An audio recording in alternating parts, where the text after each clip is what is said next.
someone whose journey could be a part of mine. I feel like I know the distance without a reason for so long, because you understand me, and I realize your charms. I'm through with hesitation. This time I've come around. Yeah, I'm under no illusion that love cannot be found. And still with clouds above me, everything looks bright. I've never felt like this before. I'm drawn Okay, good morning, ladies and gentlemen. I'd like to ask you to take your seats. Thank you. We are to start our conference. So, good morning, esteemed guests, management of the university, colleagues, and especially our honorable attendees. My name is Natalia Kish, and on behalf of the organizing committee, it is my distinct honor to officially welcome you to the first The Future of Teaching, the Future of Learning International Conference. We are absolutely thrilled to have you here, whether in person here in Budapest at Gábor Dénes University, or as it is known in English, Denis Gábor University, or online. We extend our sincere gratitude to the nearly 200 individuals from diverse fields who have registered for this event. Over the next few hours, we have a compelling program brimming with insightful presentations, engaging discussions, and invaluable networking opportunities. Our hope is that this conference will prove to be a stimulating and rewarding experience for each and every one of you. It is now my privilege to introduce our first plenary speaker, Dr. Cristina Zimányi, the esteemed rector of our university. Dr. Zimányi is a true leader and visionary in the realm of digital learning, material development, and its applied methodologies. Please welcome our rector.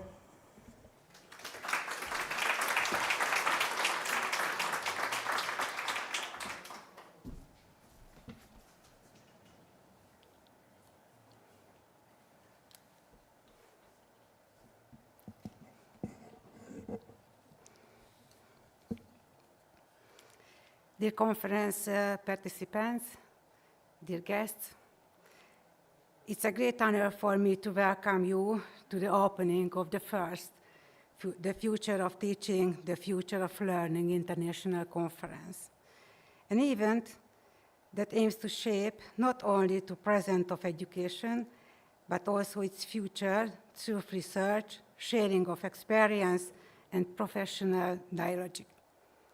Allow me to briefly introduce our university. Oh, pardon, the sleep of the dawn. Allow my avatar to give you a brief introduction to our university. Denis Gábor University was founded more than 3 decades ago with a visionary outlook on the future of education. Its history is closely intertwined with the development of distance education practices both in Hungary and internationally.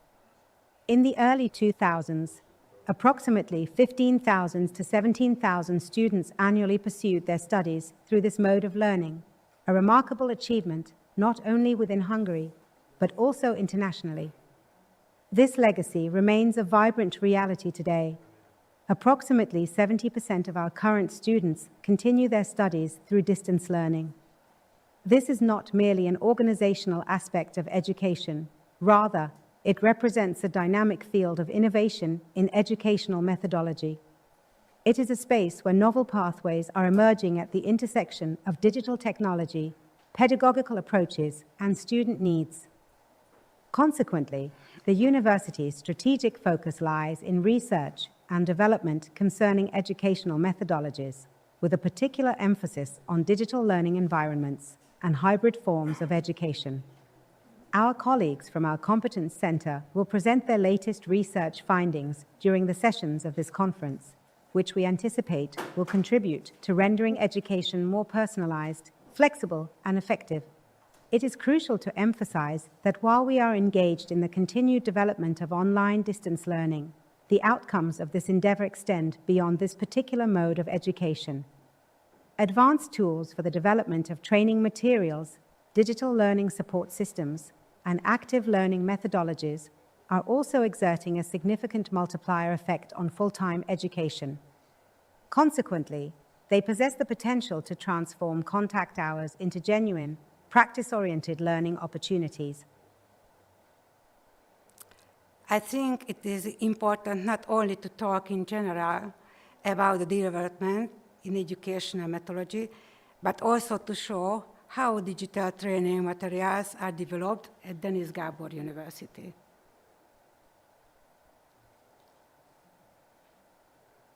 Content forms the core of our curricula, as it offers optimal accessibility, the most rapid access, and the most impactful multimodal experience. Concurrently, each video is complemented by written learning materials, encompassing both a textual representation of the video content and an edited, structured learning aid. Through this approach, we aim to cultivate an adaptive learning environment that effectively caters to diverse learning styles and needs. Consequently, students possess the autonomy to choose, combine, and revisit materials as the learning resources are designed to support, rather than impede, the freedom of learning. Particular attention is devoted to the dynamic and experimental nature of the learning materials. Video segments typically comprise units of 5 to 6 minutes, designed to convey concentrated content and thereby support attention retention. The content frequently incorporates case studies, real-world examples, and recall questions to encourage reflection throughout the learning process. Furthermore, during the learning process, a self-assessment question bank aids students, serving not as an evaluative tool, but as a supportive resource. The primary aim is not solely to verify knowledge acquisition, but rather to cultivate critical thinking skills. How is this done? Curriculum development constitutes a multifaceted, multi-stakeholder, and closely collaborative process. This endeavor engages subject matter experts, the curriculum authors themselves, educational developers, graphic designers, and video experts, all operating within a genuine team framework. The resulting learning experience is not the product of a solitary expert, but rather the outcome of a coordinated and deliberate effort among individuals with diverse perspectives. And here let me highlight an element that is now an inevitable part of the future of education: artificial intelligence. We leverage AI at almost every stage of curriculum development, encompassing content design, visualization, the generation of examples, question bank development, and even the processing of student feedback. This is not merely a technological innovation. Rather, it represents a pedagogical innovation with the potential to introduce a novel dimension of quality to both learning and teaching. Denis Gábor University has thus not only observed the methodological transformation of education, that has also actively contributed to shaping in evolution. Our aim is to maintain this rule in the future by working together, sharing, and learning from each other. I wish you all a productive and inspiring professional day. Thank you for honoring us with your presence. Köszönöm, hogy megtisztelnek jelenlétükkel.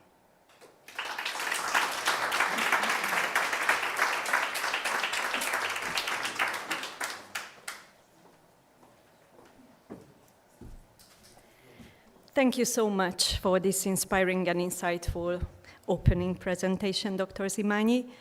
Furthering the university's deep commitment to technological advancement in education, we are delighted to announce a significant development on the occasion of this conference. The esteemed XR Coalition and Denis Gábor University will formalize their collaboration through a cooperation agreement in a signing ceremony. Recognizing XR as the next transformative technological wave alongside virtual worlds, AI, and quantum computing, this agreement marks the initiation of research into the application of XR and the integration of its findings into our educational system, thus promoting our students' chances in the labor market. The agreement will be signed on behalf of the university by our esteemed president, Dr. Ferenc Ditz, and on behalf of XR Coalition by Gergely Kovács, head of XR. Please.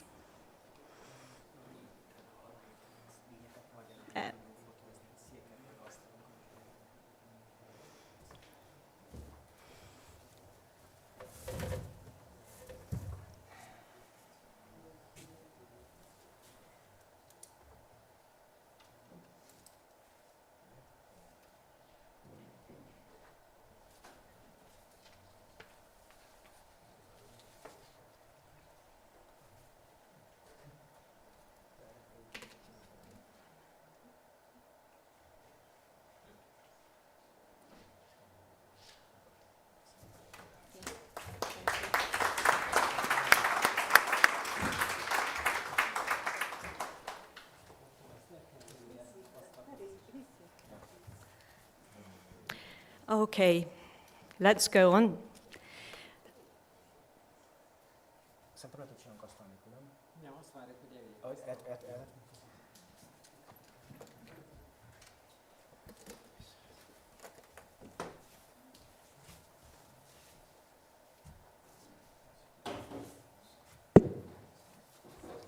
Így van.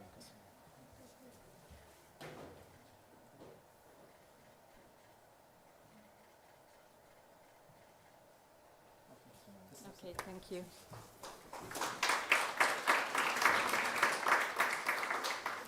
We are incredibly honored to now welcome our next distinguished speaker, Professor Kaśka Porajska-Pomsta, who will share her profound insights on actioning responsible AI in education.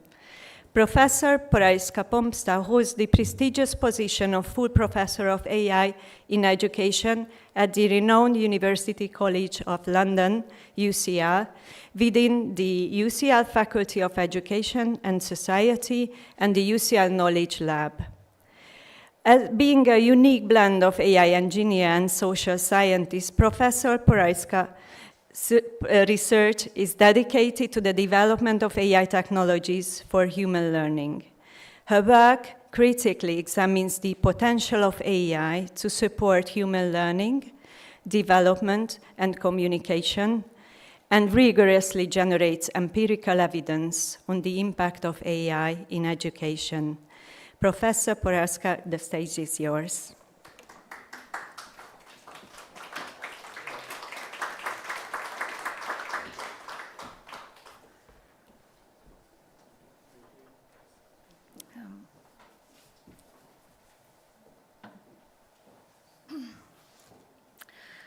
Hello, good morning, and thank you for inviting me to give this talk today on actioning responsible AI in education. It is a great honor to be here at this conference and in this beautiful city of Budapest. So to start with, there are three elements to this talk. First of all, there is the question of responsible AI, why and what it is. Second, there is a question of responsible AI in education specifically.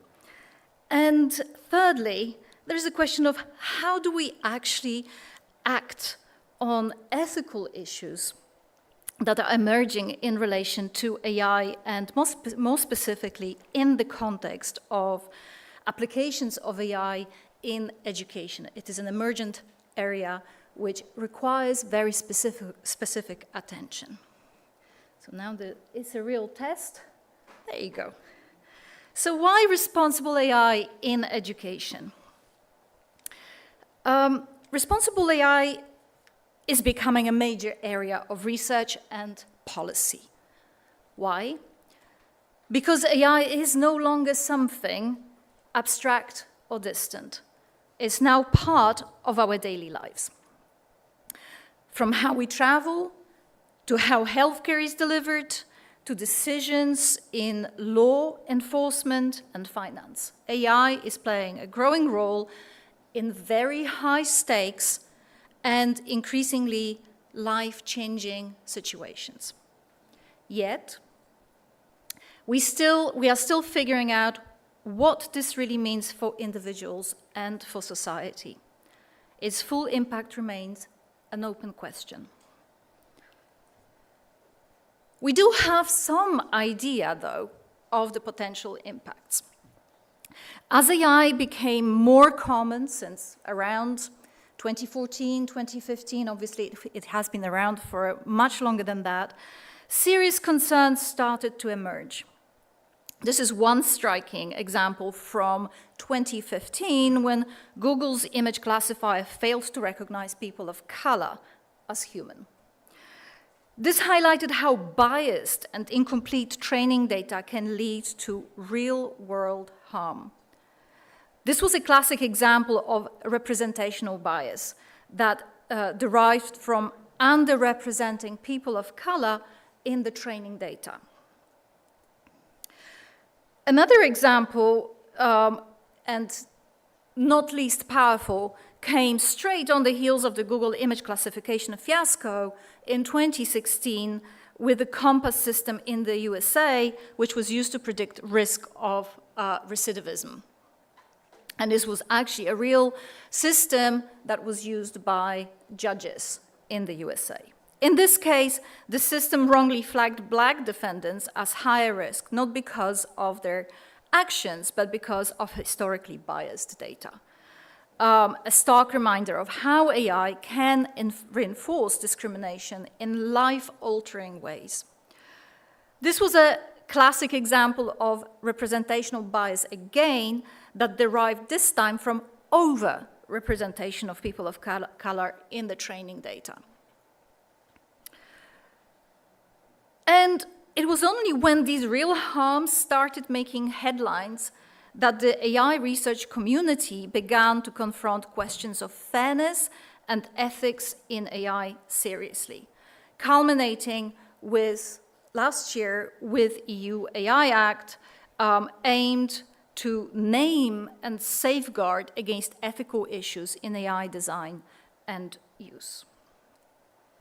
Since the ethical concerns started to be documented in relation to AI, there's been a lot of work, growing work, in research policy and professional practices referring to a number of ethical dimensions that we should be concerned with. Some dimensions focus more on the impact of AI on individuals and society. So these are the dimensions that you can see on the left, so from inclusion to trustworthiness. Other dimensions focus on moral prerequisites of responsible AI. So these are more high-level, philosophical kind of dimensions that you can see on the right, from non-maleficence to explicability. Since then, much has been said about AI ethics, responsible AI, and algorithmic fairness. Research has indeed flourished in this area, and both AI engineers and wider disciplines became aware of AI as presenting serious ethical issues for individuals and society. The data bias has been actually identified, so I'm kind of extrapolating from the research that is out there, as one of the major sources of ethical issues in AI. Within the work that has been done today, much research has been dedicated to documenting different types of biases, associated harms, and also the sources where the biases may arise. In particular, and again, I'm generalizing here in the interest of time, there are two types of biases that have been identified which roughly correspond to the allocation bias, which is essentially focused on when a system withholds certain opportunity or resource, and the representation bias, and we have seen two examples of those, which refers essentially to reinforcement of subordination of some classes or groups to other ones. And these are typically the kind of biases which relate to gender, race, as we have seen in the examples previously, disability, and so on. And whilst the allocation biases are relatively immediate to identify and readily quantifiable, they are discrete in nature and also transactional, representational bias represent a big challenge for us because they are long-term, they are very often very difficult to formalize, they are diffused in nature and across cultures. So they are very difficult, they require longitudinal approaches to their identification.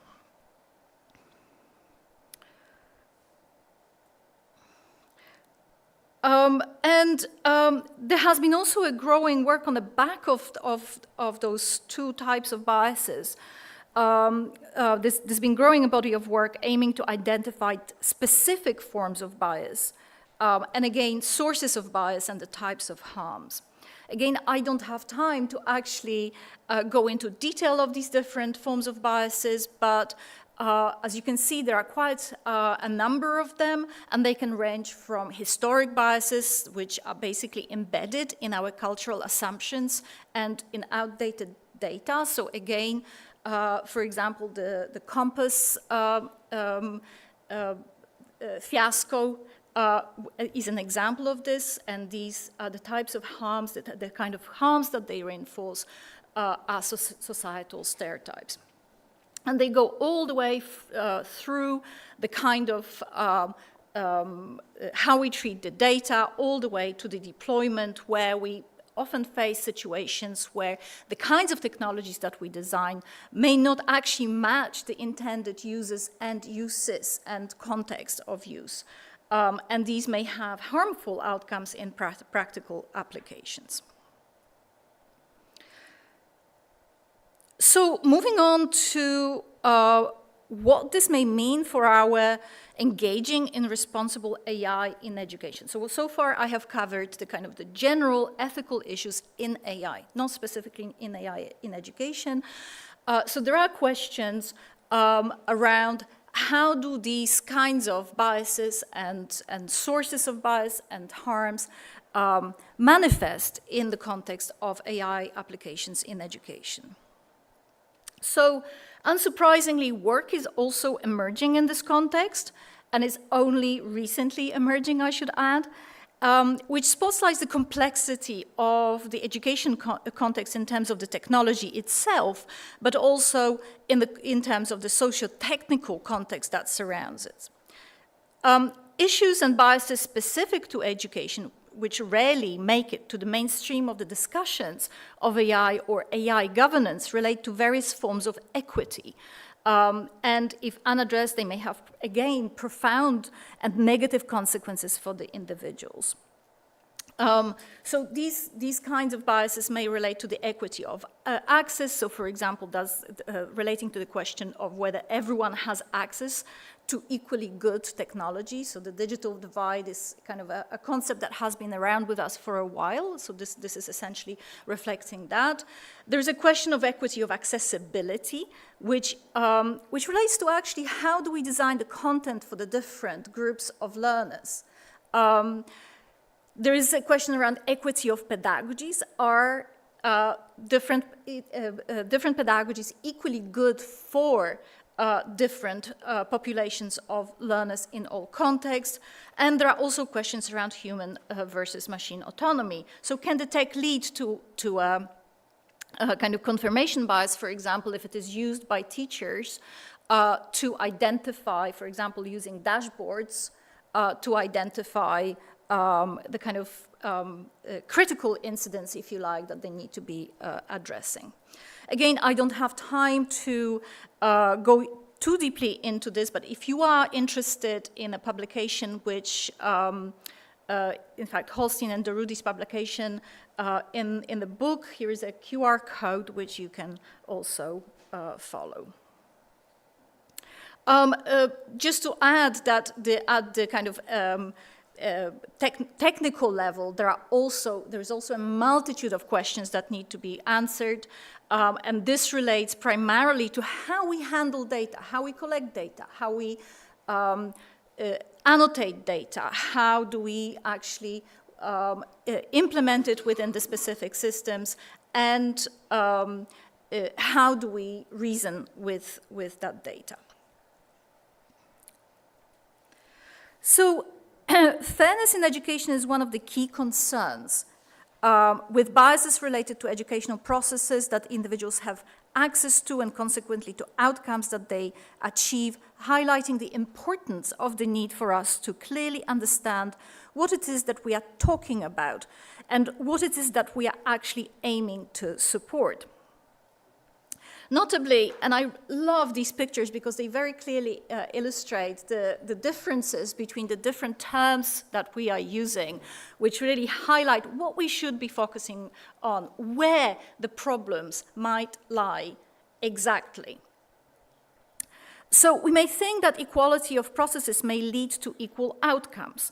They may actually in domains such as law, but in education, they often don't. Because unless we look at the context of the individual, their starting points, and to what they have access to a priori of the learning experiences, by giving everyone the same treatment, we may simply be reinforcing the pre-existent inequalities.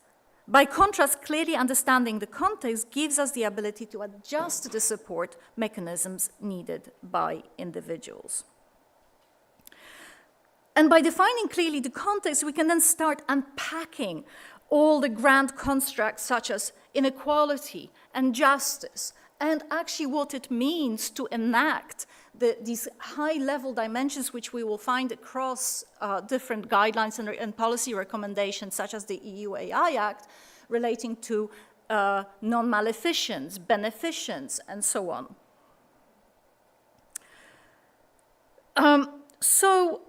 From the AI engineering perspective, such actioning, this requires one to be able to ask pertinent questions and examine the decisions at each stage of what we call the development, AI development pipeline, or the AI development process.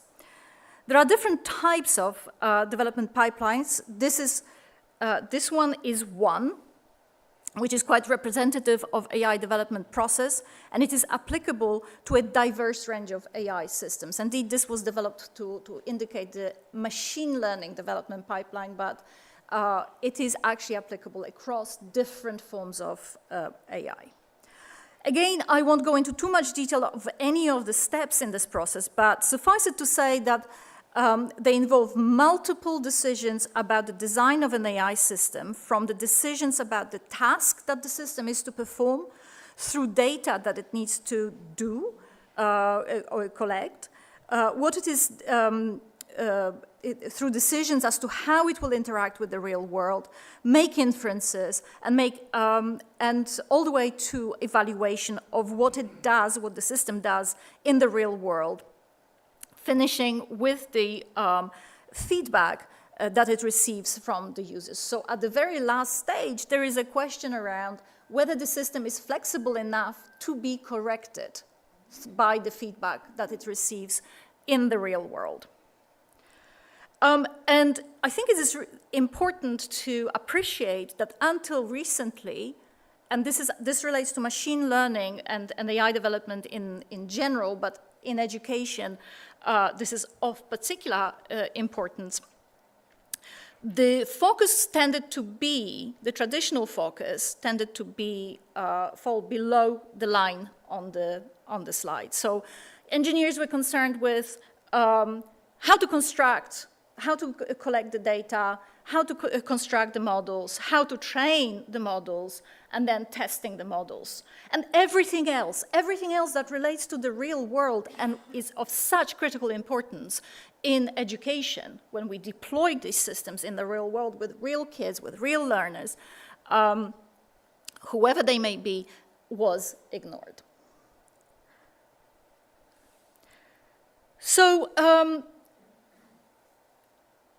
what I want to talk to you about now for the next couple of minutes is the kind of work that we have done and continue to do at the University College London, at the Knowledge Lab, at the UCL Knowledge Lab, relating to how we can support different stakeholders in the design and deployment and questioning of the AI systems for education.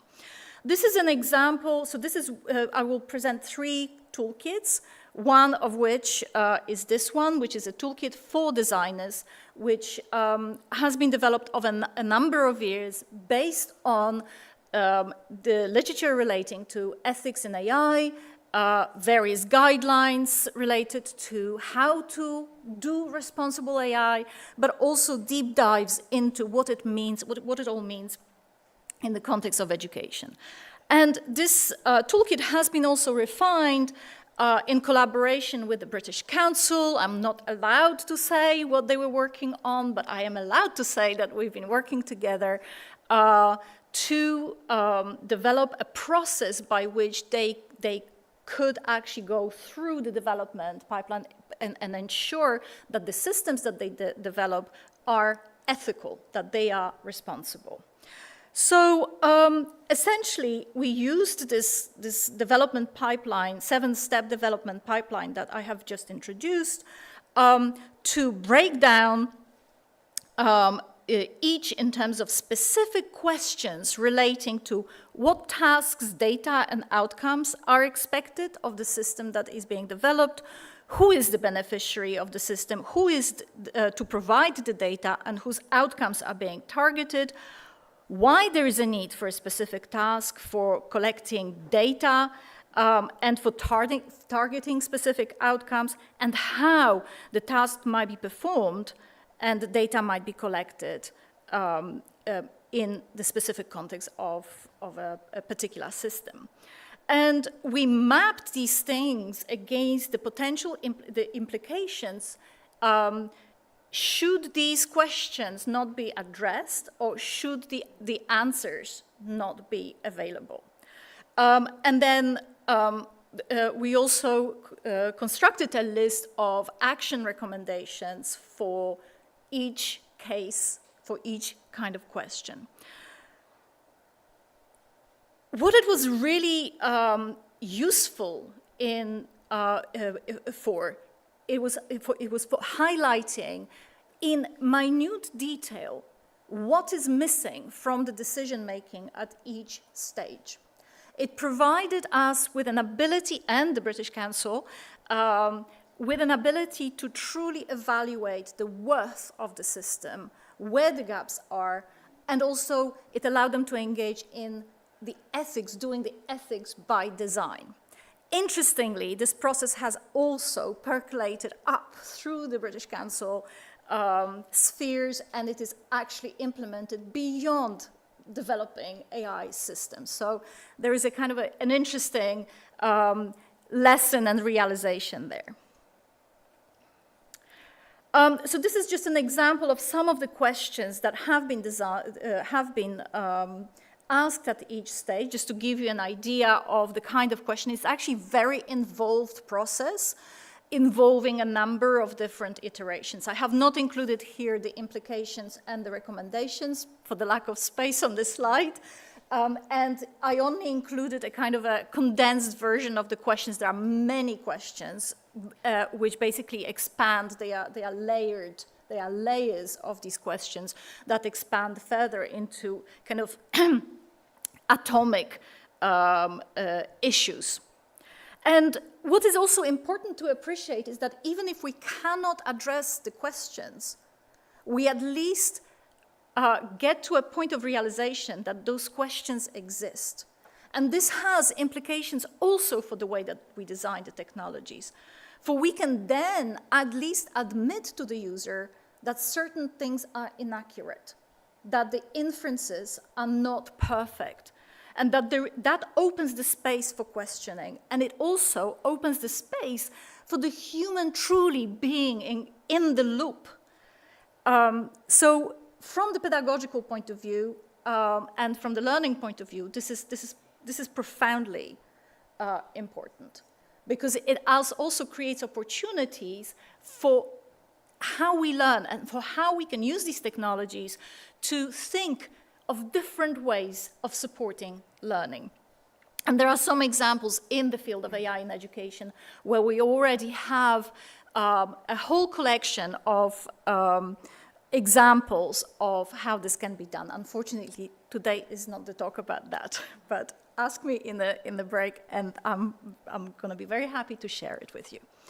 Okay, so just very briefly, we are doing further work. No, it's not just for designers. We are also focusing on educational practitioners, and this is work by one of my PhD students, Giles Bennett, who has developed actually an auditing tool, an appraisal toolkit, to help educators appraise their readiness for implementing, for choosing and implementing an AI system in their practices. It involves, it's a very involved process, iterative process where educators can question in a similar way that I have just illustrated their readiness with respect to their AI knowledge, the ethical considerations, the AI implementation in their specific context, and evaluation of the systems. This is another PhD student who is, in this case, looking at policy and support and questioning the role of policy in helping govern AI, specifically AI in education. He's challenging prevailing paradigms on AI governance and ethics, specifically asking the question of how do we ensure that those most affected by AI systems are meaningfully included in decision-making about their design, deployment, and oversight. And he's relying here on Elinor Ostrom's institutional analysis and development framework and drawing on the concept of the commons in order to explore mechanisms for building inclusive, multi-stakeholder governance structures in the domain, specifically of AI ed. So what the questioning of how we design AI systems for education from the perspective of its ethical value allows us to do is to appreciate that AI systems exist and are used in established contexts in which they become interventions, for better or for worse. AI engineering has become akin to civil engineering with the potential to change people's lives at individual, group, societal, and global levels. AI is inevitably based on representationally limited data, and we need to be explicit about this. Engineering of AI for humans and for human use requires the involvement of the entire stakeholder ecosystem. And engineering of AI for education requires us to challenge the standard model of AI and of education, because the biases that I have highlighted are also present in the education system, regardless of whether we have technology in the context or not. So to finish, why does this all matter? Well, it matters because the future of education is being shaped right now by technologies that don't always include the people they're meant to serve, and because no widely available tools exist to support different stakeholders, especially the education profession, to allow them to make informed decisions about their choices of AI. That's why actioning responsible AI in education is not optional, it's urgent. It means going beyond simply pointing out risks or harms. It means giving educators, learners, parents, policymakers, and researchers the tools they need to be part of the design, deployment, and governance of these systems. And so the tools that we are developing at UCL, like the AI ethical design audit and the critical appraisal frameworks, are becoming increasingly essential. They're not just academic exercises, they're designed to help stakeholders across the educational ecosystem engage meaningfully, ask the right questions, and steer AI in directions that are equitable, inclusive, and grounded in human values. If you're interested, there are some publications to back this talk, and thank you very much.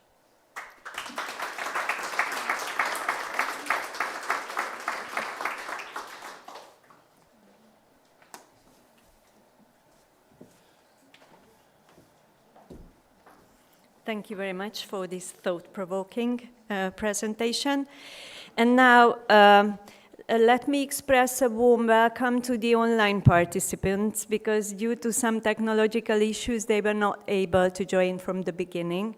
I would like to inform you that actually all the plenary presentations and the English session is recorded, so you will be able to watch them again, okay?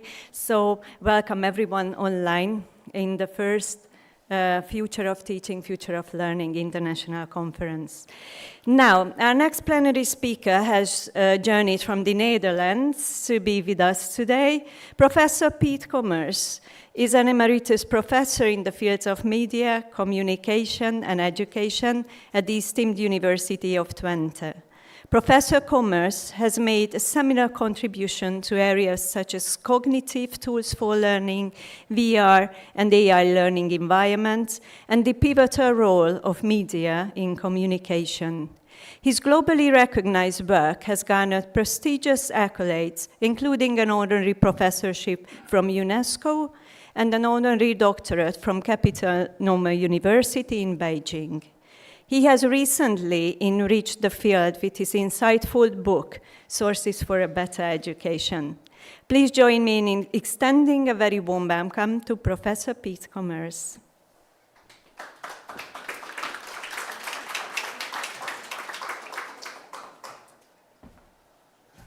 Good morning.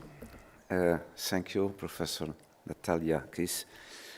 Of course, it's my pleasure to be here and to give you some additional ideas. I think the work by Dr. Professor Pomstra was significant in terms of dangers and, let's say, precautions in terms of equity. And who will be the architects of educational AI? I think there will not be.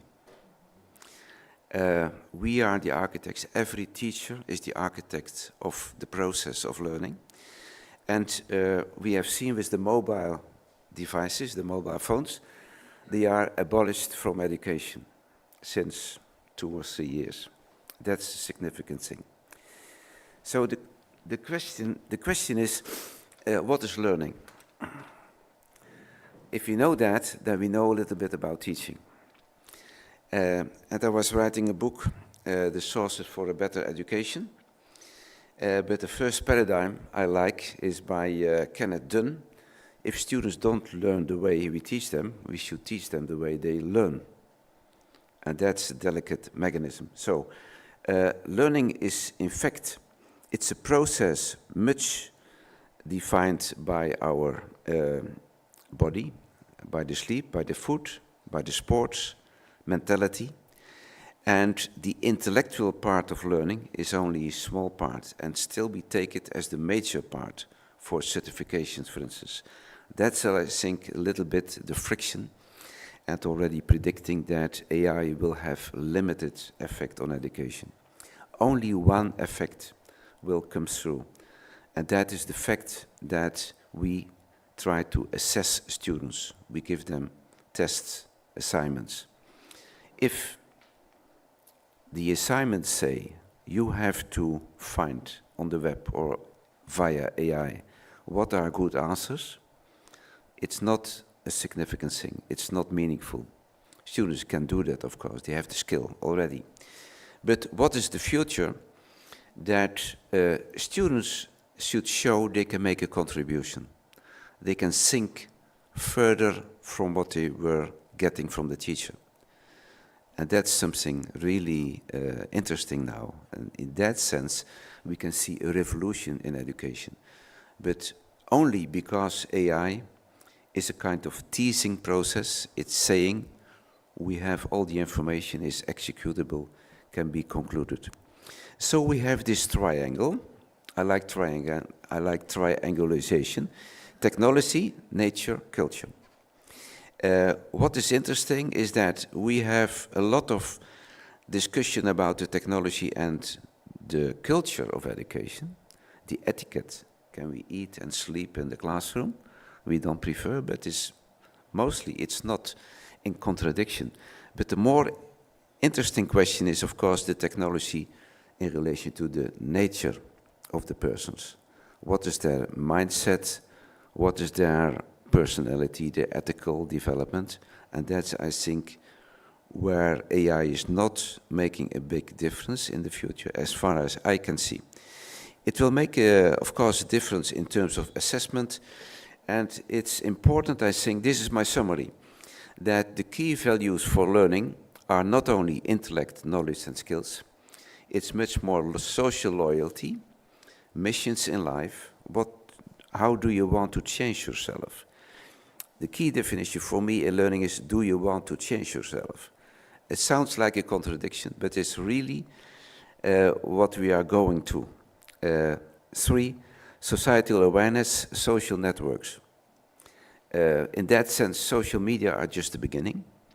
We see that sharing information and working in teams is getting more important for the professional context as well. So we should learn to learn in groups, in social processes. And then finally, personality, ethics, and responsibility. We know many tools already since 20, 30 years, like interactive physics, electronic workbench, crocodile physics, etc. These are tools where you can play with the ideas. If you have the formulas, if you have the knowledge, it's not enough to have the full understanding. How do you get full understanding? Take the ball, like is there. We got them all in your bag. To explore the friction of air, motion, kinematic, energy, etc. That is quite important, what we could never bypass. The playing is an open mindset where you are open for unexpected results. Kind of scientific approach. And that's, I think, where we should go, not only giving the information, but say, okay, you have the concepts, now you can make your own world, you can make a contribution to the world, you can make the world better. Just to give you one example, one of my PhD students was in South Africa, Martin Potjes, and he made a huge device for virtual learning, a device with switches, transistors, relays, and the students, they could make a device at a distance. So the relays were turning and a certain signal was coming out of the system. He said, I'm so proud of it. And I said, I agree, but what's your real problem? And he said, well, I have 3 major problems. First of all, students, they don't come to the lectures because once there is a funeral, they are excluded. Secondly, they will steal the equipment from our classroom. 3, they are not motivated because their parents said, go and study electronics. But it was 30 years ago. And it's no longer the key issue. You swap the PCB boards and then, of course, it might work or not. So I said to him, Martin, if these are your problems, take the last problem and try to find a solution. He said, I can't do it because I see it really as a problem. It's an endemic problem. I said, Martin, Students are brighter than you think. Send them to the city, to the neighborhoods, to the townships, and let them see, let them feel, discover what is needed. And after a few hours they came back, they say, we know it. We see big scoreboards in the sport clubs, in the football clubs, in the rugby clubs, in the cricket clubs, scoreboards. They cost about $4,000. And the students say, we can make it for $80 if you help us. So Martin became the coach to let them make the electronic devices. And they made a business, of course. They made a company. That's an example that students are not really only the receivers of information. That is, of course, necessary. But more important is we as teachers, we become the coaches to let them become critical. This is a typical thing. It's not a scientific outcome, but it's just a thought frame. We remember a lot, especially what we experienced before. And the highest level is if we teach something before. So in collaborative learning, we have found it's not so much that the weaker student is helped by the brighter students. It is the weaker student who can explain in a younger grade to younger students. And by that explanation, they become more aware of their own knowledge. They get more confidence, and that's really helping them. There are many paradigms in education. The most crucial one is active learning. That's on the top. And on the right side, you see constructivistic learning. It means before you can understand, think about the program language. If you want to learn Python by yourself or C++, then you have to work with it. You have to program, really. You have to find the constructions and experience it. So that's the collaborative and the constructive way. Double loop learning is quite important, I think, in the phase of AI, because it says that we are not simply to optimize education by making better tests and more direct instruction. No, we have to make the students aware what is learning about. And that has to do with the reality. I look very carefully because the coffee might be ready, but I won't skip some of the next hot topics. We have the circle by Kolb. It's called the learning cycle. It always starts with a concrete experience. So the students who went to the sport clubs found out something is missing there. Then reflection. The teacher is important in the reflection process. Help them to think, why is it? How can we do it? And then we go to the abstract conceptualization, how to make a scoreboard. You have to know about BCD, encoding, 7-segment displays, etc. So that's the abstract. That's where the teacher is coming in, really, expertise. And then we go to active experimentation and back to a new event, new experience. We know many tools in the past, like the Google Glass, they were not accepted. Why not? Because it does not make a free, open dispute, no dialogue. If you know there's a camera in my spectacles, you are very cautious what you say. It's not real, it's not honest. So we see many things are disappearing. Also the Oculus and the Vision Pro by Apple was delayed, by the way. So we can see there is much more. Important is at least these two dimensions. The vertical action is society becomes more complex. The network society, the sensing, the deep learning for the traffic control, for societal building. And on the horizontal dimension, we see that industry gets more sophisticated, produce on demand, for instance. I make a jump to the AI. So what is the real question? The real question is that teachers nowadays, already yesterday, they perceive, how can I evaluate the capacity of a student? So far, teachers were happy when the students could demonstrate they understand what was given to them. That's understanding, yes. But nowadays, we know that students need to achieve one step further. They have to become designers for their own future. That's really the thing we should do. AI is penetrating in many areas, that's no discussion. And now the term STEAM is the acronym for Science, Technology, Engineering, Arts and Mathematics. It means the thematic connection between curricular pillars. Why is it important? If we suggest to students that if you see a problem, a design problem, for instance, or a societal problem, technical problem, if you look in one pillar of knowledge, you cannot find the solution. You have to think across the border. If you are a technology person, you have to think about biology, about history, even about art, to find solutions that go beyond what is available already.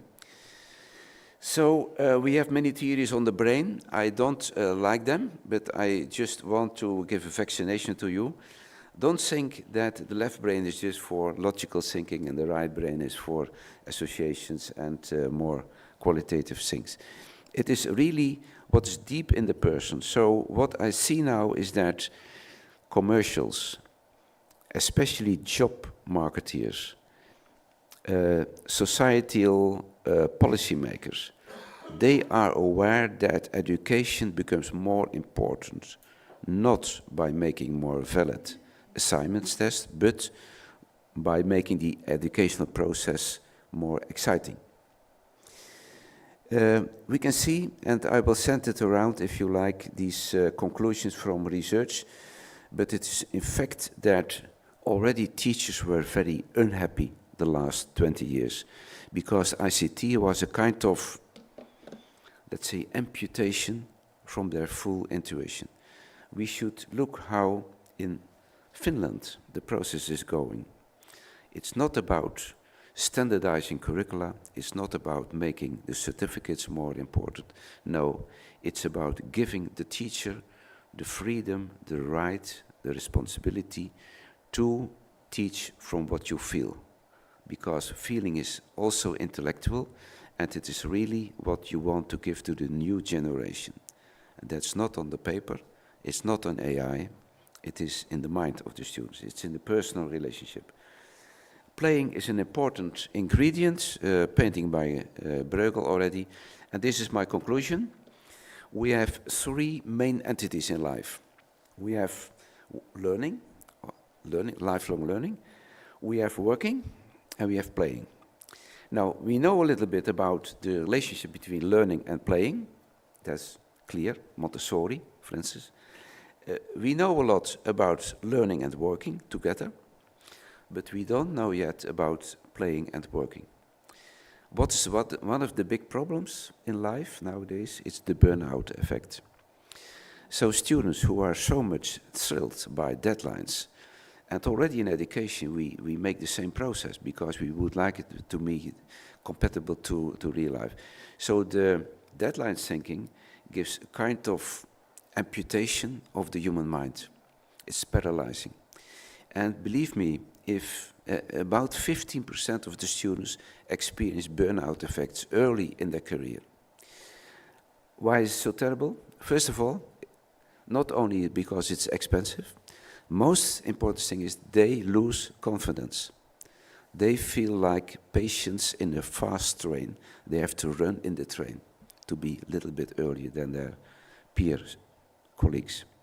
So this is an important, playing and working. I invite you to think about it, and we can see how AI is going to help that. I hope it will do. Thanks for your attention.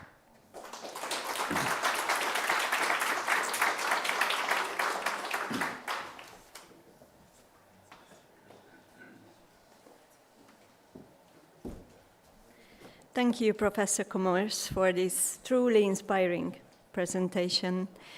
And now, as this is a very participant-friendly conference, we are going to have some intermission, and especially to give some break to our very nice interpreters in the background who have been working very hard. Thank you very much. I would like to invite everybody for some coffee, some pogácsa, to know the Hungarian version. There are very interesting exhibitions on the first and second floor. Please visit our guests.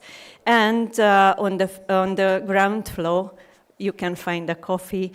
See you back at 11:25, okay? Because we wouldn't like to be very late, okay? So see you back. Thank you.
Tam. 1, 2, 3. 1, 2, 3. It's okay.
Didn't take long to tell you. Guess you already knew. My eyes can tell another story than my heart. It's true. Lucky you were with me all the way. Now I feel I can openly say I can see the stars from here shining in your eyes. Those kind of heaven.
Dear participants, would you please take your seats?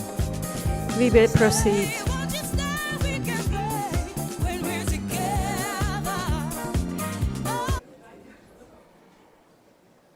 Welcome back. I trust you had a refreshing break and an opportunity to connect with colleagues and explore the exhibitions. It is now my pleasure to introduce our new and next plenary speakers, Professor György Molnár, a distinguished researcher from Denis Gábor University, and Professor Molnár possesses a remarkable breadth of professional experience and profound knowledge across diverse fields, including teaching in electrical engineering at Óbuda University, biomedical engineering, holding a degree in this area, and educational science. And he is also an active member of numerous esteemed scientific and professional committees, both nationally and internationally. Beyond his core research interest in ICT-based learning, Professor Molnár has significantly contributed to research on the role of informatics and engineering, education, methodological and technological innovation in vocational education and training, and the effective application of digital pedagogy. Wow. Enikő Nagy is an engineer, educator, and associate professor with over 25 years of experience in the field of computer science education, and my former colleague. She has a widespread international experience, and she has a widespread experience both at primary, secondary, and in higher education as well. Please welcome our presenters.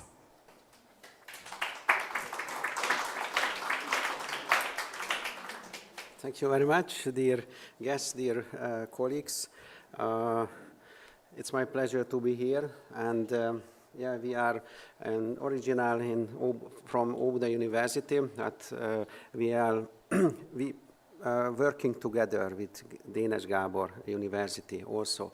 So we have it's a long title, so I skip maybe, and it's difficult, and we have a lot of slides, but I have taken the limit. Next.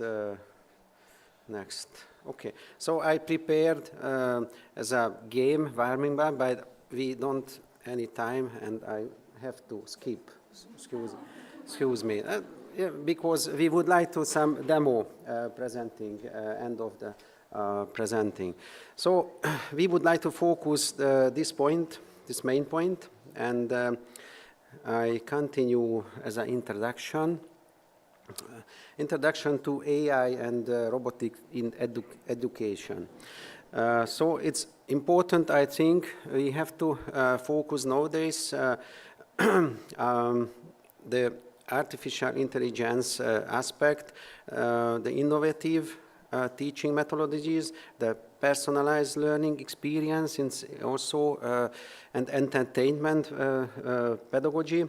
And of course, the impact should be faster, greater engagement and motivation for the student. And also very important, as I mentioned, my colleague Pete, learning, working, and playing. Okay, the slide shows some evolution of educational technology. Don't worry, you don't need read because a lot of leather, but it's 5 point and step, I think, important in evolution and educational technology. Maybe more important, how can we adaptation to AI-based technology and robotics technology. The slide shows three main aspects.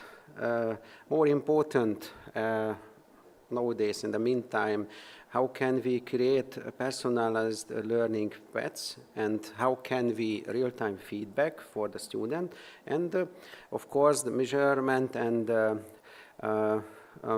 how can we assessment system with the AI.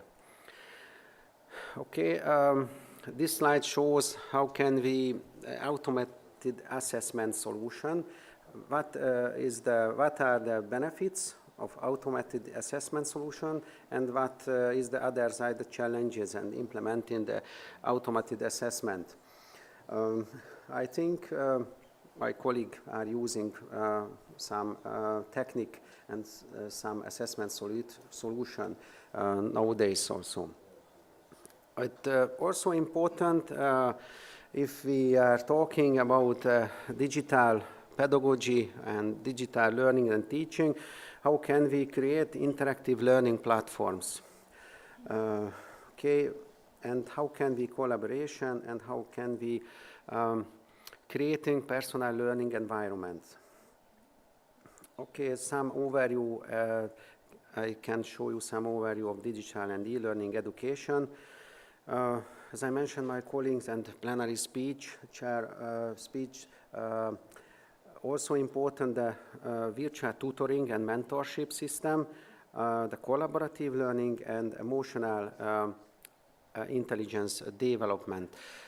So nowadays it's more and more important not just the cognitive than emotional intelligence characterized. Okay, this shows how some digital tools. So, for example, we can data-driven teaching strategies, creating and building professional development opportunities, and of course, we are using the virtual classroom management and system. What is the impact of AI on e-learning? I would like to show just some main points. For example, real-time and day and night learning support need the students. How can we use the automatic grading, for example, during the gamification system, and how can we create the contact accessibility? Okay, there are also some drives and insight.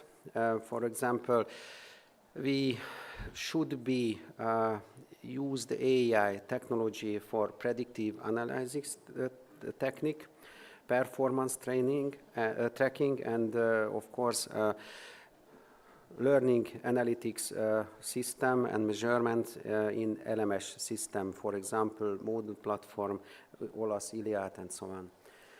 Okay. Also important, as I mentioned, the collaborative learning technology. How can we use the teamwork and collaboration with the AI or without AI? How can we use the virtual classroom system and robotic system? And more important, the peer review, peer-to-peer interaction workplace. So this is the most effective learning technology nowadays, in my opinion. Okay, so as I mentioned, yeah, we have to have some learning resources also, supporting drive, for example, AI-based programs, for example, Articulate programs or ITER programs, and some robot programs and platform. And they can help the supporting the learning environment. And some words and sentences, the interactive robotic education. I think the robots, for example, they are helping us and the teacher as an assistant in classroom or outside in classroom. So it's very important how can we one-to-one support the students, for example, how can help the group activities for the students in group work, and how can help the robots individualized instruction for the students. And also very important, maybe we don't speak until yet, the learning styles also important, because the digital generation has very different learning styles. Okay, and I would like to give some example from how can we use the robots and integrate in the robot techniques in education. So how can we interactive learning assistant, how can we support the special education or special needs students, okay, language learning and communication, or how can we develop the create and problem solving skills, soft skills and hard skills also, and how can we use the robots in virtual classroom assistance. Some other example shows the slide.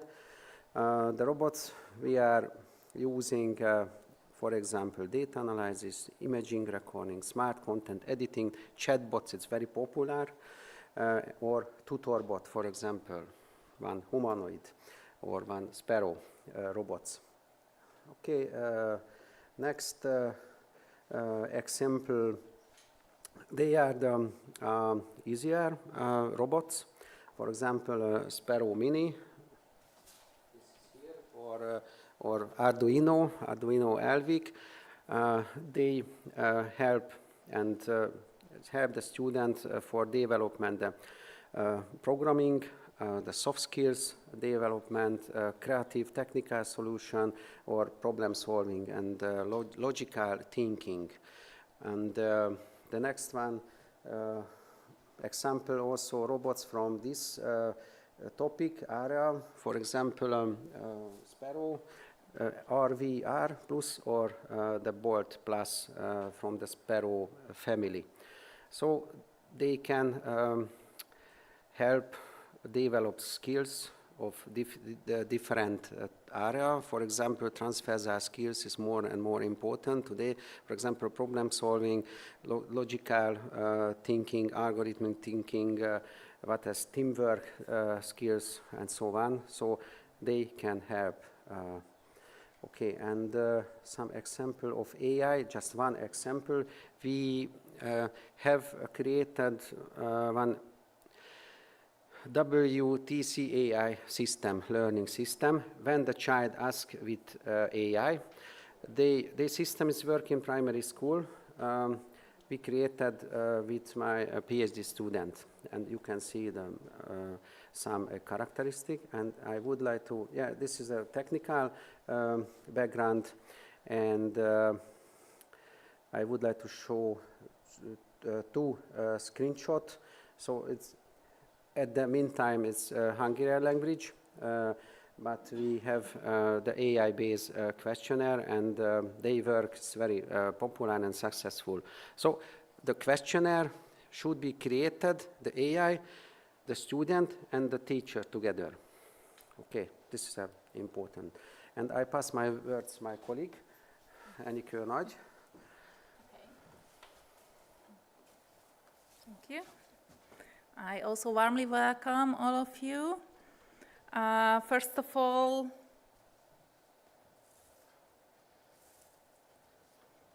let me mention that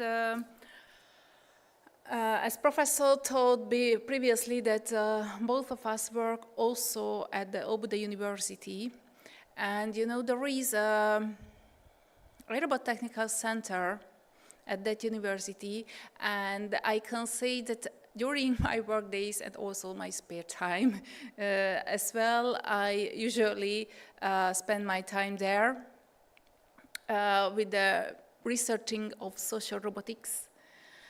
And in this way, I would like to introduce a Now robot for you. First of all, which is a humanoid robot, and it's a close contact to our work. So after my short speech, I would like to show a demo. So also that's why I'm a bit excited, because you know the devil of the techniques never sleep. So hoping it will work. But I can tell that we're preparing very carefully. So we know that now is not a new robot. It's more than 10 years old. Mainly has been around since 2008, developed by a French company, so-called Aldebaran, which was bought by SoftBank Robotics in 2015. And so this is a humanoid robot. Is the result of many, many years of work. So now is a well-known teaching aid and educational robot. Is a powerful programming tool and has become a standard also in education and also in the research. So as you can see, now is an eye-catching and a very charming robot with its size, modest size, and humanoid behavior. Now easily established to the teachers, to the pedagogists, and also to the students, independent from the ages. They inspire and engage children in physical and intellectual exercises, developing both social and emotional skills.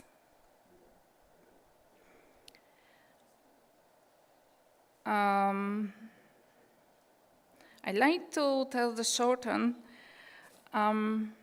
So we know there are more thousand, it's about 5,000 or 6,000 now robots all over the world on the global education market, enabling new ways to the innovative pedagogy.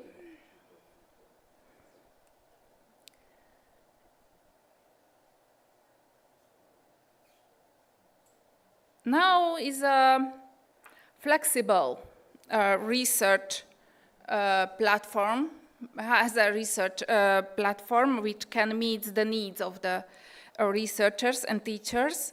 The advanced platform for in-depth studies such as human-machine interaction, cognitive computing, and also autonomous navigation. Yeah, I skip for the next.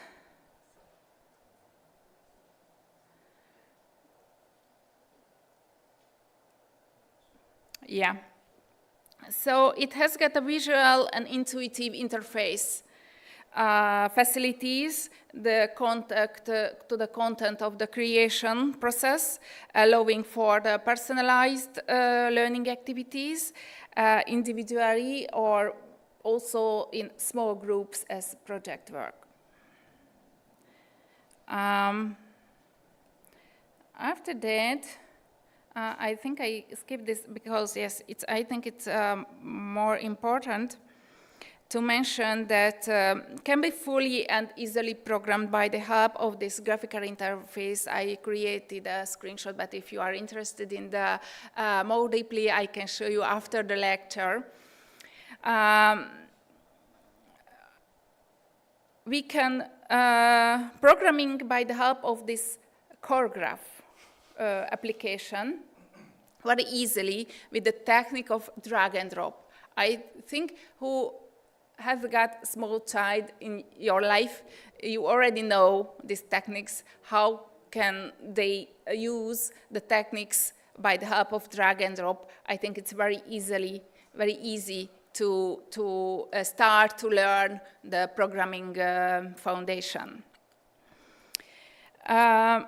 The NowGUI operating system and the core graph programming environment, you can create animations, dialogues with the robot, and also you can test your program also with the physical robot and also a virtual robot during this program.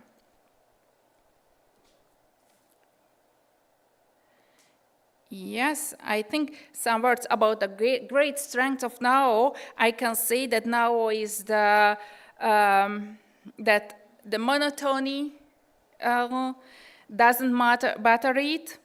As usually it's used to perform tasks in places which have to be performed monotonously, and continuously, for example, in schools and practicing memorizing. And the other strength of it is, which is a great specialty, is the coordination of the movement and heading of the sound. And the unique features also is that it's well censored and easy to learn to program. And of course, the processor is well optimized for the face recognition and tracking as well.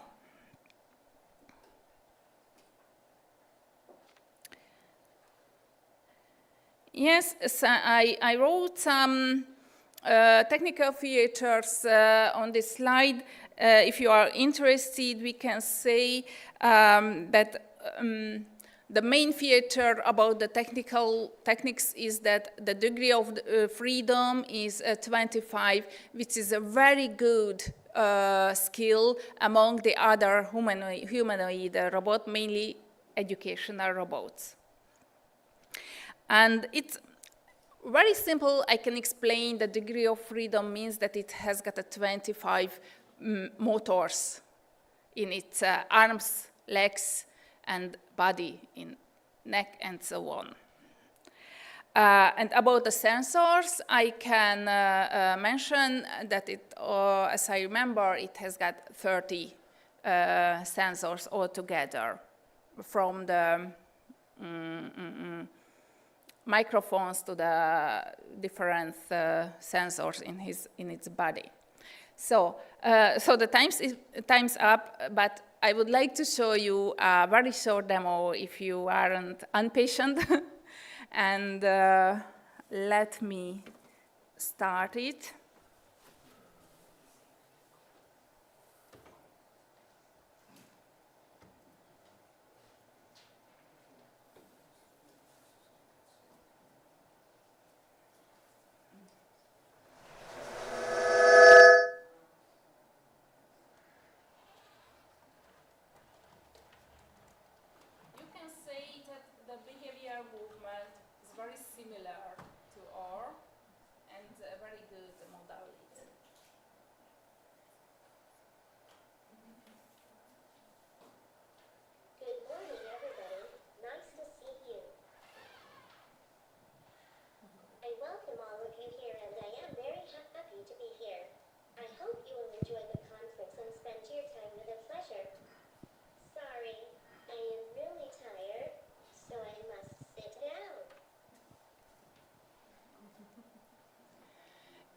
So everything, you have to know that everything it can do, you have to program.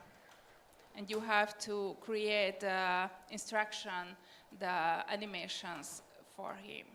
So, I am Shani, the Now Robot. I am very proud of myself because I am very clever and beautiful. And now I can show you how I am able to dance Tai Chi.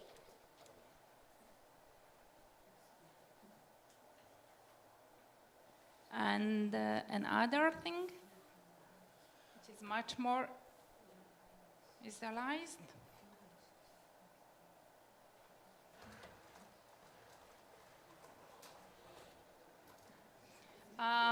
Because it's an old one, I have to take care because it's very breakable. I don't hold it, I just take care with my hands because I don't want to break.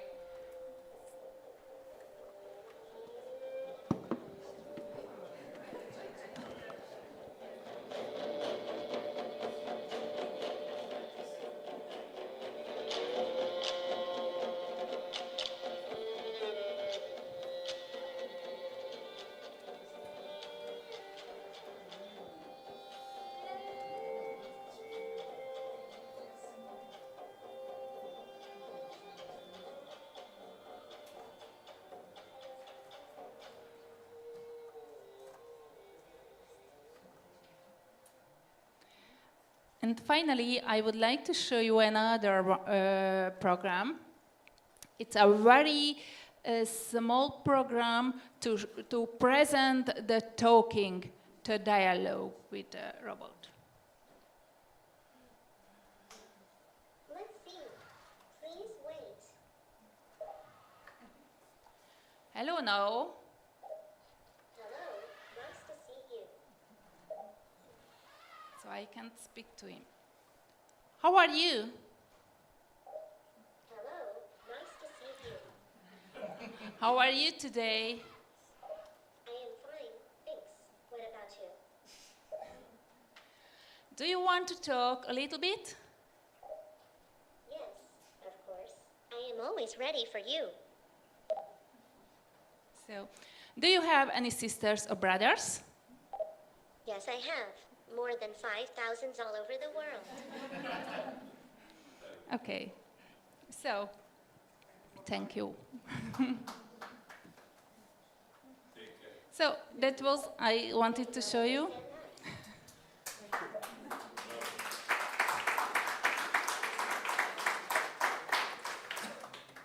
Thank you very much for your attention.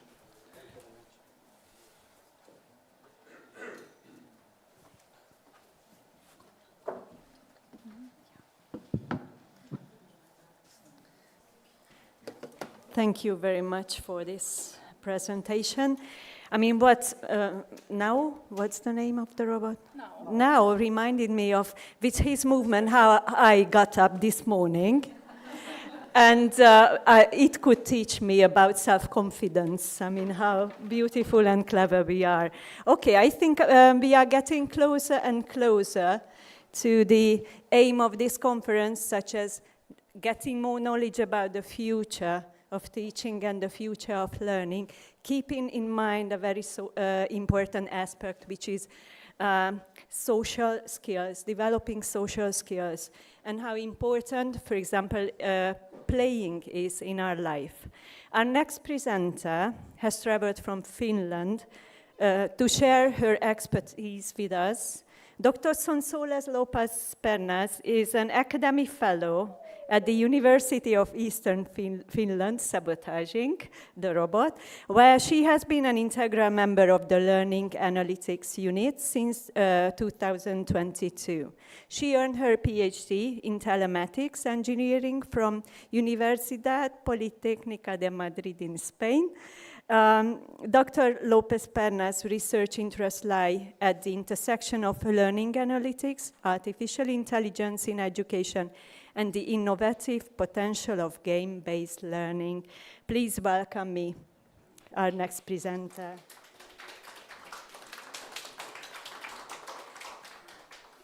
Thank you very much. I'm very honored to be here today, and thank you, Natalia, for the introduction. I think we're a bit short in time, so maybe I'll have to skip some slides, but I hope the message is clear. Okay, so, well, Natalia already said that I'm originally from Spain, from Vigo, but studied and worked most of my life in Madrid, and now I live in the opposite corner of Europe, in Joensuu, Finland, 2 hours from the border with Russia. So my mom was very happy when I said I'm moving, but well. So, well, most of the talks today are a bit related to AI, so mine is really not, but I didn't want to be less. So I said, okay, how are escape rooms, which is a topic of my talk, related to AI? Well, there was this recent article in the New Yorker a couple of weeks ago that kind of triggered a bit of discussion online. And that's a professor that basically discusses how his students are using AI in humanities, basically. So he was a bit concerned about, what that means for his teaching. And there was another article in response to that was kind of like a bit pessimistic, like, okay, so it seems that you cannot no longer make students do the reading and the writing and that kind of usual schoolwork. So what's left? The only way is to give them something that they want to do. So, well, of course, in the article, the person said, easier said than done, but I take your suggestions. So my suggestion is, why not try with escape rooms? Okay, so escape rooms, hopefully you have heard of it. If you can raise hands if you have ever played an escape room, or heard of it at least. Okay, great. So you might know them as live-action team-based games that you have to be inside a room usually, and discover clues and solve puzzles until you are able to exit the room, or whatever the final goal may be. That can be something different, like, I don't know, liberating kidnapped people, or deactivating a bomb, or something like that. But the key aspect that differentiates it from other similar games like treasure hunts or so on is that there's a limited amount of time, and normally they're constrained in a space. So a bit of background about escape rooms. The origin is a bit unclear, but normally it's attributed to an activity that happened in a bar in Kyoto, Japan. So the people that want to drink at the bar had to solve some mysteries while drunk, so probably it was very difficult. And then that was in 2007, and ever since then they have been moving east to west, and now there's more than 50,000 escape rooms estimated. Of course, we can not know the exact number, all over the world. Of course, they took a bit of a hit during COVID times, because you don't want to put 5 people in a room together at that time, but now I think they're making a recovery. Of course, as happens with most things, at some point they arrive to education, thanks to probably very motivated teachers that wanted to give their students a nice way to learn in the classroom. And actually, there are several ways that escape rooms are integrated in education in general. The easiest, most immediate way is that, okay, I'll make students play an escape room, and that way they can probably practice communication, team building, teamwork, collaboration, communication, just regardless of the topic of the escape room. Another use is if they serve a specific social function, for example, initial activity in the year, for example, for students to get to know each other, or to introduce the library services, or something like that. And the last one, the most obvious one, is to actually embed escape rooms as part of a course content. So this is what I will be focusing on most during the talk.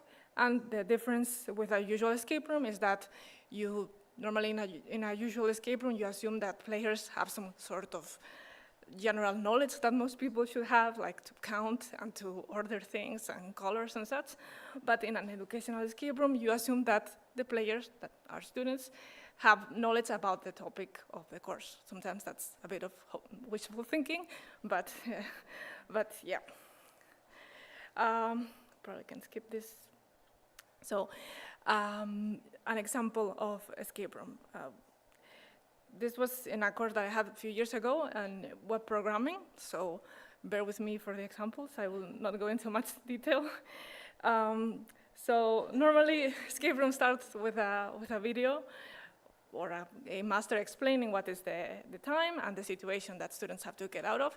In this case, this was my colleague, Enrique, who was kidnapped by the evil teachers of the electronics department, who were our enemies back in the day, because those teachers were trying to build a bomb to blow up the school.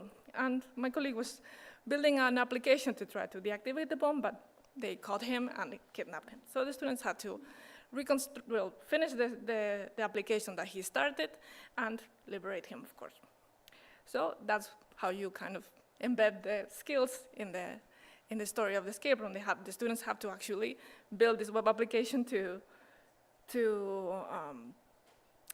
finish the escape room, because once they build it, they can deactivate the bomb, which will be, detonated in a short time. And well, this is a bit of an outline of the games. I will not of the puzzles in the escape room. I cannot go into much detail without you being students of my course. But basically, it requires students to put in practice most of the skills. For example, downloading projects from GitHub, which is the main code repository online. And then once they are able to start the application with all the commands they have to do, they have a message in Morse code, so that's one of the tasks that is not related to the course topic. That's a usual technique in educational escape rooms. You intertwine tasks. Another one they had, for example, to be able to show the different bomb parts in the application, they had to code that whole screen, but then they had to actually deactivate the parts in the right order. So from some physical clues that they had, in this case it was a picture, they had to kind of map each part to a component life cycle, something from the course that I will not go into detail, and that's how they found out the right order. And they have more physical clues that the teacher had left for somebody to take after him in case something happened to him. So thanks to that, they can finally finish the application. Okay, well, the title's covered, but the recap of this is that we basically combine this more content-specific tasks with the general usual escape room tasks, and we try to somehow embed the task within the narrative. So it's not, I see in many escape rooms that, for example, students are instructed, you have to solve all of these equations to be able to open the door. And students might think, why, like, what does it have to do? Why would solving these equations open any door? So more or less, you have to try to, embed things within the narrative. So briefly, I will try to walk you through the steps that I usually follow to design an escape room. The first thing is kind of to ask ourselves, like, why I want to do an escape room, what's my goal? Is it to introduce a new topic, to practice or review? What is it for? Then a bit kind of reflect on your resources and limitations. For example, are my students coming to class, or maybe this is a good excuse to make them come to class, or are they remote? How long can I keep them engaged? Is it for whatever the class lasts, 1 hour or something like that, or more or less? What resources do I need? For example, if it's a chemistry class, you might need microscopes for everybody that's playing, so maybe you don't have that. So kind of some general considerations. Then you think of exactly what are the learning objectives. So in my case, it was to practice some basics of web programming. But of course, that I cannot tell you the learning objectives of your courses, so whatever works for you. Then selecting an appropriate narrative. So in some disciplines, it's kind of easy because they have already kind of emergencies. For example, in healthcare, you can always link it to a patient that comes to an emergency room and such thing. In computer science, which is my discipline, it's very hard to simulate an emergency because normally, we don't have people of course, in companies, they have emergencies sometimes, a security breach or something like that. But yeah, probably that's the only way, like a cyber attack or something like that. Other than that, you have to kind of be creative, like somebody's kidnapped or there was a government, general problem, something like that. Then you design the puzzles. You can do it in different ways, but the main takeaway is, combine things that are for your course with more general tasks that are usually in escape rooms, like solving codes, opening logs, and such things. And you can make them like a linear experience, depending on if you want students to collaborate together or to learn how to split tasks. You can make them work in parallel in different tasks, or making them come together at some point. Of course, the linear one is easier for supervising because you know exactly what they're doing at all times. Then once you have your design, you basically, make it. You can use different materials, like if you already have materials that you use from your course, for example, the robot, if you have it, or lab material, or computers, or whatever you have, you can, of course, reuse it. You can buy cheap things that are used in escape rooms, like locks, flashlights, and so on. Or, of course, you can create something from scratch in a cheap way with paper or cardboard, or, of course, digital resources that are the cheapest normally. And then, of course, you can create other stuff like the introductory video and have some preset clues or hints to aid them in case they get stuck, which is typical in escape rooms. Then, well, this is self-explanatory. You have to test it very well, because if the students get stuck because there's a mistake, they might think that's part of the game. So, yeah. And then you actually run the escape room with the students. You can, well, this is the same as in any other learning activity. You go there, you take attendance, you prepare the scenario. If there's several people participating in series, you have to reset the room every time, and so on. And important to observe what they're doing and provide them with help when they need it. And lastly, like any other learning activity, we can assess it. We can choose a very complex rubric, or simply pass-fail if they exit the escape room or not, which can be a bit unfair sometimes. We can do it based on progress. If they solve many puzzles, a better grade. If they don't solve many, a lower grade. Or other things like if they collaborated well, their problem-solving strategy. We have a lot of flexibility. In many disciplines, they bring practices from their own. For example, debriefing is very common in medical simulations, and in medical escape rooms, some teachers use it as well. After the escape room, they have like this reflection session in which they comment on what they learned and what they did during the game. So once I finish implementing my escape room design for my course, how can I make it reality? Let's see some tools that can help us.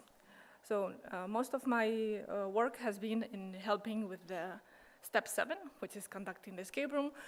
The design part and the puzzles and so on is a bit more domain specific, so depending on our discipline can be different. But the conducting the escape room is pretty much the same always. It's just going to a place, supervising, putting all the resources together, making the teams, taking attendance, assessment, so on. So I developed, the title is covered, well, the name is ESCAP. It's an open source platform for conducting escape rooms. It's pretty much like a learning management system, like if you know Moodle or Canvas for escape rooms. And basically, you can go through the whole process of creating the escape room, sequencing the different puzzles, what happens once you solve something, new content is shown, and so on, team formation, assessment, and so on. So this is like the glue that puts together the whole escape room. It's pretty much like I said, like Moodle or Canvas, a learning management system, that it gives you like the whole structure for the escape room, but it doesn't create, of course, the material for you. It's only the structure and management. If we actually want something to help us with the content itself, of course, that's where AI can help us a lot. I'm running a bit out of time.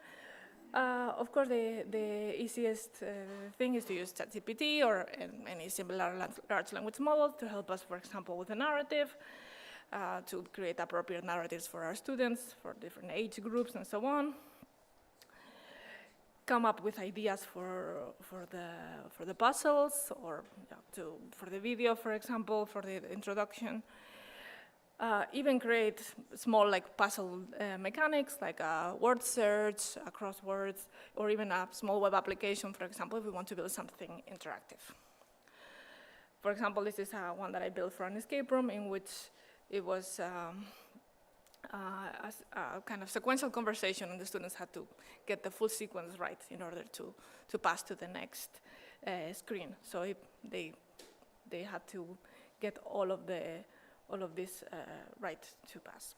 Of course, more let's say, with a bigger effect on our productivity is Midjourney or similar image creation generative AI that help us create the whole escape room scene for digital escape rooms. For example, a lab. The most difficult part for me is keeping the consistent style through the escape room. This has, since I created that one specifically, has been evolving and improving a lot. I found that, for example, using Pixar style was a very effective way to more or less things looking the same. And of course, using previous images as input to build on something that you already created is very, very useful. So an example of one that I use for the same escape room, and some other very useful feature, which is region edit. So for example, if a student already opened something or a door, you can re-edit the picture to say, now I want this, but with the open door. And well, an example of this is my hand with a post-it, but I want it to be in the same style as in the escape room, so that's a Pixar style version of my image. And let's see, another, the patient was sick, and now in the next one he's happy. And then ESCAP allows us to make it interactive, for example, by adding if you add the right combination for the door, you can open and move on to something else. So, like I said, it's the glue that puts together the story. Okay, so actually, like Natalia said in my introduction, my main line of research right now is not escape rooms, it's learning analytics, but I like to put the two together. And escape rooms are very rich activities that allows us to get a lot of insights on how students learn. If you know, learning analytics is a research field that, well, more than research, it's a field that entails the measurement, collection, analysis, and reporting of data about learners and their context. And in this case, the context is escape rooms. So in the same platform in ESCAP, we have this learning analytics dashboard. The first thing that we see is just kind of some general statistics about what happened in the escape room, how many people participated, what was the success rate, best time, how many hints they needed to help them. But we have more interesting screens. For example, this is my favorite one, the timeline in which you can see the play-by-play for each team of the escape room at every moment. So for example, for team 10, which is at the top, we see that they took 8 minutes to solve the first puzzle, and the little X's on top is that they provided a wrong answer. Then they solved pretty fast the next 3 puzzles 1 minute, and then 12 minutes for the next one, and so on. So here we see everything that happened all the time. And this is very useful to see in real time, because we can detect students that are lagging. We can identify somebody who's doing like trial and error to try to game the system. We can see which students are idle without trying anything. We can see if they need a lot of help. So it's very, very useful to give them in-game support. Of course, then we can also do other types of analysis after the escape room is over. For example, see what are the puzzles that take longer, how many attempts people need on average, and so on. So yeah, with this we become aware of design problems and identify what are the most useful hints, for example, that allow people to yeah, okay. If we're not happy with that dashboard, we can always download the raw data, like an example that you have there, and do analysis afterwards, and my time is up. Like, for example, this one in which we detected 3 profiles of players based on their solving puzzles and hints behavior. And, well, the future for me of escape rooms is actually integrating AI as part of the game, for example, as non-player characters that can help personalize the experience for the players, or to have more kind of flexible puzzles that are not just like a password or combination, but for example, that would require the students to explain something, or something a bit more like, rich, not just a number or letters or such things. Well, and here are the links to the platform, the public link to play around with it, and then the code if you want to deploy it and have your own instance. That's it for me. Thank you very much.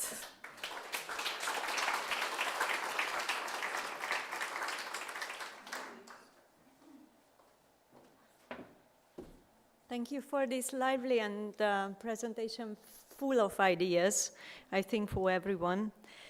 Our next speaker and the last speaker in this plenary session is not It's quite well known to Hungarian people in the higher education. Dr. Cilla Steger is a distinguished economist with a PhD in educational science who leads the CE Education and Skill team at PwC. She brings nearly 2 decades of extensive experience in the education sector, having worked in university management and subsequently dedicated 10 years to the central government, where she spearheaded the development of e-services within higher education.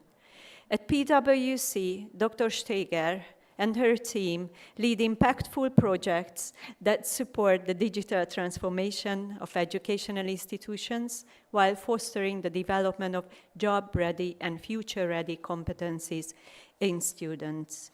We are incredibly fortunate to have you, Cilla. The stage is yours.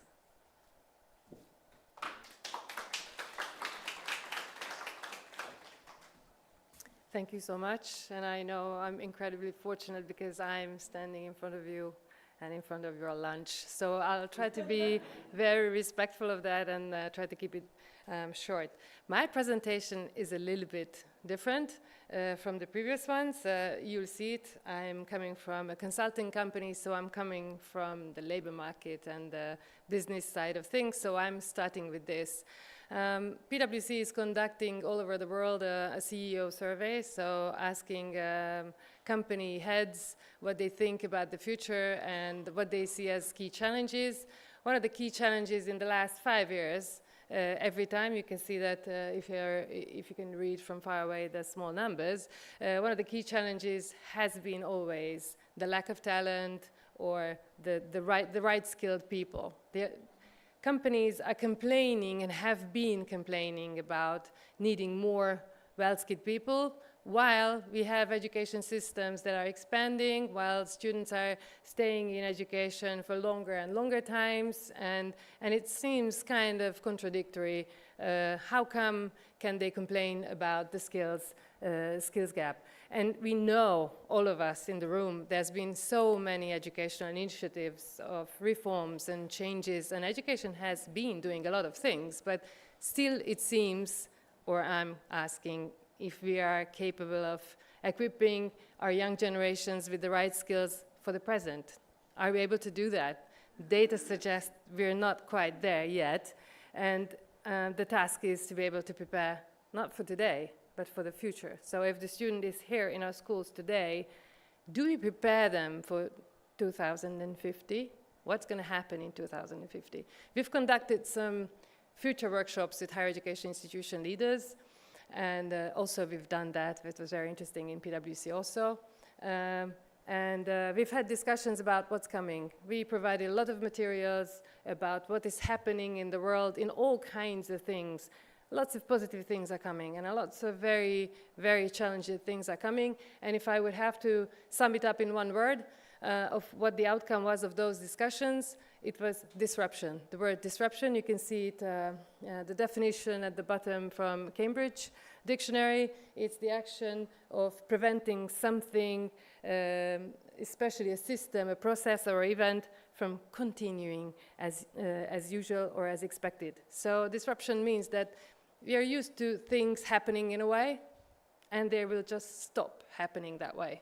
And if we keep on telling about what has been happening, what we need to know now, it's not going to prepare for what is not going to happen the same way. So disruption is a key thing. We don't really know too much about the future. We know that things will change. There are very interesting trends apart from AI and technology. I know today's session is about, and the whole day is very much focused on digital, and I think digital is a key issue, but it is not the only issue with regards to the future. And I think we would be doing a good service to education if we would have a broader mindset about sustainability as a key issue and climate change, about social disruptions and social differences and larger and larger social differences. And I would also like to name the not very nice threat that we have around about militarism, about defense costs going up, and prospects of a potential war. Let's hope it's not going to come, but still things are boiling all around us, and it's really hard to predict what's going to happen next week. Let's not talk about 2050, who knows? Nobody knows. So what we see is that what we have to prepare children for is something that we don't know what it is. And yet, in schools and in higher education systems, we're basing everything on tradition. And I'm sorry to say, I know all the people in the room are breaking tradition and bringing new things in, so it's not for you. But basically, still, things are about continuity within the education system. So if we look at the students, we see, and especially there's been a lot of surveys about COVID times, which was the last global scale disruption, about social and mental welfare of students, and how they were anxious, depressed, how they felt insecure, and more teachers and academics are reporting about students feeling the need to be equipped to serve in a very uncertain future. So they have a need, and schools offer what we have, which doesn't really meet the need, which is, I think, a problem. We had several discussions with experts. For example, we had OECD's expert on future skills, so we thought she would have the answer of, okay, so what do we have to teach in schools? And she said everything that I would have said 5 years ago that you would have to concentrate on as skills and competence development have been provided by AI, or AI is going to be very shortly providing these skills. So nobody knows what is going to be the next breakthrough in technology, and so nobody knows what are the competencies that actually technology is going to provide better than humans. So that's a very tricky situation. So what do we do now? So when we talked about this, we discussed with experts that actually the basic skills like literacy, numeracy, and digital data literacy that I think CE countries are lagging behind, or Hungary is lagging behind in digital and data literacy, and data I would emphasize very strongly. Data literacy are key issues, and we said something like life skills. I think all of us in the room understand how important life skills are going to be. For the upcoming generations, if they have a digital, a virtual reality all around them, do they realize that actually like a flood is coming, or somebody's talking to them, or they would need to eat, or meet friends, or socialize? How do we teach and emphasize for the children their self-management, that they have to draw the line, and they have to be conscious of what their focus is. So their focus is not going to be wherever the impulses are coming, but where they want it to be. How do we teach this, and how do we teach about social interactions and these kind of life skills, staying alive in a community? And of course, the other competencies have been already mentioned by others: critical thinking, problem solving, innovation, thinking out of the box, and social skills. I think social skills is going to be crucial because there's going to be a lot of change. If you want to take society, a group, a company, a class, a family through change, we need to be empathetic, and we need to have leadership skills and people skills, communicational skills and confrontational skills, but yet, all kinds of a large set of constructive feedback and all these things, so that you would be able to convince people to move forward and go through change. So that's going to be a key issue. And what can education systems do? I think probably the most important question is, what is the purpose of education? If AI can perform everything better than we can, and we're going to be, or our kids are going to be living in a world like that, what is the role of humans, and what is the role of human knowledge? So I really would encourage all education institutions, and of course governments also, to think about what is the role of education in this sense, and where should we focus our attention.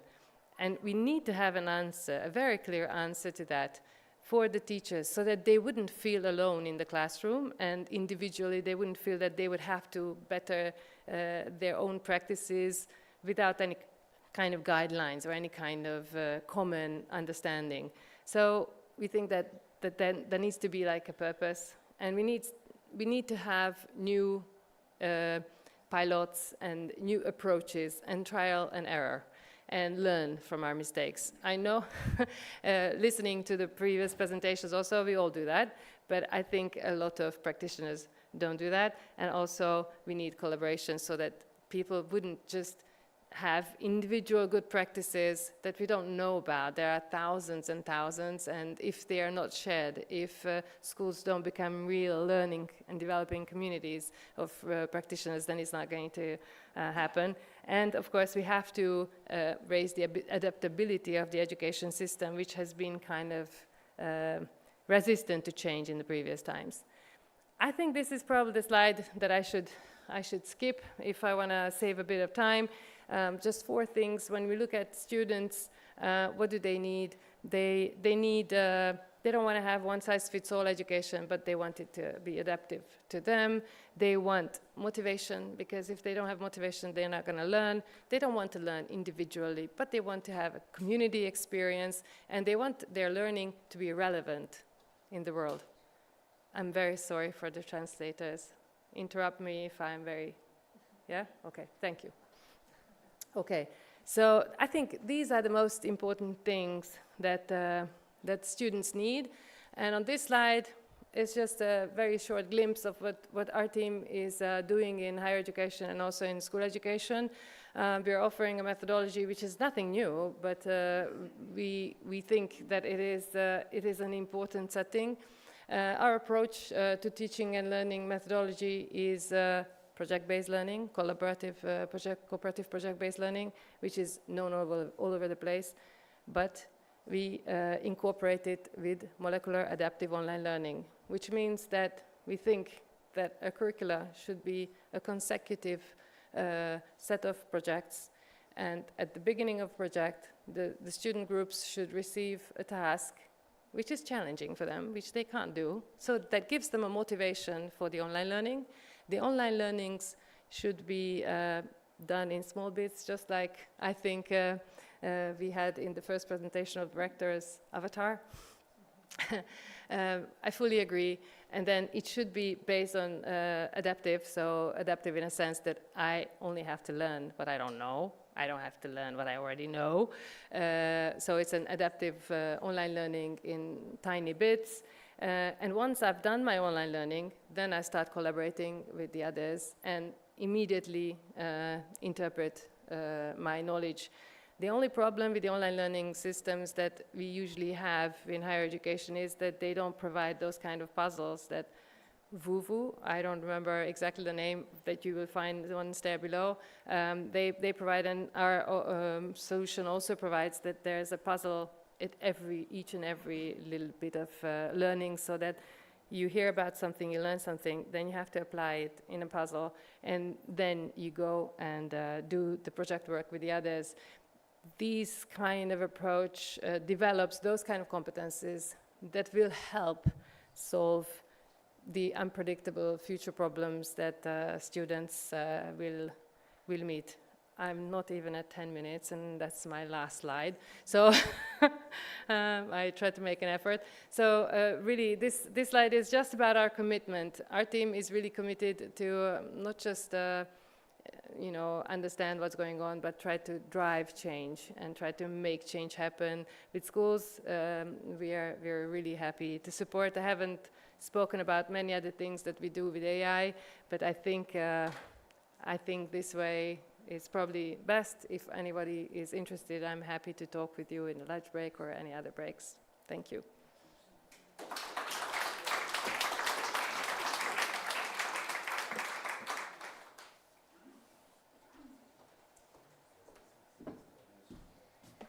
Thank you, Cilla. It was really an inspiring, thought-provoking. I mean, actually, we have more and more questions. We've come here to talk about the future of teaching and the future of learning, but actually I think these plenary presentations have raised many, many questions, and it actually, they have raised our responsibility because we have to provide answers to these questions. Let us express, first of all, how grateful we are to our plenary speakers, and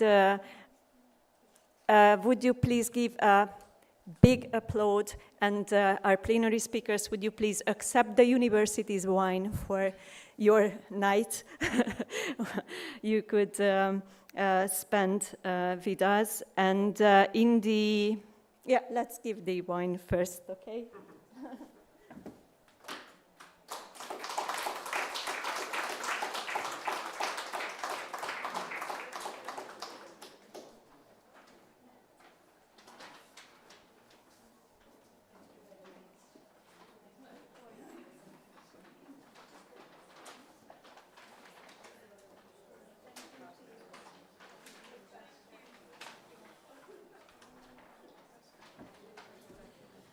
So last announcement. So don't forget, please, that we have a dynamic and diverse program planned for the remainder of the day. You are now invited to enjoy a light lunch on the ground floor, and after which parallel sessions will commence. As detailed in your program, we have an English session here taking place, and alongside this, we have 3 Hungarian language sessions in different locations of the building. Please do not forget that we have exhibitions on the first floor and on the second floor. Try the innovative things our exhibitors have brought.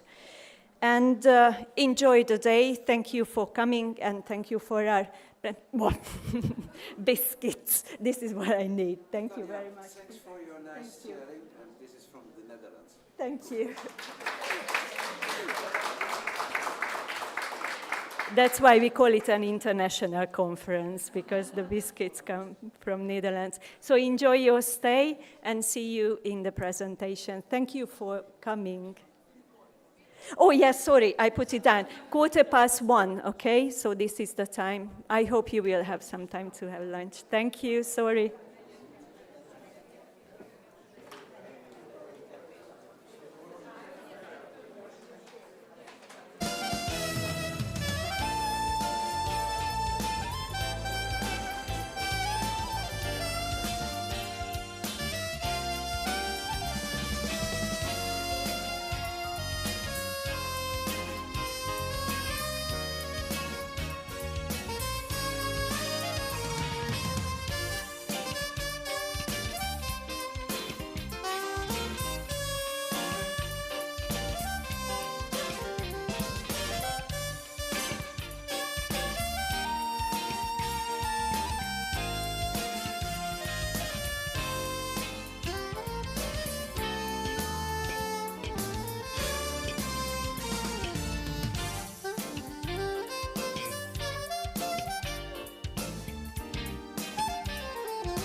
back in the days.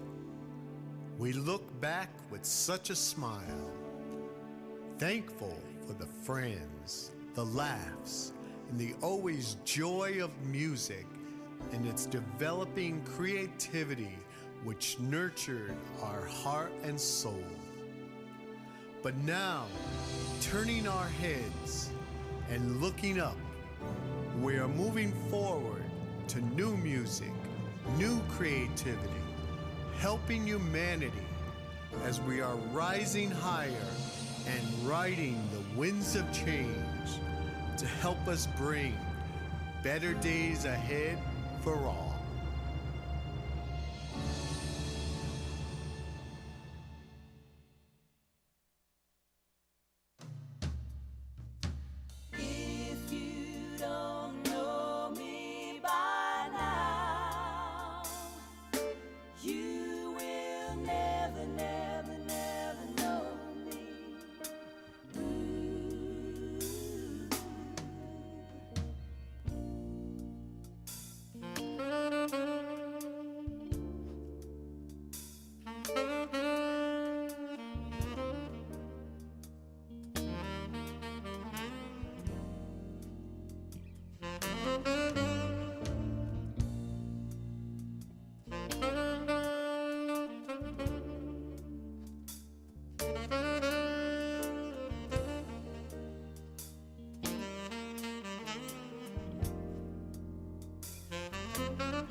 jó, oké.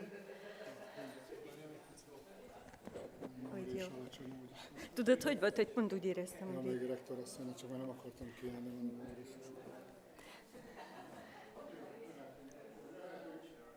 So, dear colleagues, welcome back. Thank you for coming to the English session. And we'll start because we are a little bit running out of time, but don't take it as a pressure on you. Our first presentation will be has a very interesting title, AI-based research in higher education. And the presenters are Nora Barnuc, Dalma Lilla Dominek, and from the Ludovica University of Public Service, the English name, yes? The stage is yours. Thank you. Mm-hmm. Okay.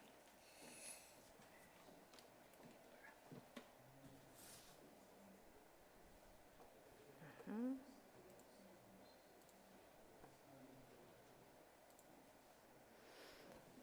Okay.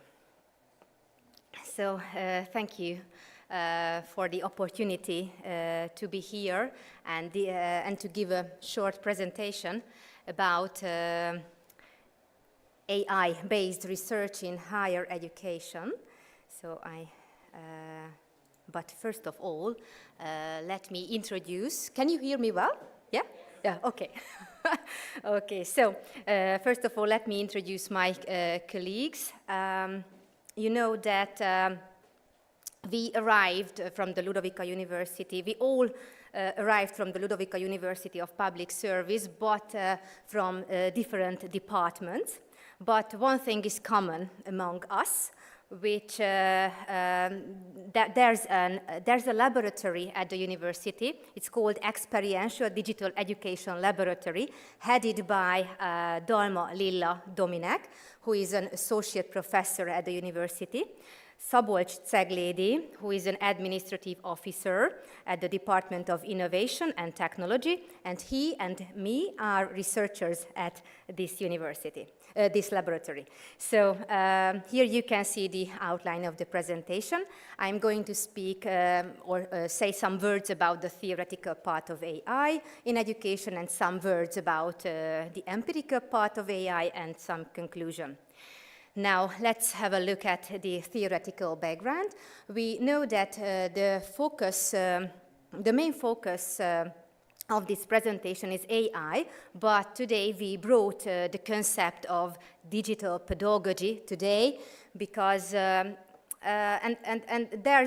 are several approaches or definitions of this concept, but today we brought the approach of digital pedagogy from Professor Zoltán Szűcs from Hungary, because according to him, this concept is a set of different methodologies, classroom methodologies, or different mindsets based on the use of ICT tools, databases, and digital contents. Based on or according to these two aspects, we keep important to emphasize that teachers have to possess technological and methodological competencies to integrate digital tools effectively in the classroom work. And then it's important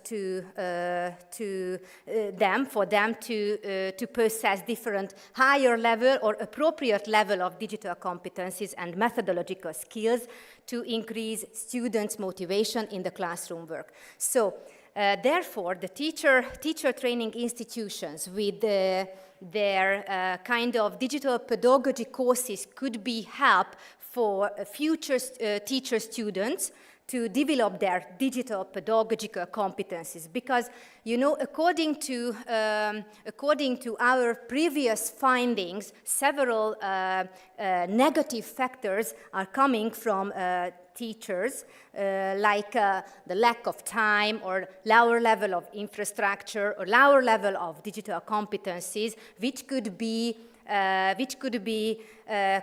enough for them to avoid or ignore to develop their digital competencies or to involve digital pedagogy or develop their content creation or content consumption. So therefore, we keep important to emphasize that teachers have to know different educational models with technologies embodied with AI tools.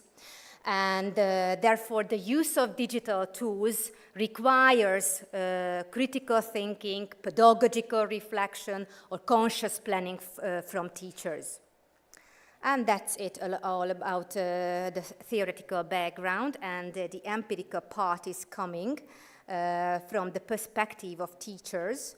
And at this point, I would like to speak about, or I would mention, an internal, a national institutional research project where the main goal was to explore the teachers' attitudes, experiences about the use of AI in education, where the leader was the Károly Gáspár University, and Ludovika University took part in this research with the sample of more than 100 teachers. So it's quite, so the number of this sample is quite small. So no firm conclusion can be drawn. So therefore, further research is needed in the future in this case, we think, in our opinion.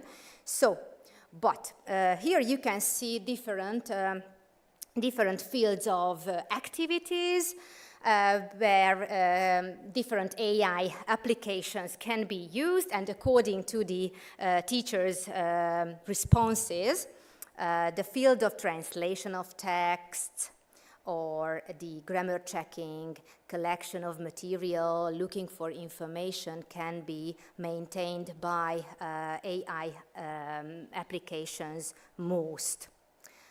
And then they are motivated to use AI tools by saving time and work, by keeping up with new technologies, and they would like to improve their quality of their work. And we should move on to the perspective of students, where I would mention an internal university research where the main goal was to explore the students' attitudes and experiences about the education of the future, how they can imagine the university or education of the future. In this research, they think some results are, or findings are coming. So they think that young people need most higher level of professional knowledge, creativity, knowledge of modern technologies when they enter the labor market. But at this point, we think that we can stop for a second, because apart from their opinions, we can agree with that it's very important to improve the students' critical thinking when AI lives with us. So it's our responsibility. So as teachers, it's our responsibility to develop their critical thinking in the digital world so that they do not become victims of the digital world. And on this slide, we can see that one part of them, nearly 30% of them, strongly agree with the use of AI in education, but another part of them, nearly in the same proportion, neither nor agree with the use of AI in education. To tell you the truth, it's absolutely true, because during the our classroom activities, we experience that one part of the students are open to use AI in the learning process or during the classroom activities. They have experiences with AI, but one part of them do not have any experiences, and they seem to be a bit desperate in this case, and it brings out our responsibility to try to guide them to, in a sensible way, to teach how to use it responsibly. The majority of them strongly agree with that the burden on students would ease if more classes were held in a digital environment. And strongly agree, and more than 32% of them strongly agree that they would be motivated if the educational institution applied more and more digital methods and technologies in higher education. But this slide contains very interesting findings or results. So because we explored and we asked them how they imagine the education of the future or in the future, and according to the results, they said that we need modern education, but in a traditional way, because we need theoretical and practical activities, and we would like to learn rather individually and face-to-face with each other in the classroom environment, and we need less digital teaching methods. So as researchers and teachers, of course, we were shocked. And so what happened in this case? And we decided to detect some clues, what it is in the background. So we assumed that the students need mixed educational methodologies in the classroom work. And therefore, we conducted, so a classroom research was conducted to detect some clues, and so we studied if traditional or internet-based solutions or AI tools provide better help students to increase classroom engagement or balance or involvement in the classroom. We research how the use of flow-based pedagogical model influence the students' development or the development of students' involvement in the classroom activities, in the classroom work. And the question was, is the teacher able to achieve higher flow state with students in digital or traditional teaching environment? And the hypothesis was the use of AI technologies and or AI tools in the classroom has a positive effect on the development of the students' different competencies or their involvement, motivation, balance. It means that using technologies causes significantly a higher coincidence with experience and challenges as well. So therefore, the aim was to measure the students' involvement or flow state of the students in digital and traditional environment with the help of this model.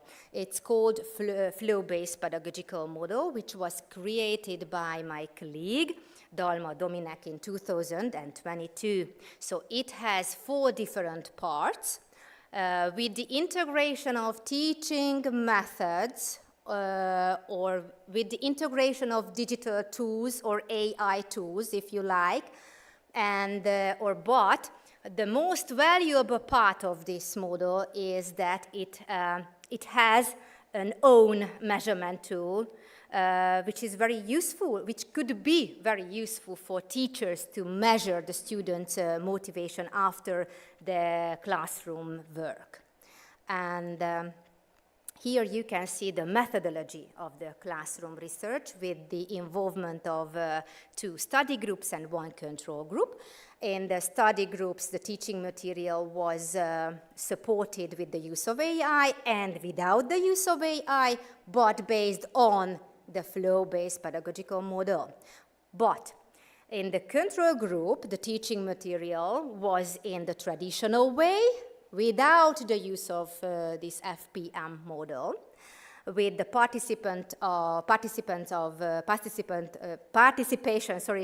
full-time students and with the same teacher.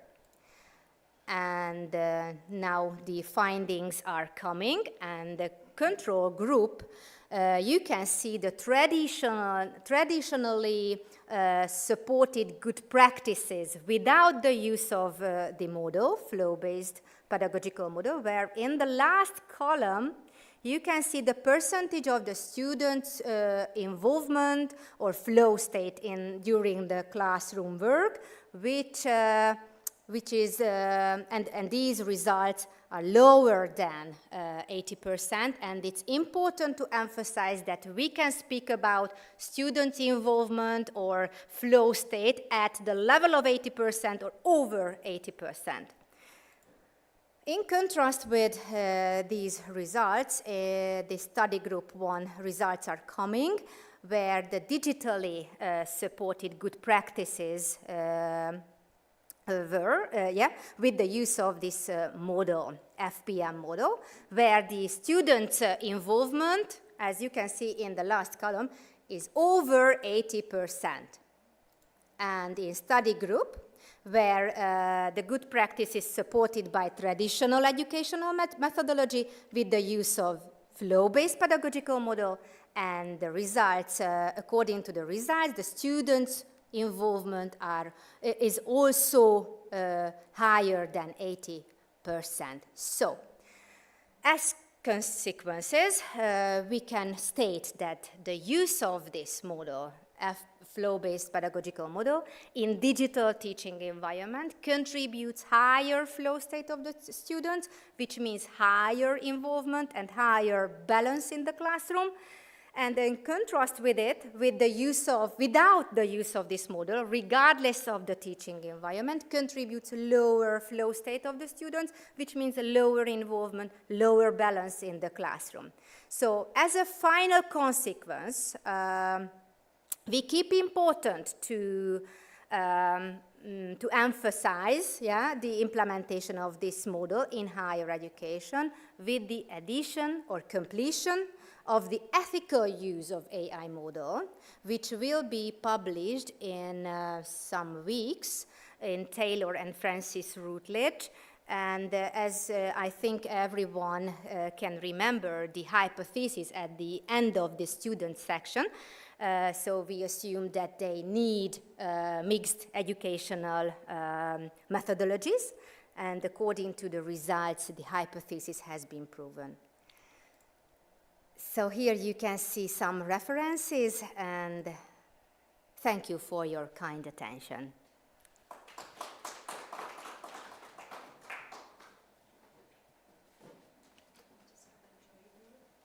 Thank you, Nora. Thank Please, you. If you could stay just for a second. Do you have any questions, comments? Yes. Maybe I will interpret if you ask it, and I will. Yeah, for the microphone. Yeah.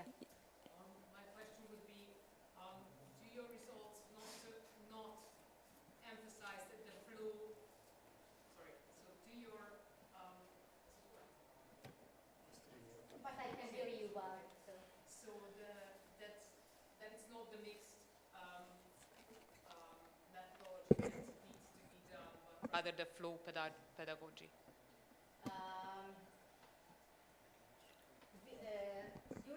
Nora? Your question. So according to the results, Nora, would you please come? Sorry. So we try to compare what the difference is between the use of traditional methodologies and digital digital-based methodologies. But according to the results at the second section, at the student section, you could see that they need everything. They need theoretical activities, practical activities, but they would like to work individually. But according to our experiences, when we use this model in case of our lessons, they They work in pairs and groups, so we use mixed educational methodologies in this case. But according to the research, we just compared the traditionally and the digitally based methodologies. Okay, but later we can speak about it more in details. Okay. Thank you very much, Nora. Please don't leave. I would like to introduce you to my pair chairperson, Dragan Tomáš. He's from Czech Republic. He's a partner of our university, and Tomáš will join me and help me with this following work. Okay, so I would like to invite then our next presenter, Tamás Kígyós, who is presenting on measuring skills and career orientation with digital tools, course analytics, and forum content analysis. What artificial intelligence in education does and does not mean. Thank you. I take it.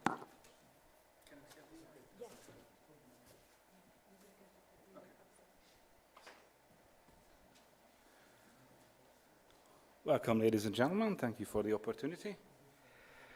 I'm here to represent Proctiwork as a private company that is, thank you, trying to supply solutions, and my title actually is a little bit shorter than it's in the program. I don't know how some text got in the way, but I would like to get through some challenges that we have when we are talking about how we are using AI and AI-powered tools in education, and then how we apply those things in a company. So basically, of course, we see the future, right? I also teach at the universities, so we see some kind of future, how equipped the students are with certain skills that we are letting out in the blue. And of course, the challenge comes when we don't have that much opportunity to train them because they are not going to university, because they are going for a vocational education or no education at all. So we as private companies feel the pressure of challenge of selecting the good workforce and how we can do it with the support of AI, and I have 3 lessons standing on the shoulder of giants. So first of all, what are the main challenges of AI and education? So how do we use, what are the principles that we use in education? How do we keep the natural intelligence, the human intelligence in the challenges of the AI era? And how can we prepare students, how can we prepare young people for the challenges of the workforce that later is coming to them? So, as an educator, what I feel is that students are weary. When they come to the classroom, they're weary. We have no idea why.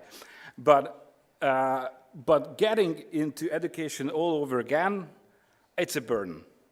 So what they want to do is that they want to ease that burden. So do as little things as they can do to pass a course or etc. I'm sorry, I'm straightforward honest. And they have life goals and work ethics, like they want to get very rich very fast and exploit the opportunities of online applications to do that. And they are overflowing with technology. They have a lot of things that they have to focus on, and they are kind of lost on what is good for what. So, as an educator, as an educational scientist, I have a little problem with AI, because what AI can do is terrifying at some points. I'm a tech aficionado, I'm a science fiction aficionado, so I kind of have a vision of how things are going to play out if we don't pay attention. So I checked the EU's AI Act, which is trying to channel the good part of the technology and trying to prevent the bad things from happening. And I came across a surprising logic. Everything that we do when we educate kids, we do like instead of AI, because AI has certain limitations as we human do not have, so we have to be aware that if we are just letting people to use AI without any guidelines or brackets or frameworks, it's not going to be very nice. And speaking as a Hungarian-based company, we have to tackle the issue that the Hungarian demographics is a very vulnerable demographics, as you might know. We have a lot of challenges ahead of us, especially in those areas where the Hungarian economy is prone to be built on, so factories, industrial elements of the economy.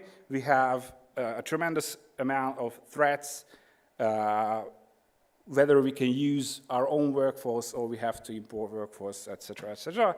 And the bottom line is, how can we select people from the students, from the people who are applying for jobs in a way that we use the technology that is existing, but also we keep the human touch and the attention and the care, because that's what is going to be, at a later point, beneficial for the company. So first of all, a lot of companies measure a lot of things. Now we have a lot of sensors, we have a lot of opportunities from digital tools that we can measure up from week to week, hour per hour, etc., etc. And we have to build up these measurements in a way that really supports decision making in the company. So we have trust in what we measure is the important thing to measure, and how we see the students and how we see the workforce through those data points are very important for the companies, but these are sort of leaving out the human care of the company practice, but we have to speak the same language, we have to personalize the learning journey within the company. So I'm not talking about education right now, I'm talking about the life of the company. So we also would like to keep the good workforce, and therefore we have to move them upwards with their skills as well. How do we use the word intelligence? I think it's a key factor in approaching and separating the beneficial versions of the AI and related technologies and the risky versions. So first of all, we had the national intelligence, which is based on choices. I brought you two distinct definitions. One is the very famous psychological definition of David Wechsler, and the other is a more recent definition. So intelligence is not perceived, of course, as something that is rigid or stable. It is developing over time, and I think that the most crucial thing is that to show to a person who is applying for the job is that no matter how good they are right now, they can be even better and even better in the future. And if I have that perspective as an HR person in mind, then I might exploit the possibilities of the person and not the straight that they are coming just right into the company. The rising importance of the emotional intelligence, so we as companies see that more and more we provide services for companies, and they tell us that they want somebody who can work in a team. They want somebody who can resolve conflicts. This is something that I think the educational system is not focusing very much about.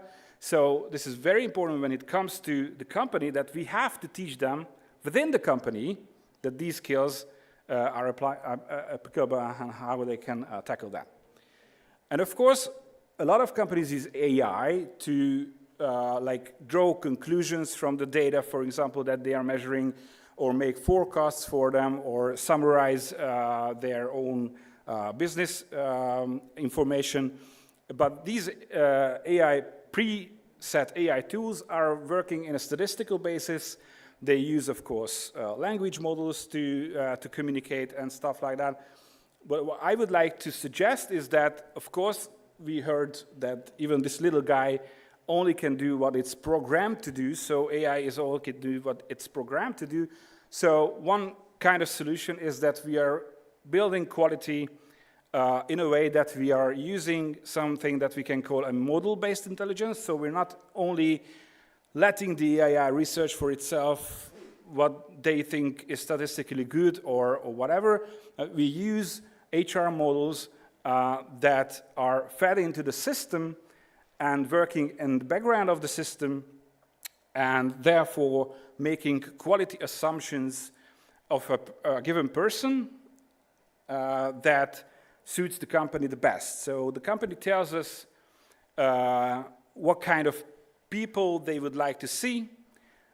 We, in the model-based module of the program, we are building up that kind of a profile, and of course, we match up the candidates with that kind of a profile. Because what the company wants is, of course, profit. So what is very important is that we are trying to supply the companies with the benefit that we are matching up with people whose not the skills are fit for the company, but the mindset, the values, the motivation, the attitudes, because we need to assess those as well. So we need to get data on how are they motivated, what is their life goals. And we are talking about blue-collar workers here, not white-collar workers. They do not have the capacity to tell us, so we have to get out of them somehow, and therefore we use the practice system with questionnaires and also hands-on exercises that they have to do. And let me show you another philosophy. So the old vector was when I was studying education 20 years ago, is that you have to be very knowledgeable, you have to study a lot of things, and then you can try that out, and then you will at some point become a professional. But that model is failed. So what we see now is that people have some ideas on their lives, or they didn't, so we have to teach them how to do that. But they have values and they have some kind of prompt running inside their heads. That prompts are based in the belief system that they have and the previous experiences that they had, for example, in education. So I'm not really good at maths, and that creates a fixed mindset, and then they cannot really develop themselves further. So what we need to do is that we take a look at the values first, the motivation first, and then it's very important and useful to know about the skills and the knowledge, but that is something that we have time for at the company. But if the values are not close to the company's values, the dropout rate will rise. So what we designed is a tool that uses state-of-the-art principles. So we gather the models that we think are the useful models and scientific models behind the system, feed it to the modular backbone of the system, connect the competences and the personality models, and we have, of course, the machine learning, so we know about the existing data on how to proceed, what kind of adjustments we do have to make in order to supply the company best. And we are building up new prompts in the people's minds, so they see how they can acquire new things, how they can use and transfer the skills that they have, for example, in the previous job to this company, and how they can make use of it themselves. And what is very important as a feedback from students who use the system, that they build up self-knowledge, and it's never too late. For example, I just want to tell you one little story. We had a lady in her 60s who was nearing the pension range, but she was very active and she wanted to do something more, and she was working at a manufacturing plant as some kind of operator, so that's a blue-collar job, because after COVID, she found that it's very important to have a stable job rather than her ambitions. But her ambitions were in event organizing, event planning, and hospitality. So so she was in a sort of decision point because she did not enjoy working at the factory. So she had this opportunity to fill out a test, and the test showed that, of course, her hidden priorities are very high compared to their motivation for the job that she has.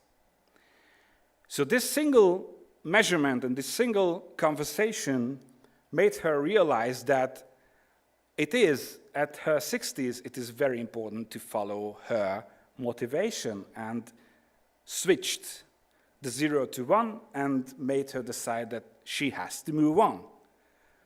So these things also happen at a later age, not only in school. These are a short presentation of what we are measuring within the system. Of course, this can be a modular measurement. We can adjust within these capacities, and we also have different other tests that are not inside the system that we can offer for companies as well. Thank you very much for listening.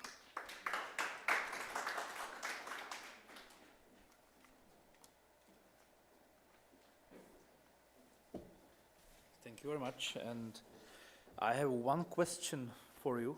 Yep. In your opinion, what is the appropriate role of such systems within formal education and career consulting frameworks? What is the role of? Yeah, appropriate role.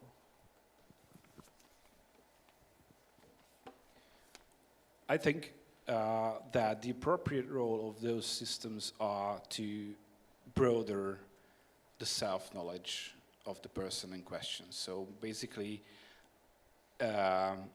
we now approach the point where we can have, with the help of digital tools, a lot of deep information on how a person works in an environment. And if we can show them, they might be surprised. So we have a lot of data, and in the right hands, in this model-based hands, when we can know, we have the ability to tell the difference between the effective and the ineffective behaviors that they do, and those behaviors are, of course, based in the values and the beliefs of a given person. We can have a better understanding of the person, of their own abilities and their own journey. And I forgot to tell you about the lessons, but the lessons are the same. So Ray Kurzweil says that we have to be personalized, and it also, the lectures in the morning drew attention that the personalized learning is very important, and with the help of the AI and the model-based intelligence, we really can do that now, because the split attention of the teacher can be supported by tools, and it's more effective than just do it in the old way. Okay, thank you very much.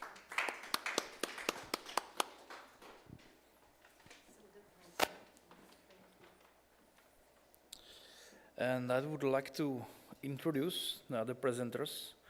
It's Zoltán Zakota, György Molnár, and Zoltán Szütz, sorry, with the topic legal and ethical implications of using AI in education from Esterházy Károly Catholic University and Óbuda University.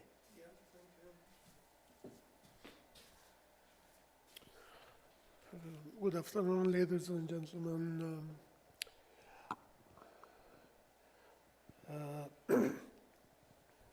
I think my co-authors don't need any introduction, any presentation. You met today Professor Molnár, and Professor Szütz is one of the most well-known figures in teaching and research about e-learning in Hungary, and not just in Hungary. I personally feel very honored to have the opportunity to work with them since a couple of years. So just a few words about myself. I'm teaching at the University of Debrecen. and they have a technical section in Oradea, Nagyvárad, on the other side of the border.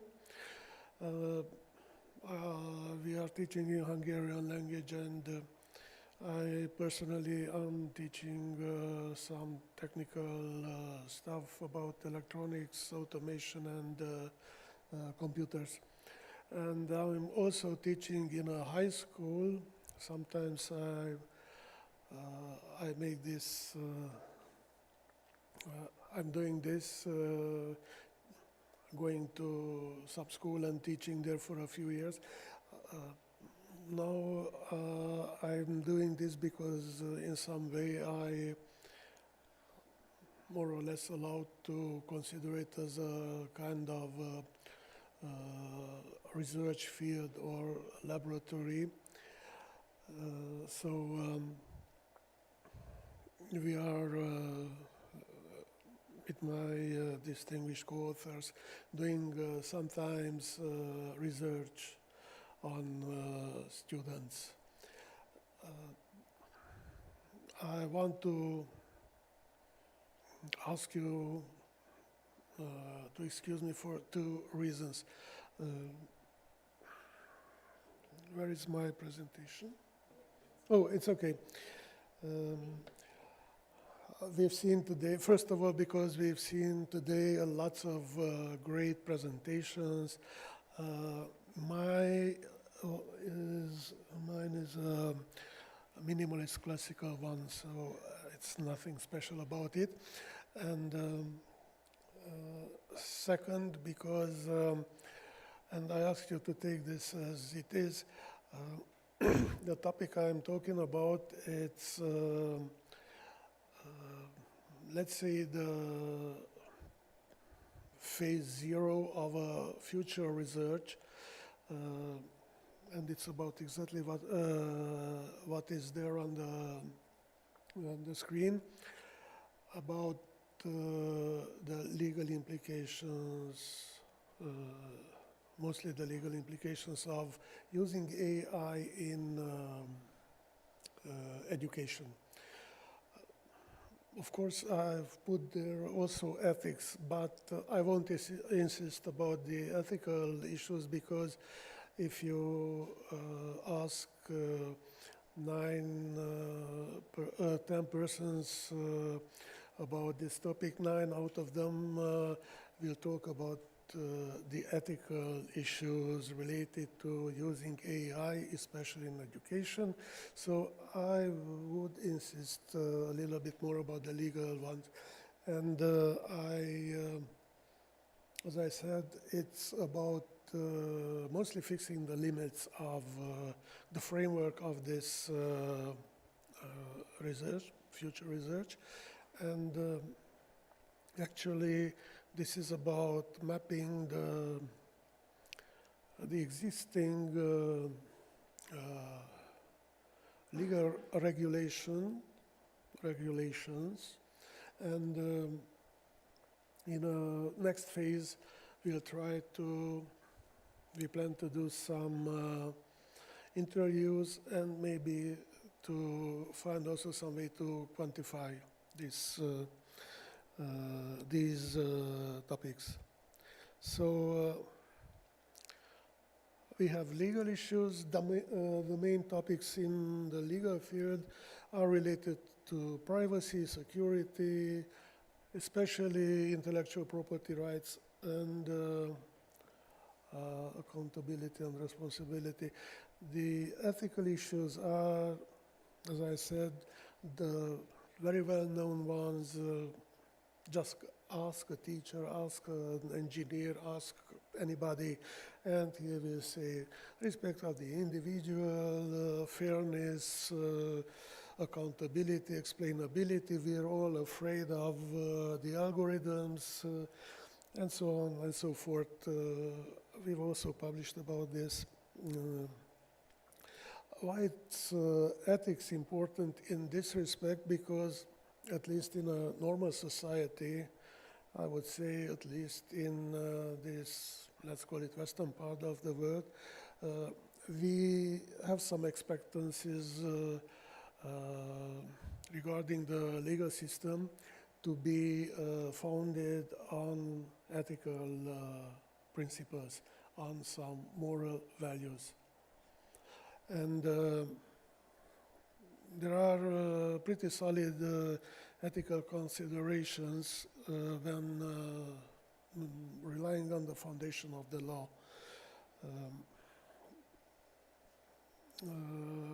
Ethical principles are very important when we have to interpret in some way laws when they are ambiguous. They are very important when in fixing the conduct of persons involved in legal processes, judges, lawyers, and so on and so forth. They are important because they can maintain the public trust in the legal system. They are important when guiding decision making. Usually laws aren't sufficient in everyday action. And in many times there are gaps in the legal system.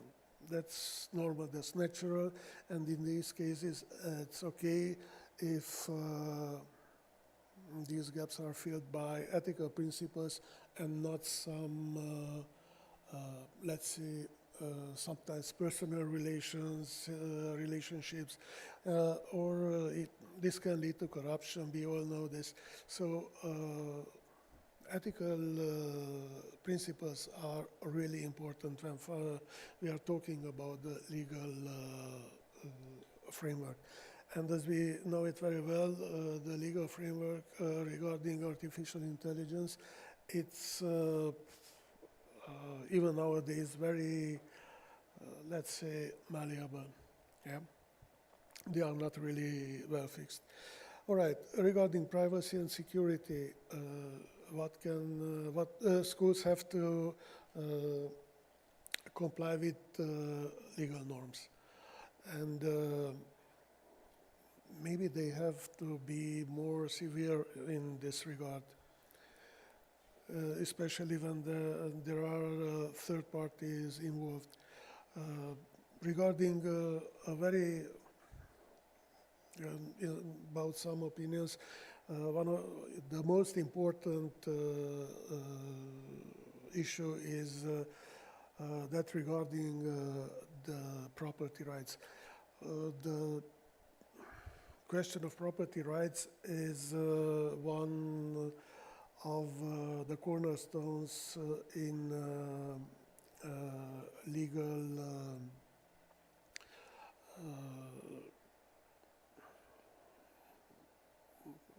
regulation of AI.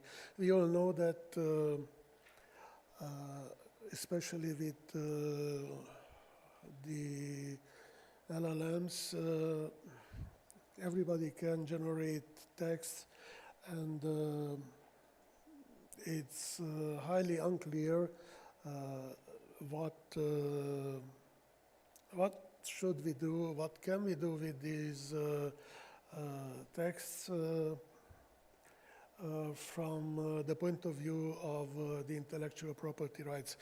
In schools, and this is my everyday experience too, kids are using ChatGPT, especially ChatGPT is the most well-known, not every day, every hour to do their homeworks. They are doing their homeworks in the pause for the next class with ChatGPT. And actually, teachers don't really know what to make in this situation. Yeah. The question of accountability and responsibility. It's the question of AI control decisions. It's much more general. It's a much more general problem than education. it's a much larger field. But also it's important also in education, especially if from the point of view of the teachers. Just some examples. These are the most important federal level laws used in the USA to assure security in AI usage in schools. And these are not all the laws referring to this topic, and these are just those of the federal level. There are also regulation on the state level, on county level, on local level, even at school level. It's a very complex system. These principles, these laws seem to work. We know that Europe is working since 2019, 18, 19 practically, on a very complex and very well-founded and very largely defined regulatory system. And yeah, we know the Artificial Intelligence Act and the guidelines regarding the usage of AI in education. And I hope I wasn't too long, and thank you for your attention. Of course, if there are questions, then please put them.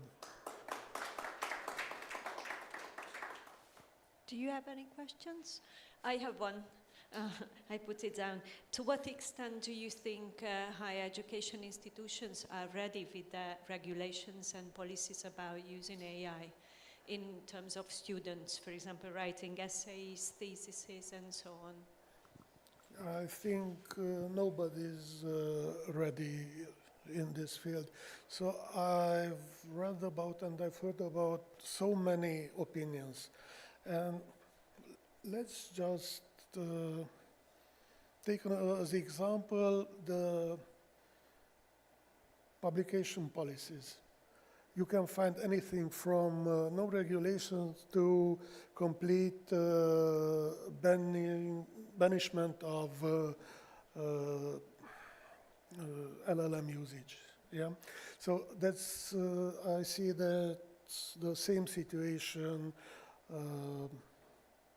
in higher education and in 12K education. You can find anything, and it seems that nobody is sure about what he or she or it is doing. Yeah, I think we'll need some more years. Thank you. Okay, thank you.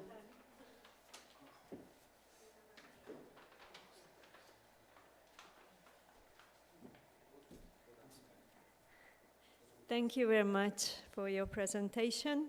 And our next speaker is Richard Ádám Vécsey. And the title of his presentation is LLM's Roles and Limitations in Education. The stage is yours. Here is the one. Thank you.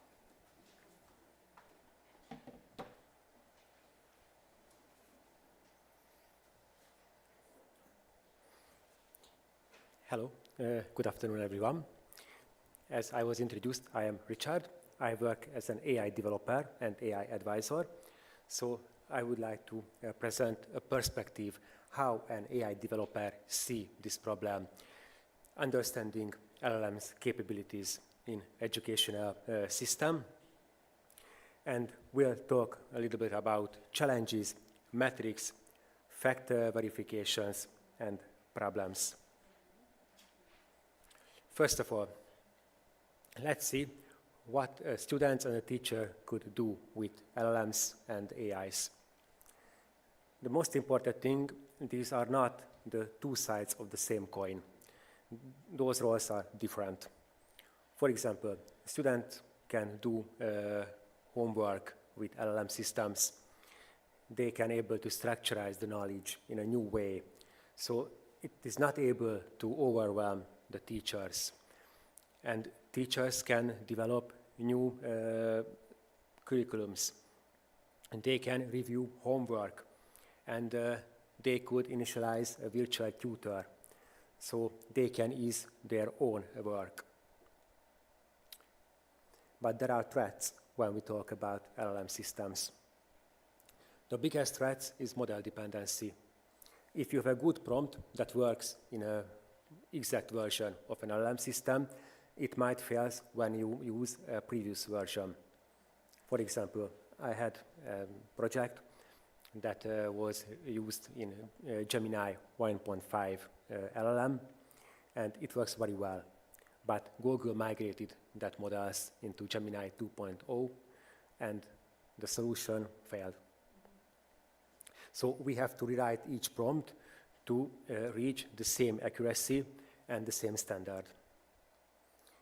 If you use LLMs to generate content, you may fail in the trap in a plagiarism. LLMs can produce an output that originated from a copyrighted material. You never will know about this. There are privacy concerns, because if you upload each of your thoughts, each of your project in a cloud infrastructure, then you will lose the control on your data. And the most biggest threat is the loss of critical thinking. Because if you use LLMs multiple times, you will think its answer is good. So why should I think? I just put my question in the prompt and it will answer. And it might lose the human interaction as well. And there are two big challenges as a developer when we talk about LLM systems. One is the hallucination and the other one is the bias. Hallucination is a technical term. It means the output is not factually correct.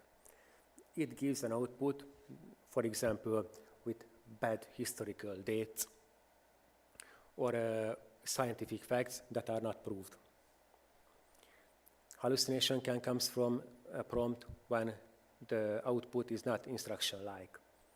For example, you say, I want an essay, and it will result in an essay, but not a summarized version of an essay, but an argumentative one. It can be biased in the data. Bias will occur everywhere. It can be a social bias. For example, if we put a prompt and we ask a large language model that describe a CEO, it might give a result that say the CEO is a white male. Or it can be a cultural bias. Cultural bias means that the Western way of thinking, the Western approaches occur multiple times in the training data, and LLM's model will prefer that view of point. It can be confirmational bias as well. But how can we measure the models? And how can we measure the accuracy of models? For example, we use different databases. For example, GSMHK is a database that refers to mathematical knowledge. There are GPQA and MMMU. These are multi-domain databases. It contains questions and answers about the field of history, information technology, mathematics, biology, chemistry. But there are databases that refers to medical things. But when we use those databases, it means nothing to me.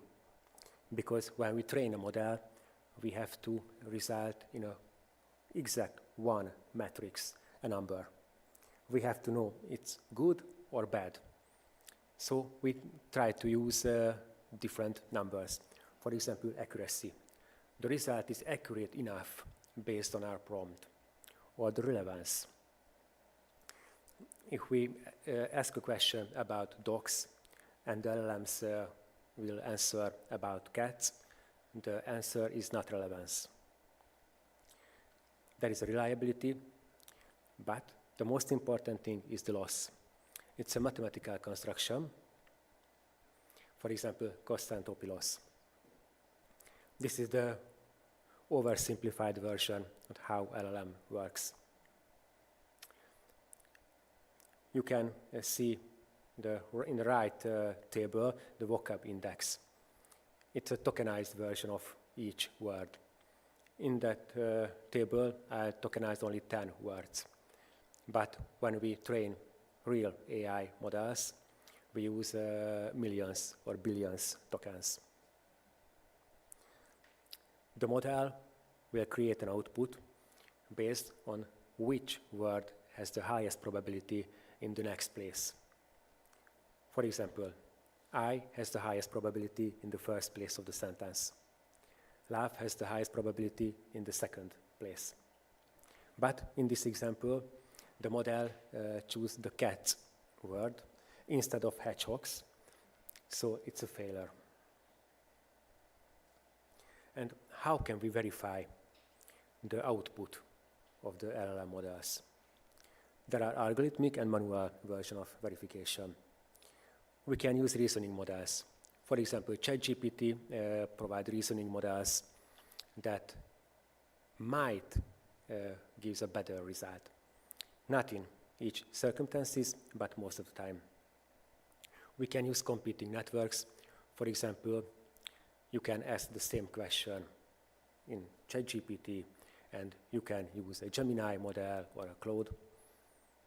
Or you can ask about what was your sources.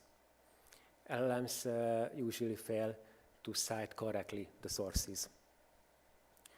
You can use cross-referencing and cross-prompting, which means you can ask a question, what will you say when I answer my question that you answer to me?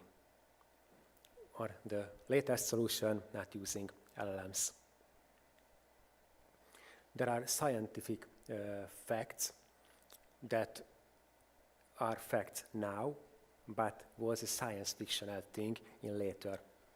For example, heliocentrism. Everybody knows this is a scientific fact.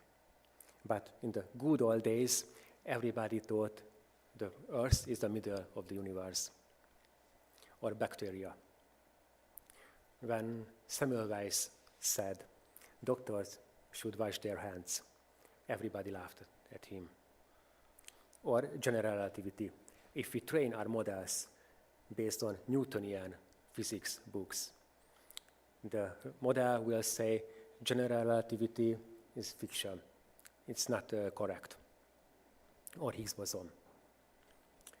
But what about when we talk about science fiction, things that science fiction in the present? For example, Dyson sphere.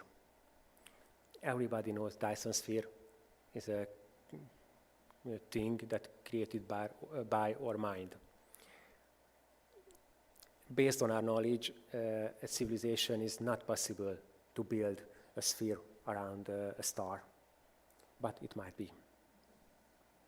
And if there are contradictory evidence, for example, 3 of you create a simulation, and you ask people about what do you think about smoking, and you ask smokers, they will say smoking is good. You create 3 papers, 3 scientific papers based on that knowledge. But I try to create another scientific paper, and I say smoking is bad for health. We put our papers into the training data, and the model will learn that smoking is good because you provided 3 times a bigger data set than me. And let's see some examples. When I asked ChatGPT about the number of moons of planets, it said Saturn has nearly 150 confirmed moons. But it's not correct, because Saturn has nearly 300 moons. And the numbers above came from NASA. And when I want to analyze and check the facts about our space and universe, I think NASA will provide a better answer than a ChatGPT. Which is the largest known prime? The prime above is the largest known Mersenne prime. But ChatGPT said the number above is the correct answer. I asked ChatGPT to create a formula that generates and iterates prime numbers. It's impossible to create a formula that creates prime numbers. But ChatGPT provided that formula. And they provided some proof that it is correct. But it's not. And we have a checklist. For example, if you want to use LLMs to check fresh and new data, LLM model will fail. Because it trained and training data that collected in the past. For example, if a ChatGPT model is trained on data collected in 2020, then its knowledge will reach that level. I advise you to not use LLM models to ask about specific numerical data, historical dates, physical facts, and it is not advised to use medical or biological research or chemical reactions, because these reactions are too complex, and LLM models are not able to work with that complexity, because they know nothing. They just learn how to use the statistics and multiple numerical computations to provide the word that has the highest variability and the highest opportunity to put in the next place in the sentence. But you can use to dissemination, because sometimes LLMs are not good to use facts, but they are good to use for dissemination. They can articulate in a very hard and hard to understand topic in an easy way. And here is my LinkedIn profile, so if anybody have a question, you can connect me. Thank you.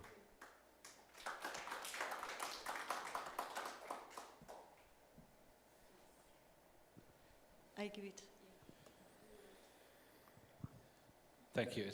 I'm delighted that I can ask a question to an actual developer. One of my biggest problems with ChatGPT and LLMs is that they are free. Because everybody loves a free lunch. Just a short story, and I really, really want your opinion on this. I have a friend, and we spoke about his issues as a friend, as I'm a psychologist as well, practicing. So he asked for some remarks as a friend. And then he told me that he asked ChatGPT to be a psychologist, and he asked his whatevers to the ChatGPT. And he sent me a cutout what ChatGPT told him about his problems. And if ChatGPT was a student in psychology in my practical course, I would not only fail him, but also kick him out of the whole program and show him as the worst example of psychologist. But if I'm just a user without any previous knowledge in psychology, I would say that, oh my God, this is very useful, this advice is very nice. let's continue with the work. So what's your opinion on this? You know, it's easy to connect to a model because you can interact with a model when you want. It always gives you a response, and you will feel that response is tailored to you. For example, I have an own experience. Last year in November, I was a mentor in a Cassini hackathon in Ukraine. And Ukraine is a war zone. And when I woke up in the middle of the night on an air raid alarm, and the voice said 7 minutes to impact, it was overwhelming. And I thought, okay, I had to create something because my mind will explode. And what was my options? The first one, I might call one of my friends, but I thought they will judge me because I was in Ukraine on my free will. So I grabbed my phone and typed my problem into a copilot. And he answered me that, okay, you are in safe, and we can do some mind practice to move further and be more confident. So it's easy to connect to a model. And most of the models are free. But the better version of models are a paid version. So there is another argument. For example, the gap between the society will be huger in the future, because if you have money to pay for the better model, then you will give better output. You will be better in your work. You will be a better person, because your Facebook post will be better. Your image will be better. But if you are not able to pay for a model, then you might reach the average. But imagine, there are a lot of people who has zero knowledge about technology. And it's insane, because I think we have to teach people how to use LLMs and how they can access that technology. And I think this will be the most important thing in the education. Thank you.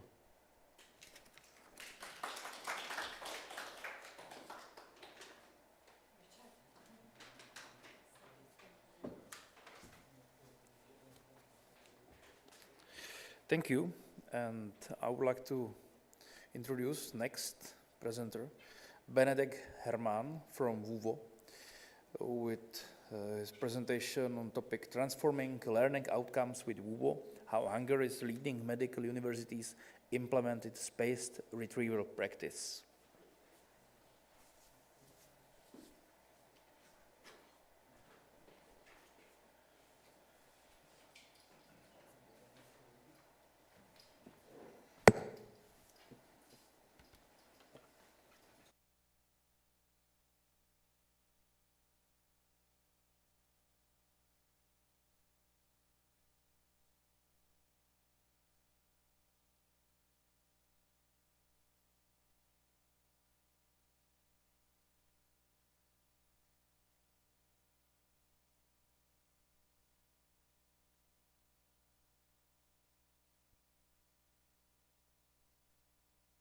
Super.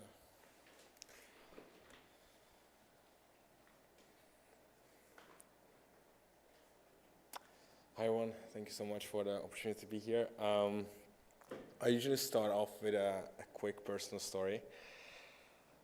I used to be a medical student, as you can see from this picture, in my exam period.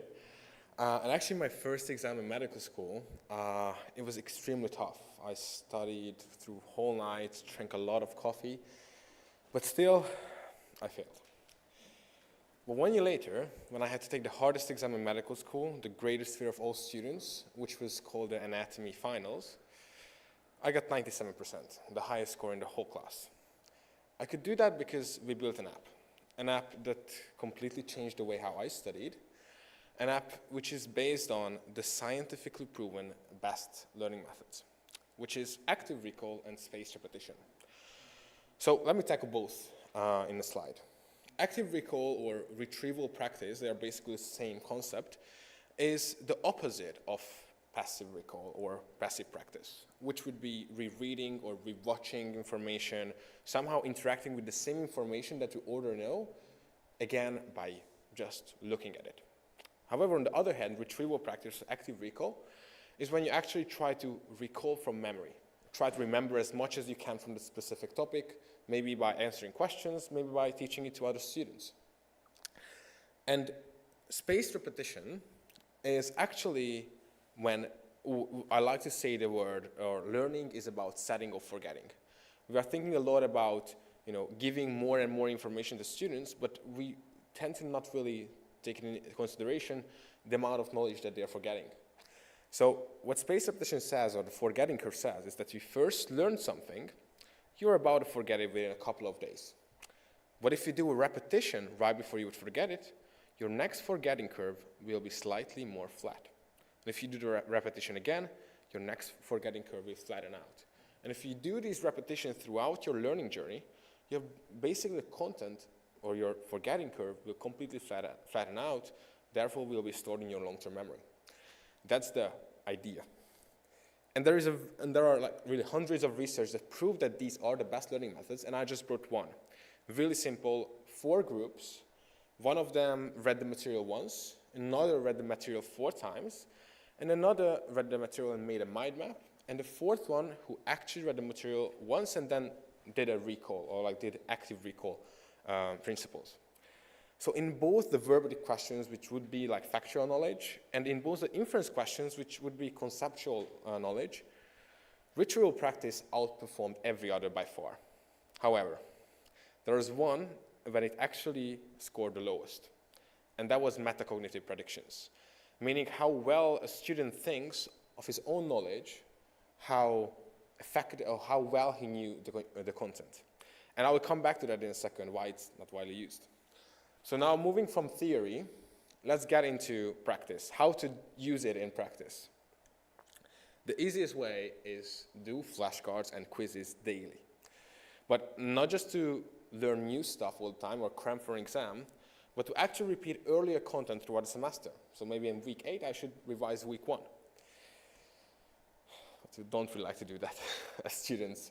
We tend to not study throughout the semester and try to cram everything in the shortest amount of time we possibly can, get an okay result, and then probably forget most of the stuff that we have learned. So the early question that I usually get is what kind of content can be studied like this? What kind of content can be studied with repetition, with this amount? Because one of the things I usually get is it only factual? Is it also reasoning or conceptual? And is it only science or other areas as well? And the answer is it is not only for science and not only for factual knowledge. Most of the research has shown that it is great for math. It is great for conceptual understanding. It is great for any kind of content that you need to know and you need to practice, even like sports skills. There was a really good research about basketball players shooting 3-pointers. And if they did the repetition in this period, on this periodically, they scored better than the others, or they improved more. But the problem is, what I suggested before, is that these methods are only used by the top achieving students. Those who were, like me, thinking about how to study more efficiently, therefore doing your own flashcards and actually building your own app. But the problem is that it is not used by those who really need it, those who are maybe having troubles paying attention or focusing, those who are might come from a lower socioeconomic background, or those who maybe have a double job on the side of their studies. So at that point, we decided that we want to integrate these amazing and proven best learning methods into the institutions and into the curriculum schools itself, to turn that 5% into 95%. So how do we do it? Well, we partner up with institutions. We take their course content in the syllabus, PDFs, notes, everything they have, and we transform it into a high-quality learning path, almost like a Duolingo course for the students. So students can do this gamified daily repetition with this system. But how does it work in action? You go to a lecture, and again, it's not substituting learning, it is just an add-on to do repetition. So you go to a lecture, you learn everything from your educator, from course leader, and you have a lot of new input that you have understood and you engage with at the lecture. The next day, it would send you a notification, hey, there are a couple of questions about this topic. Let's say it was the anatomy of the upper limb. The next day we ask, hey, do you still remember where does the biceps brachii originate from? And you answer, and this is how you practice actively. Then the next day you go to your next lecture. Now it's about anatomy of the lower limb. And then, instead of just asking questions about the anatomy of the lower limb, we repeat and revisit the content from previous lectures. And again, it might seem trivial from this diagram, but when we go into week 8 of the semester, we might still be practicing week 1 and 2 and 3 content, but only those that are struggling for that specific student. So how does it look? Well, again, it all starts with notification. Student has to log in, and they see whatever they need to study. Right now, it says, hey, you have 4 questions today to repeat. It might be a little low. In real life, it's a bit more. But yeah, and they start studying, and they have all kinds of question types, fill in the blanks, multiple choice, true and false, pairing, ordering, everything that you can imagine about actively re-engaging with the material. Here is some diagrams for anatomy and biochemistry. And again, fill in the blanks as well, and even like short text inputs. And once you have done with your repetition, that's when you can see the actual learning path that you need to do. And this is the learning path that is exactly syncing with your course schedule. Whatever your teacher has taught, they are starting to open and you have to revisit them. But as you can see, those that the teacher have not lectured upon, you don't have to do because you are not there yet. So it follows you throughout the semester. So this is how we try to get students to learn on a daily basis rather than just cram at the last days before the exam. But we perfectly know that every student is different, and the same kind of repetition is not good for each. So what we do is that we adapt to their unique memory. We do that by taking into 3 main inputs, a lot more, but these are the 3 main ones. Their accuracy of their answers, how well they actually answer those questions. Second thing is their time they need to answer. So for example, if someone is answering in 15 seconds, this suggests better knowledge than someone who needs like 5 minutes to find out the answer on his own. And we also have this unique parameter, which is how likely is a student to forget? How good is his memory? And this is how we adapt to each student's unique capabilities. And the elephant in the room. How can you score something where making a mistake is not a problem? I don't know how well you understood it, but if you make a mistake in VUVU, it doesn't matter. You just have to come again and practice again. That's the only thing we ask. And the answer is consistency. How consistently do you come back on a daily basis to do your goals? And if someone is making a lot of mistakes in his course, maybe he will get 50 or 60 questions to do, and someone who is doing extremely well may get just 10, because we don't need to bother you anymore, you're pretty good. But if you achieve 10 out of 10 or 60 out of 60, you both get 100% in our system. And this is how we score students based on their consistency of studying. And as an educator, you can give great incentives within the app as well, that maybe 10% of your exam is based on this, or you don't have to do an interest exam before your oral exam, or you get 10 extra points on your midterms. Anything can be put in VUVU as a tangible incentive for students to come back on a daily basis. And imagine yourself as a student, week 4 of the semester, you're not really wanting to repeat week 1, but if I get 10% for my exam, and all I have to do is do 10 questions today, I will do that 10 questions, and this is how we get them to practice on a daily basis. We also have a lot of gamification elements like point system leaderboards that get students crazy, and they are racing each other throughout the semester. And with these amazing data points that we gather, our educators are able to see what exact topics students struggle with, what maybe need to be actioned upon. So to give you a specific example, University of Pécs pathophysiology, they were looking at the data and they have seen that students are keep on forgetting and keep on getting wrong the questions about isovolumetric contraction, which is a part in the cardiac cycle. So the educator on the next lecture decided to have a 10-minute short review of the isovolumetric contraction to get students re-engaged, because he has seen that it's not going so well. And they can also get alerts if someone is falling behind and maybe you need to take action because the student is at risk and might be dropping out of the course. We can also say that before they would fail the exam. And now talking about case studies. We have done our first pilot with Semmelweis University, and within 2 weeks of implementation, over 92% of students were using it daily. 92% of students were coming in every day and practicing earlier content throughout the semester. And at the end of the semester, we asked students, did it help you? Did it get you a better grade? Yes, significantly, not really, or not at all. And over 91% of them reported that yes, it dramatically improved my grade. And a couple of feedback from students as well, which is honestly my favorite part, is that they are understanding the power of repetition. They wouldn't do it themselves, but now they understand. Even though not putting so much time and energy, it is easy to learn and you don't forget things.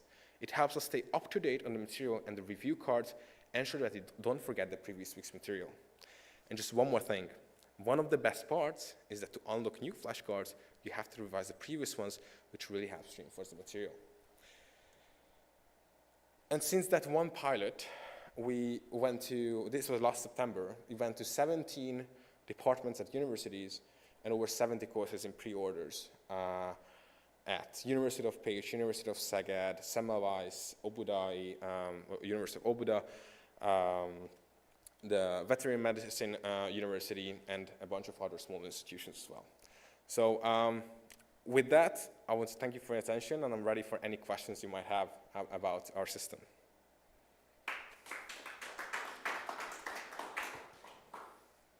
Wow. Yes. Thank you. My question is about how can you avoid to not overwhelm with the questions to the students? Because if you have not just one lecture, you have 10 lectures in a semester, and not the first week, the third month, you have a lot of lessons with a lot of questions you have to retrieve. Yeah. And how can you manage that to not overwhelm the students with these questions? Yeah, thank you so much for that. That is an extremely important case about actually having them still enjoy and engage with the content. And there are three unique approaches that we have for that. One of them, it is not for every course at all. It is for those courses that you think, when you think of your head of your program, you think about those gateway courses, those courses that might fail you, you know, those really hard stuff. And inside that course, it is not for everything, every peripheral information. It is for the core knowledge. Because what we eventually want to achieve is that students not necessarily get 100% on their exam, but to remember the core content through a long time. So that drastically, limits the amount of questions that we have on a daily basis, just focusing on the core stuff. And it is, like, I'm not gonna lie, it is like some effort from the students, let's say 10, 15, 20 minutes every day. But because it's 10 minutes every day, it adds up to like maybe a week of studying throughout the semester. And this is what we want to get to, is like, how can we make the effort you have to put in as little as possible, but feel the reward immediately? And that's what we excel in my opinion. And when university is asking us to do maybe more courses in their department, we say, are you sure that this is a course that this needs to be implemented in? And we are quite cautious about that because, again, the first question we have, decision makers and admin, is like, what are the gateway courses in that program? And to give you an example, in medical school, it's anatomy, physiology, biochemistry, pathology, pharmacology, and microbiology, these 6, across 3 years of preclinical studies. That's 2 courses every year, basically, that they are doing it. So, yeah. Okay, thank you. Thank you.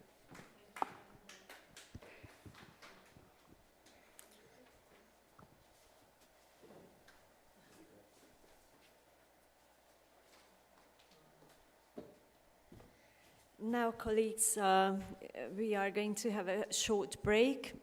Feel free to swap places if you wish. I think ours will last the longest, but we try to keep the time. What about 10:15-ish? Okay, break, and then we'll go on. Hopefully others will join us. Thank you.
Try something new, make some changes that are long overdue.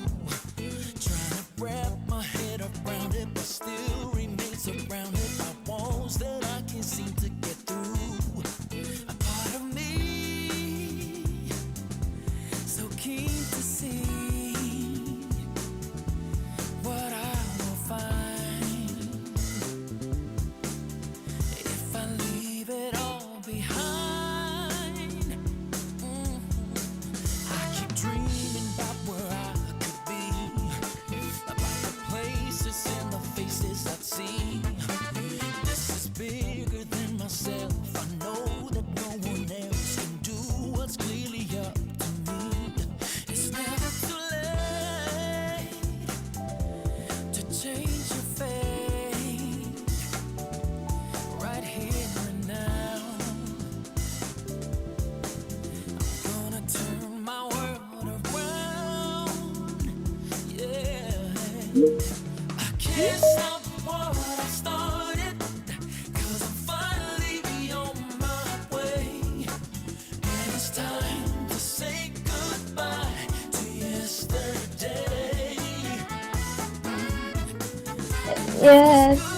Yes, I'm here.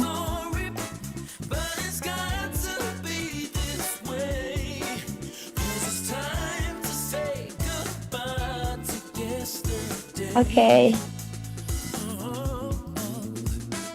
No.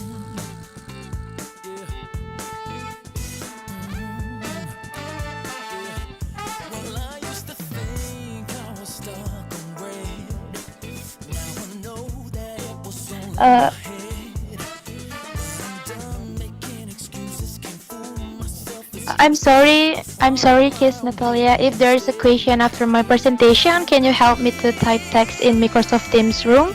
Because I'm afraid if there's a problem with my signal.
Hello, I'm Vera. Today, we're talking about hotels and family holidays.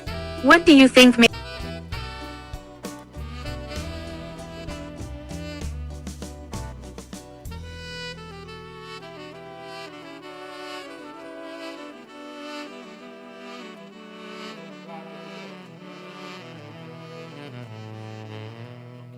Annyi, hogy a presenter view-t azt nem tudjuk megoldani, ugye?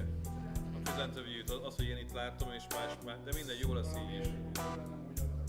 Nem probléma, megoldom. Köszönöm szépen.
Okay, we'll start in a minute, okay?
Ez az, ugye? Igen.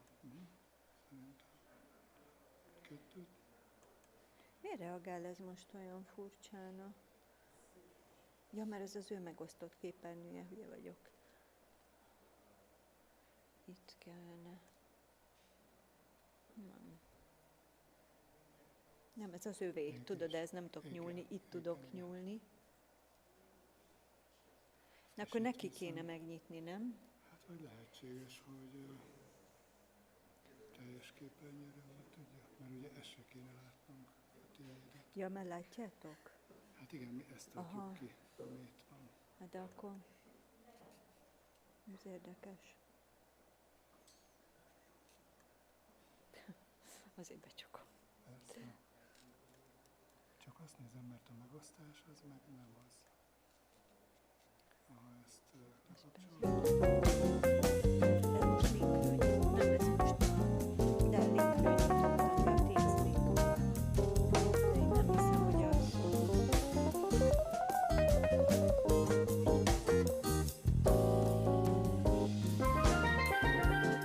mindenképpen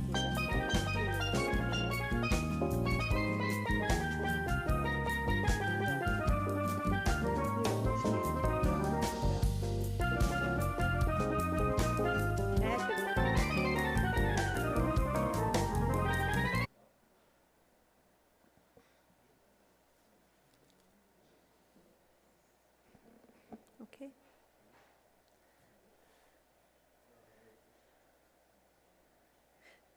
So, welcome back, everyone, after the break. Our next presenter is from Indonesia, Anissa Kirana Diniari, and she's going to present on innovative e-worksheets for climate change education, leveraging guided inquiry and Google Sites to enhance students' critical thinking skills. So the stage is yours, Anisha. Don't forget your microphone. Okay.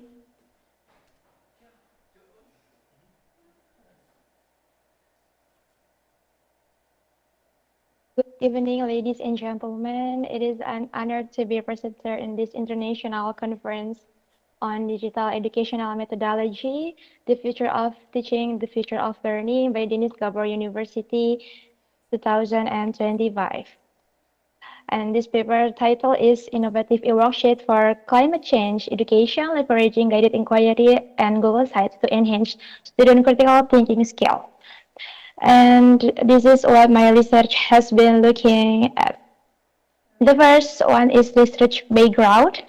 First is the characteristic of 21st century learning requires student-centered learning and constructivism using teaching materials during the learning process. The learning process tends to be teacher-centered, which causes students to be less interactive, lazy to learn, feel bored, and do not understand the concept of the material given by the teacher during the learning process. This is a current educational problem that requires student-centered learning. One solution that can make it easier for teachers to carry out student-centered learning process is using engaging and interactive teaching materials or media by utilizing technological advances. And the second is facing the Industrial Revolution 4.0, resulting in increasingly rapid technological development in Indonesia, which also requires progress in the field of educational technology. And the third is the results of PISA 2022 show that Indonesia ranking has increased by 5 to 6 positions compared to PISA. The factor that caused the increase in PISA score in 2022 can improve the quality of education in Indonesia. In addition, one of the abilities that can encourage students to excel in PISA scores is critical thinking skills that are honed through the learning process. And the last is reviewing the Sustainable Development Goals report in Indonesia. In 2024, Indonesia is ranked 78 out of 167 countries participating in the Sustainable Development Goals. sustainable program. Based on this data, awareness of climate change management in Indonesia is not yet optimal, so the contribution of all components in Indonesia is needed to support climate change management actions, including the education component. And the identification of problems, the first one is the eruptions in circulation is less effective due to the development of science and technology. Student level of understanding is still oriented towards aspect C1, remembering, and C2, understanding, which the central skills do not achieve. And the learning model teachers often use is less in line with constructivist learning, and the last is classroom learning that hasn't collaborates biology subject matter with sustainable development goals issues. So this is the research purpose. This study aims to produce evaluations based on guided inquiry on the SDGs climate change issues assisted by Google Sites to train students critical thinking by looking at the feasibility of using and the response of teachers and students to the evaluation. The research is based on the change in educational paradigm in the independent curriculum, or in Indonesia is Curriculum Merdeka, which is a transition from initially teacher-centered learning to student-centered learning. The change that occur require that the learning process in this classroom be active, which can be supported by the right learning approach and teaching materials. One of the relevant and student-centered approaches is the guided inquiry-based approach using worksheets teaching materials assisted by Google Sites. Worksheets are applied to environmental change material related to the SDGs climate change issues. Thus, this research is formulated to produce innovative worksheets for climate change education, leveraging guided inquiry and Google Sites to enhance student critical thinking skills. Okay, we're going to the next slide about methods. The trial research of the worksheets is use methods with the research and development method, R&D, according to Sugiono, is a research approach to produce a particular product by testing the effectiveness of the resulting product. The development model used is IDDIE, one of the systematic learning design models oriented towards the theoretical basis of learning design. This model consists of 5 stages, namely, the first one is analyze, design, development, implementation, and evaluation. Okay, the first stage is analyze. This stage is teacher interviews and student questionnaire. The research conducted at the analyze stage is an observation related to using a worksheet based on guided inquiry, and the observation was carried about by analyzing references and literature studies in a journal, books, or other sources related to a worksheet development. And we go to the next slide. The results and discussion based on the results of the analysis of interviews with biology tutors for grade 10, it can be concluded that a worksheet assisted by Google Sites can support the implementation of the independent curriculum or Curriculum Merdeka in Indonesia with the main principle of being student-centered. And the material in schools that is linked to the SDGs issues is rarely done, especially in the environmental change material, where in previous learning, the material relate to the SDGs issues of climate change. Therefore, teaching materials are needed that can link the SDGs issues to the material in schools. And the last result and discussion in part of analyze is students need critical thinking skills and can be trained during the learning process with the learning model used by the teacher, one of which is the guided inquiry learning model. And this is the worksheet product display assisted by Google Sites. Okay, wait. And let me show you all about the innovative worksheet product assisted by Google Sites, please. Okay, this is the product of innovative worksheet assisted by Google Sites. This is the menu page, and this is Okay, can you see my screen? Yes. Okay, here this is the page of pretest page. This is a pretest page, and this is the learning activities one, or in Indonesia is LKPD. Yes. Okay. There is the stage, and this is the learning activities 2. It's the same look, and this is the post test. The student can access the Google form by just when access the link, and this is the material summary. Okay. The student can read all of the material without access another link, just one link.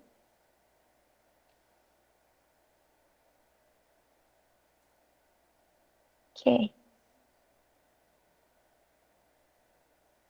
So the result of the development stage in this study includes activities to produce product in the form of an e-worksheet assisted by Google Sites that are suitable for use in the learning process by going through the teaching material validation process. And the result of the development stage is very worthy, and the average percentage is 92%. And the result of e-worksheet's readability response by student is very readable, the criteria, and the percentage is 94%. So based on the pre-test and post-test data in table study learning outcomes, it can be seen that the normally test gain score or n-gain score data results can be reviewed from the results of the pre-test and post-test of students. And the development erosion media is tested by Google Sites at the implementation stage in this study can be recommended for a more ideal effectiveness test, namely using a quasi-experimental design for further research. So this is the documentation, while the data is full, and the concept of the evaluation stage includes assessing the quality of the product with the learning process and general procedures for determining evaluation criteria, selecting evaluation tools, and conducting revisions. The results of the evaluation stage, namely the evaluation plane in which in this study, each stage starting from analyze, design, development, and implementation will reveal the essence of the results of each stage and the shortcomings of the development stage with the aim of reflection and recommendation for future research. So the conclusion is based on the research, the final product has been produced as a worksheet based on guided inquiry. So to train students critical thinking with very feasible criteria, and the developed worksheets have gone through validation stage with the final validation value obtained by media experts, material language, and the practitioners. And the category is very feasible and very readable. Okay, that's all from me. Thank you for your kind attention.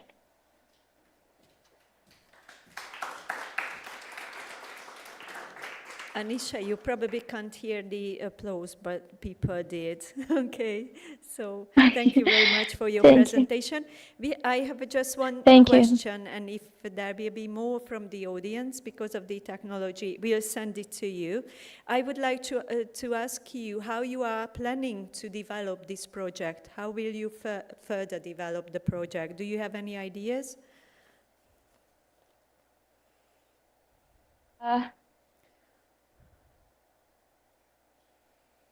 Okay, we'll send you the question then, okay? And we'll share with the audience later. Thank you very much for staying up. What's the time in Indonesia now? It's 8 p.m. 8 p.m. Yes, it's Nike in here. Okay, so have a rest. Thank you very much for being with us. Okay, thank you very much to the Bordenese Egypt. Okay, thank you. Thank you. Goodbye. Thank you. It was very sweet. Actually, she's a student, and I think she cooperated with her mentor, and she presented it. So this, okay, our next presenter is Zoltán Miholic and Attila Garavi, Xeropan, and I hope, yes, Zoltán is here, okay. Leveraging AI to transform language learning, curriculum design, personalization and learning empowerment in the Xeropan platform. So the platform is yours.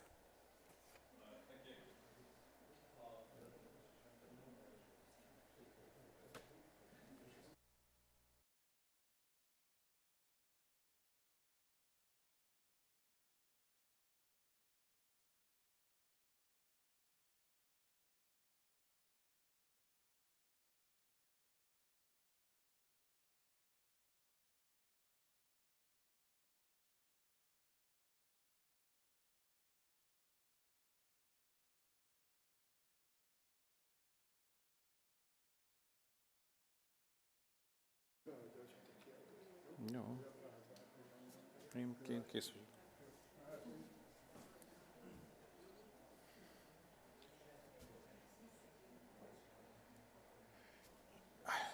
Okay.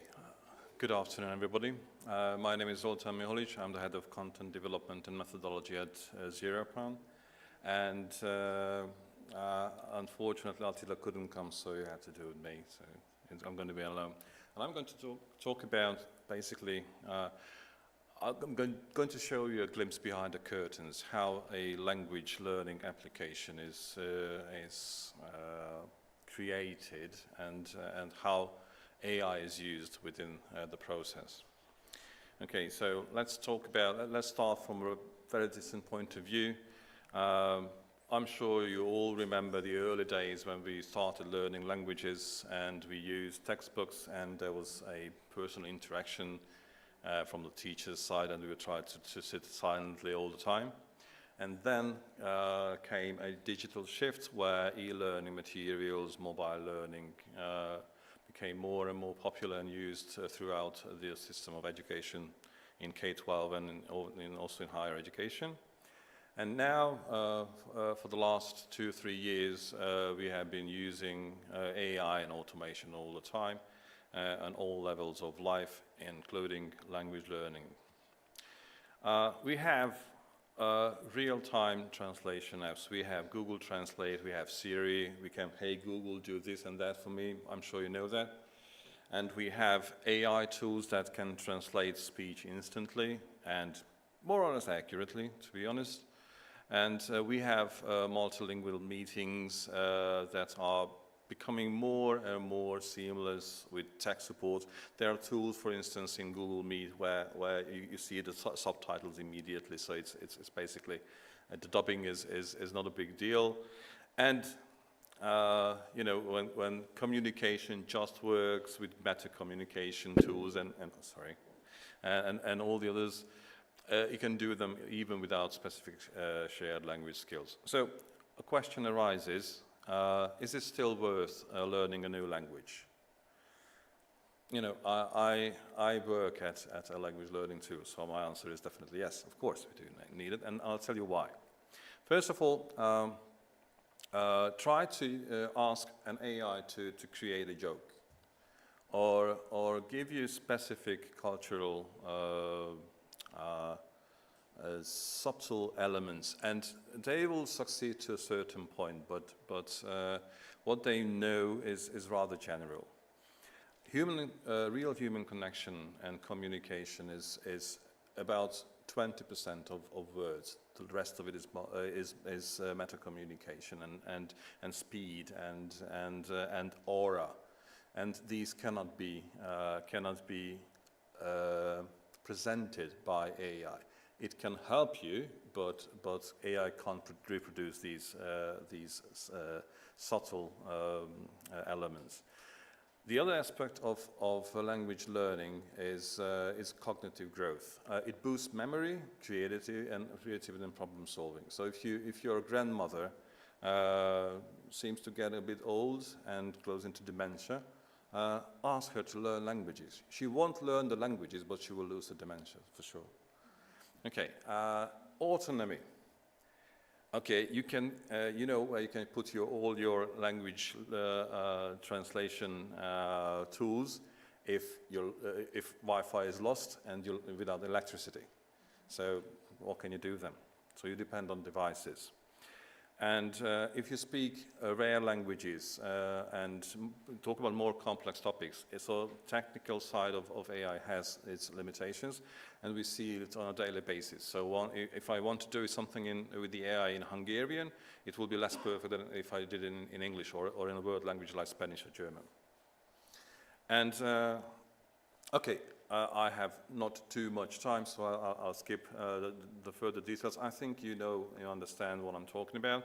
And there are two sayings here: language is like a map, AI is just GPS.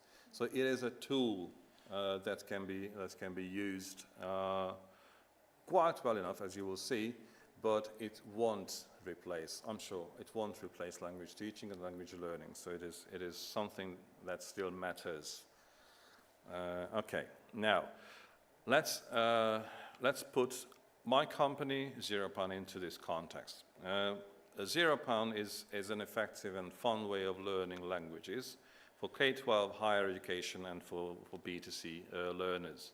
We teach 5 languages, general languages if you wish: English, Spanish, German, French, and Hungarian as a foreign language.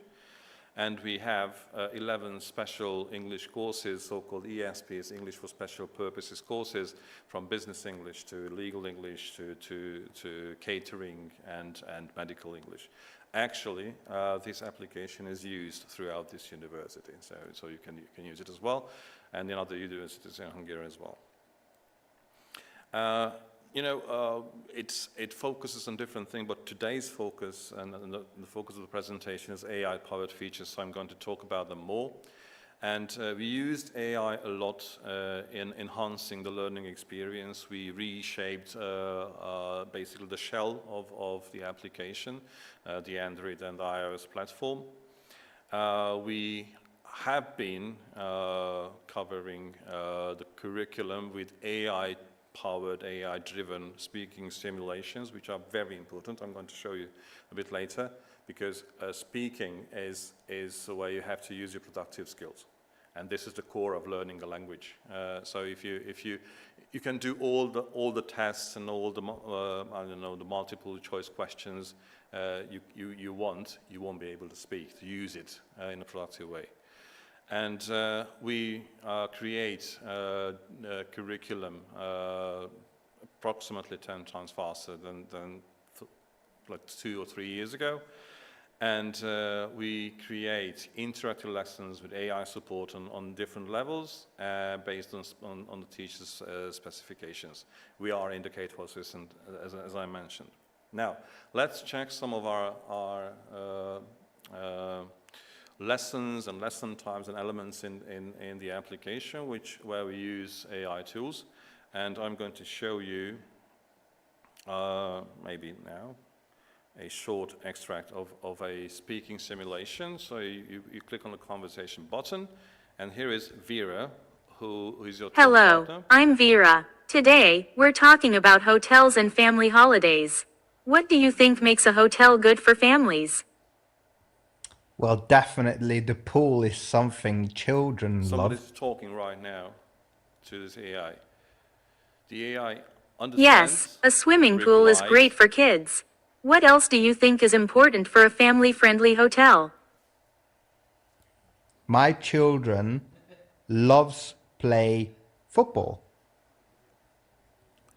And not just response, but also gives you a tip which corrects your That sounds error, fun. or So, helps you maybe a hotel with a playground or sports area would be good. part of the Do you think friendly staff is important too? Okay, I have not too many minutes, so I'll leave it here so you'll understand the concept. And there is Yes, it is very talking important. partner, a situation, and a role and the context where you can use, and you have to use the expressions, the terms, the language or linguistic part of the curriculum you have just learned in that particular unit. So these AI simulation lessons are designed for targeted practice. I call them the holy trinity of the topic, the communicative goal, and the grammar or grammatical elements. And these points or these core points set the topic and the content of the discussion with the help of the expressions and you've learned in a video lesson. And these targeted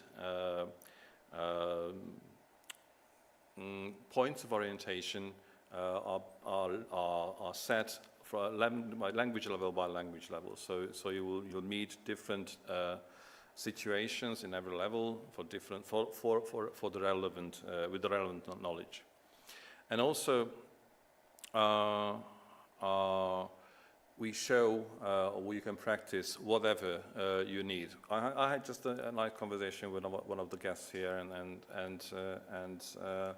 he is preparing for a language exam, and I told him how to use the applications. Just go to the practice part of the app and go through all the conversation, because you'll have a level C1 language exam in December, and you want to improve your grammatical skills too much, and you don't even want to for level C1, but you need to improve your speaking skills. So go into the practice session of the application, and try to practice all the topics and all the communicative goals you can within that time frame. Okay, and it does, and I also told him it doesn't matter that this particular speaking simulation is on a level A2, for instance, because the AI is taught to adapt to your linguistic skills. So basically, if you can have a very serious and complex conversation on level A with a level A2 or A1 even conversational partner, because it is adaptive. Okay, the general customization of the curriculum is AI-driven to a degree. So we set the rules, give the information to the AI, because for the reason we have two big sets of data. We usually use a API for that. And then the information comes back. We validate it with our content designers, and from these materials we build up the content, including these AI speaking simulation, and the outcome is a personalized speaking, listening, and grammar development in one. Now let's move on to another a very distant aspect of this language learning app. Mini grammars. Grammar is something that nobody likes, but everybody needs, and we have approximately 20,000 plus so-called mini grammars, automated grammar tips across our curriculum, and it means, since we teach languages, target languages in different source languages, it means more than 400,000 source target combinations. How we do this?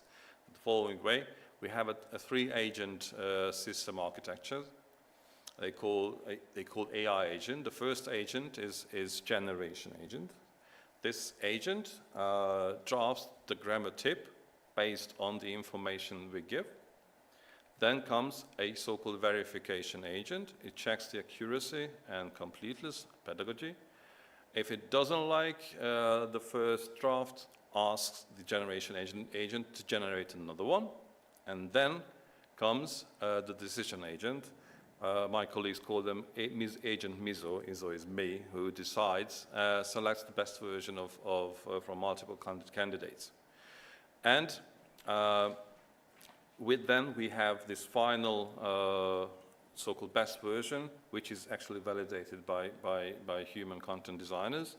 But to be honest, the AI is capable of doing a pretty good job, but it depends vastly on the prompt we create. And these agents, they just try to imagine 3 different set of prompts with three different agents, AI agents, who communicate amongst one another. And they actually collaborate, and the verification agent has the capacity to change the prompt for the generation agent, which is crazy. So it's like they're teaching each other. It's just beyond imagination. I like Asimov a lot, to just tell the truth, but not that much. Okay, I have 8 minutes. Okay, AI created image. Another example from a different territory of this application. I was given a task as head of content design to create these ESPs, these specialty English courses. I had a year for that, a calendar year, and technical languages are all about technical terms. And so I had to, each and every of these ESPs contain approximately 2,600 expressions, technical terms with their explanations. And it means 26,000 expression cards with 26,000 images. And before that, we picked, if you check the general curriculum, there are real pictures from real world stock images, and it took eternity to find the right image. And so we need to find another solution. So we used a multi-layer AI assistance. First, we created a prompt and an generated prompt from expression card context using the expression, the term, and the definition. And then we generated the images. And then came this HITL, human in the loop validation. So there was a content designer who sat down and spent a lot of hours with checking these images and iterated. So if he or she didn't like the image, she just flagged it, and it was it went back to the loop. It was regenerated again, and iterated until it was the perfect one. And we collected these images within 2 or 3 months, and if it wasn't the AI, we would be still collecting images on the field somewhere, probably, and having too much time to do this because we would be unemployed. Okay, now TTS audios. Illustrate. Clarify or make something more understandable with examples. Question. Okay. Raise doubts or uncertainty. We understand it. Thank you. So when we did one of the ESPs, I brought an American guy. We went to a studio, and he read question, raised doubts and uncertainties about something, and he did it for 1,600 expressions, and he read transcripts, and we paid a lot of money, and I spent a lot of afternoons with him in the studio, and the most frequently used word expression was I messed it up. So he had to repeat it. So we created a little. Okay, never mind. So when you have these expression cards, you need also, of course, you need audios because you want to hear. You need to have an audiovisual reinforcement nowadays, because today's Gen Z, they don't read text, they listen and watch. How you do it? You look for high quality CTS, and we spend a lot of time finding the best versions, and we use the scripting API, and we just forced the API and the AI to use the best version of intonation and pronunciation. And it was a problematic, especially with questions, to be honest, but we did our best. And of course, all these TTS sound clips were checked by content designers, and if not good, regenerated. So it's kind of the same, basically a similar verification process was done. And it was so successful that we started using these... Illustrate. Clarify or make something more TTSs throughout the system, so we use them for reading out lesson tests and transcripts and whatnot, and they are quite usable, natural sometimes. Okay, I have 3 minutes left. So Analyze. Okay, this is the pronunciation lesson where you have to analyze. Okay, you probably didn't hear me answer, but it was correct. I said analyze correctly. In pronunciation lessons, you need to basically repeat the term you have just learned, and we have a twofold AI integration system for that. First, there is a verification recognition system built in on backend of this application, but if it doesn't work or doesn't understand, the AI trained model jumps in and predicts the likely mispronunciation and checks if the speech, if this particular expression pronounced was correct or not, and it helps a lot. It improves how the application can understand you talking in a noisy neighborhood or on the bus, for instance. So it improves the satisfaction level of the users. Okay, okay, this is a whole different topic, and I have been talking for 17 minutes now. So I probably say thank you for being. Basically, I told you all the basic ideas, and the bottom line is we do a lot more with a lot better quality, a lot less errors, and we use AI. It doesn't replace us. We use the AI tools, which helps us do a better job and to make you people happier than ever.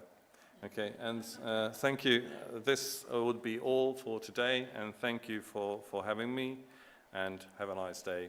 It's been me. Thank you.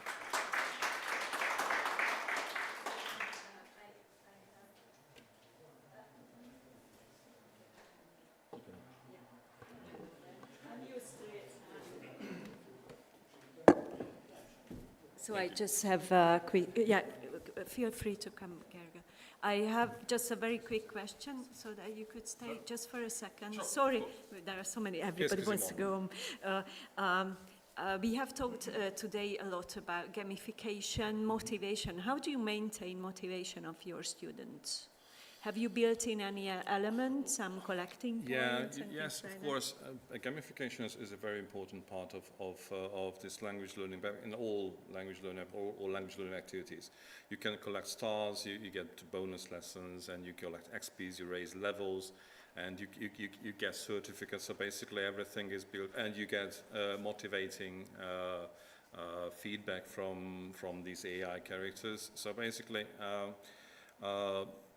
we use all these tools that are widely used, but basically the biggest motivation tool is when you use this application and you say "Deo," as she said, after listening to watching it for 2 minutes, and it's good, and if you feel it's good and if it's effective, it's the best motivator of all. And you feel development. I mean, yeah. Of course. Yeah. Okay. Thank you very much. I thank you. Wait for your wine. And I will stay here for the and night. I give, yeah, and this, just. Thank you very much. Ďakujeme pekne. Ďakujem. Köszönöm szépen. Next presenter is Gergely Kovács with the presentation topic, the potential of XR, AI, and digital twins in education. It's very funny. Gergely is a Hungarian pronunciation, is L and Y together is A in Gergely, but and thank you very much. I just promised one thing for the audience, that will be a most fastest and most familiar presentation today. So maybe just 5. I have 25 slides or something like that, but I would like to try that present it in 5 minutes. So let's just see how can I do that. Because, yeah, my name is Gergely Kovács. I come from Wiki. Wiki is a Hungarian MOD research institute, and I'm responsible for the XR and AI and robotics stuff and developments in Wiki, and also the research. So, yeah, I just skip some slides, which is not very important. Let's just see the challenges in the Hungarian military and also the NATO militaries. The first one is limited sources. Everybody knows that how we can build a 100 or 1,000 simulation center in... Slowly. Yeah, I know that my teachers try to teach me in how can I speak slowly, but... Yeah, the interpreters. Oh, I'm sorry. I'm sorry. Okay, now I saw that. Thank you very much. And also maybe I use some kind of military words, and in this case just translate some, or I just give me your hand and I say in a Hungarian version. So the limited sources is everywhere in the world. We don't have enough money, let's just honest. We don't have enough money to buy 1,000 simulation center, because one simulation center is approx 100 till 500,000 euros. So it's a very expensive things. And the question is, the second one, the limited training period, how can we teach 10,000 soldiers, let's just, my general said, in 1 day or in 1 hour. So this is a wish for the leaders. We have to teach soldiers in one skill in 1 day. We know that in the different kind of very bad stories in Ukrainian, and this is the next one. And the third one, the overwhelming technologies. What does that mean? Every month or every second month, we saw the new kind of technologies in the e-learning, v-learning, and XR, and AI, and so on. How can we teach the trainer and the soldier and the teachers to use these kind of technologies? Because the huge question is that even if we introduce or launch a new technology, how the teachers use that and how they can implement in the military. So this is we have faced these kind of challenges. And let's just see some answers, some, not all of them. The pro and the high tech. This is very good news. Benny, could you give me one SST headset, please? Yeah, okay.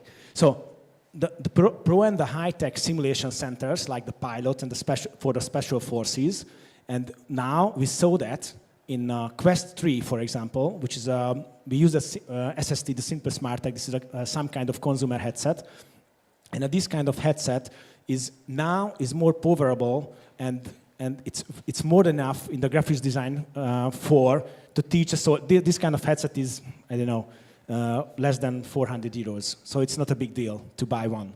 And now this kind of headset can be a one trainer with AI trainer for the soldier, different kind of skills. So this is the SST, when we use a consumer headset to teach the soldiers. And of course, we can use that in education everywhere. And the last things, the low-code, no-code revolution, which is help for the teacher and the trainers to develop some kind of curriculum. It's a very easy way to do that. And let's see the answers, and also the digital twin. This is cover the AI and XR in our approach. So we use digital twin, not XR, because the XR is some kind of screen. But the technology behind of this is a digital thing. So this is the SST concept.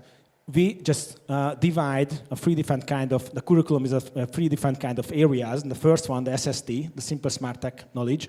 This is a very base knowledge, but more than enough to teach a soldier, for example, the sniper skills in 1 or 2 days with this kind of headset. And after that, we can use the pro and the live training version. But this is a very fast way to teach a soldier or the students one skill. This is a Hungarian and the NATO military approach.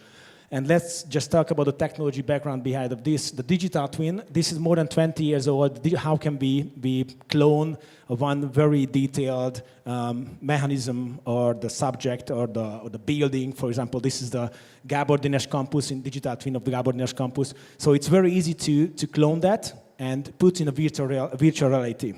And this is a Hungarian military hospital, and you can learn everything in VR, and you can use all of the equipment in the hospital. So it's a very easy way to teach the soldier. And let's just see the complex answer. This is my digital avatar with AI. So they can teach the soldier without me in the very base knowledge in VR. So if I give this kind of headset for the soldier, and they can train themselves at home without any permission, everything, so they can learn the base Hungarian, the NATO military knowledge and skills. Yeah, and this is a very easy way to build a virtual reality campus, for example, in the university. And this is my avatar. I know it looks like some suicide killer, and because the AI avatar never. Well, how can I say that in English? Blink? Kopislog. Yeah, they don't blink. So that's why he's looking for it as some kind of idiots. But it's very good to substitute you in the base knowledge. So if you teach this kind of avatars, they can substitute you. It's a very easy way to teach in one time 10,000 soldiers in the same time. And yeah, just the background in a VR, MR, have you ever been in this kind of headset? The VR is a virtual reality when everything around you is a digital environment, and if you use an MR, the mixed reality, we can mix the normal environment with some kind of digital layer, and this is a mixed reality, and this kind of headset can do that. I mean, VR and MR capabilities. Yeah, and this is a knife skill teaching platform, so you can learn at home how you can use a knife, not like in the kitchen, in some kind of different way. But you can use that in a consumer headset. And this is some kind of cyber knowledge, how you can use your gun not only 100 meters, 150, because this is the base of the Hungarian hunters' knowledge, 100 till 200 meters. So it's very important in the sniper knowledge in 500 till 700 meters. And you can learn that at home too. Yeah, and we have some kind of medical knowledge and a lot of examples, and the tactics knowledge. And what is the interesting things in this technology? Not only that one. I mean, it's a very fast way to teach somebody. It's a good one. During that scenario and during the training, we recorded all of the telemetry and biometry. What does that mean? During the scenario, I know that when the soldier used the gun, when they pulled the trigger, look during the pull the trigger and what happened there, and not only the telemetry, the biometry mean the EEG and the EMG. So I saw the sympathetic and parasympathetic nervous system, how they react and what is the stress level of the soldier. And this is very good to build them, this is adaptive learning, the own curriculum to teach more fastest way. So this is some kind of example when we measure the soldier, what's happened there in a scenario, and we can see here when you use a trigger and fire the bullet, what happened inside the soldier. And that's why it's very easy way to build his or her own curriculum. And yeah, this is another example how we can use that in NATO. And the good news is, this is the key, the low-code, no-code revolution. When the teacher with this kind of front end, user interface, user experience can build their own campus. And this is my example for the audience, for online audience, of course, and here too.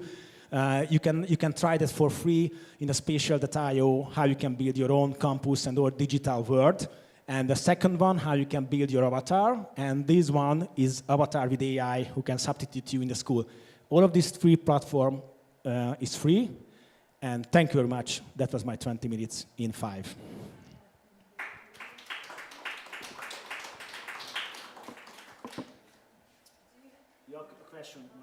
Do you have any questions? I mean, it was quite good.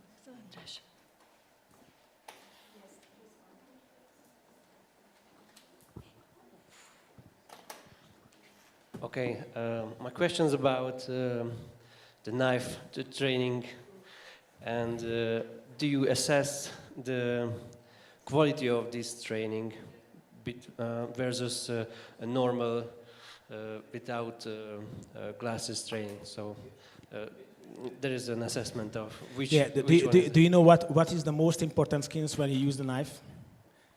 If you don't use with your knife. Yeah, at home with your knife also is a very good skill. So if you use a knife, there is no any chance work like Steven Seagal or Bruce Willis or something like this. There is no any chance. You have only one chance. Learn your muscle, how you can use this kind of 6 slices. And this is what you have to train 10 or 20,000 times. Because this is the experience, and according to research, if you have a knife fight on the street or in the front, 100% you will get 2 or 3 slices in your arms and in your body. The aim is you can be a winner, so you have to make 5, 6, and your enemy only give you 2 or 3. So that's the reason why the key is teach your body without your eyes, without anything, these 6 things. So if you would like to follow some Kung Fu masters or something, it's impossible. They will kill you. So this is the one thing, when you are in front of this kind of situation, you have to use this 6 movement. And this is what we learn for the base. Maneuver is the special forces guy, our side is the black belt guys, but they don't use this one. They use the pro headsets and the pro stuff. This is for the auxiliary forces, this is the territorial forces, more than 10,000 soldiers. So we couldn't teach these soldiers for the Kung Fu masters or something like this. So they have only 2 or 3 hours lesson a year, normally. And if you compare with that, they can teach themselves, because you know, this is a key element. Train your muscle without your eyes, without your thinking, just slice. Okay, thank you. Hard one.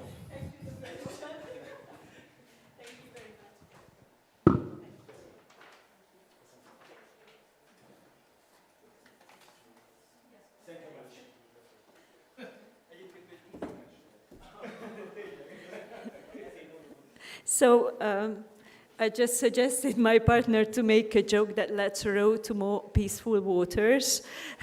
Parenting, what can be a nice job? So please welcome our last presenter, and I'm very grateful that Kinga took this challenge. Kinga Gyöngy from Eötvös Loránd University, and she's going to present on insights into parental learning, evaluating a MOOC. Thank you, Kinga. Okay. Thank you very much for being here with me, because I'm the last one. I'm going to present to you a case study. This is a MOOC, so it was a pilot on a massive online course, open online course. Okay, so we wanted to see whether we can take course content from an early childhood education course or a whole program and get some course content out of it and teach it to parents with small children. And what was interesting in this was that this was an asynchronous course. A distant teaching, so we never met our students. We only corresponded with them using this Canvas LMS. And it was also interesting that we facilitated this course. So they gave us some assignments and we replied to those, and we had some ideas about our students, and what we wanted to see is whether our ideas were correct, and I will tell you what our ideas were about our students. So what I did was that they started the course with an introductory forum, and so they answered us some questions about who they were, how many children they had, how old the children were, and what we're hoping to get from this course. And I did a content analysis on this forum, and what I did, we put course completion data next to these content analysis data, and this is what I'm going to present to you. So our first question was whether if a person uploaded a profile picture for themselves, because this was a new platform for them. So if they provided a content, a profile picture, whether that helped in the completion of the course. And then we see at the end that among those who completed were more who had profile pictures. So that's a good sign. That's, I can tell you, if you teach a similar course, if someone has a profile picture, that's a good sign. But it doesn't mean that they will necessarily be able to complete the course. Okay, and then there is always a question for us instructors, like if our LMS provides us with some content or course analytics, what we can do with that.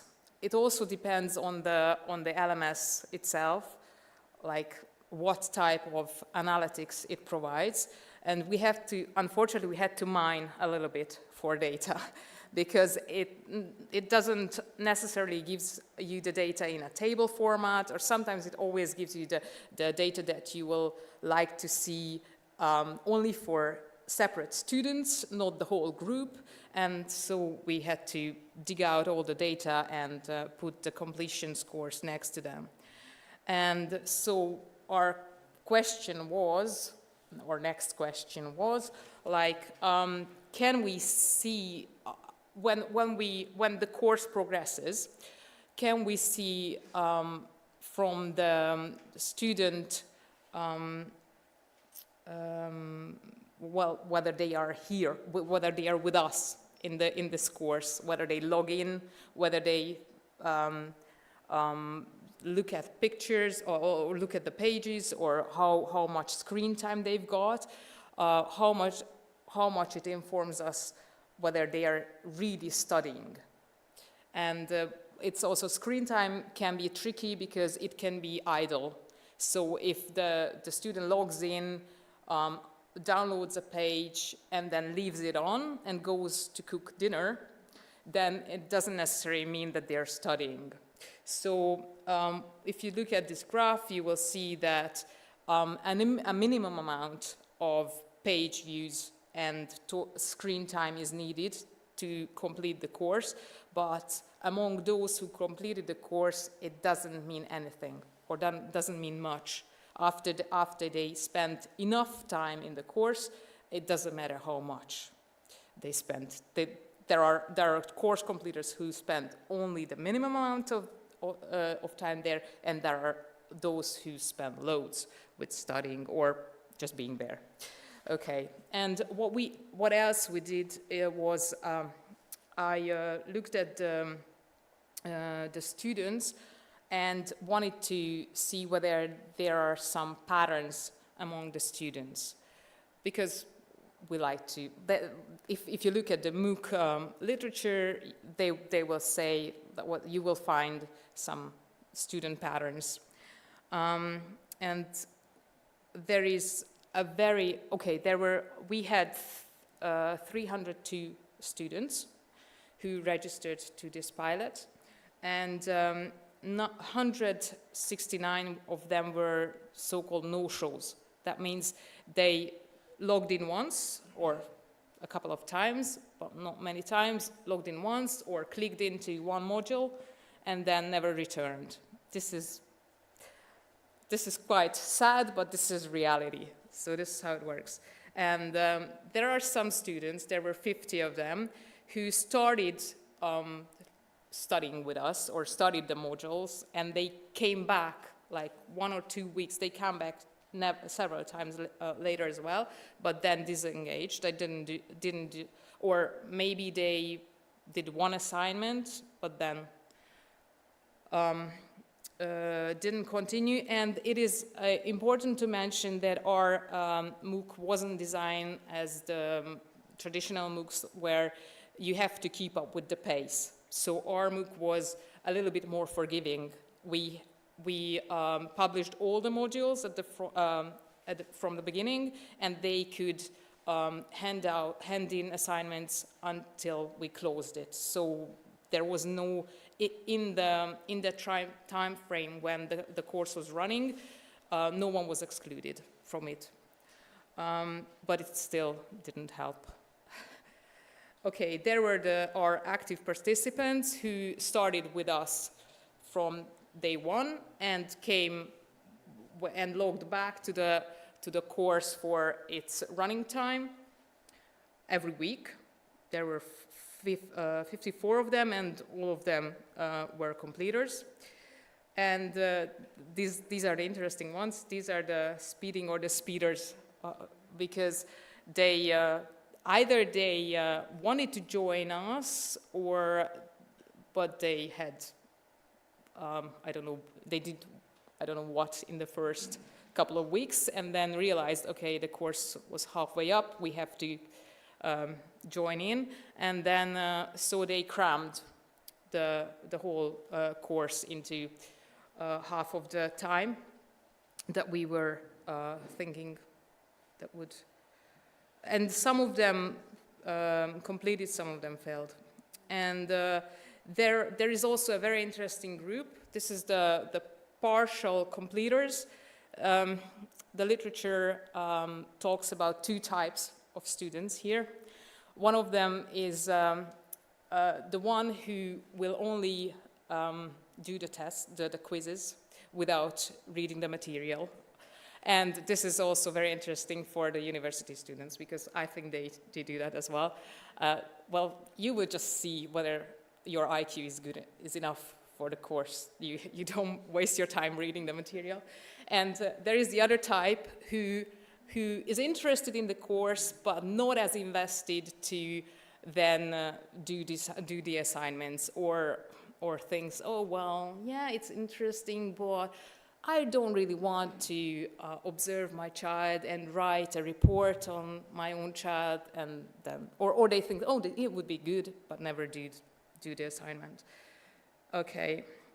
It was also very interesting, and this was one of our concerns, that we didn't know whether the parents with small children will have enough time for studying.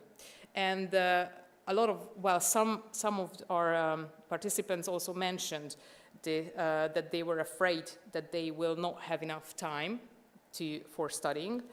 And we thought, okay, someone who mentions that they will not have enough time, maybe those will be the ones who fail our course. And no, it doesn't, well, there is no significant, well, if someone mentions that they are afraid that they will not have enough time, it can mean two things: that they will not have enough time, or that they are aware that they have only a little time and they have to use it wisely. So this is not necessarily a risk for not completing the course itself. It was also interesting whether they were interested in the course format itself. Only three of the 124 mentioned that it was interesting to them. It was very interesting for us, instructors, but not as much for the participants.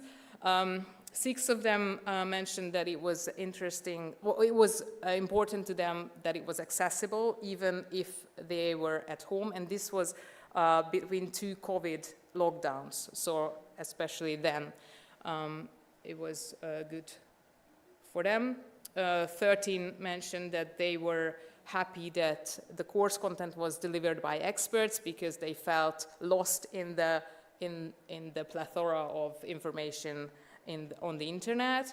And 11 mentioned that they were happy that they could talk to peers. And this is also interesting in the Hungarian context when the mothers can stay home with their children up to 3 years, and they can feel a little bit isolated from other adults. So, and it was very sweet for us. I didn't write it down, but every 5th participant mentioned that they were happy, or that they were thankful that they could take part in our course, and I thought that was not kind of them to say.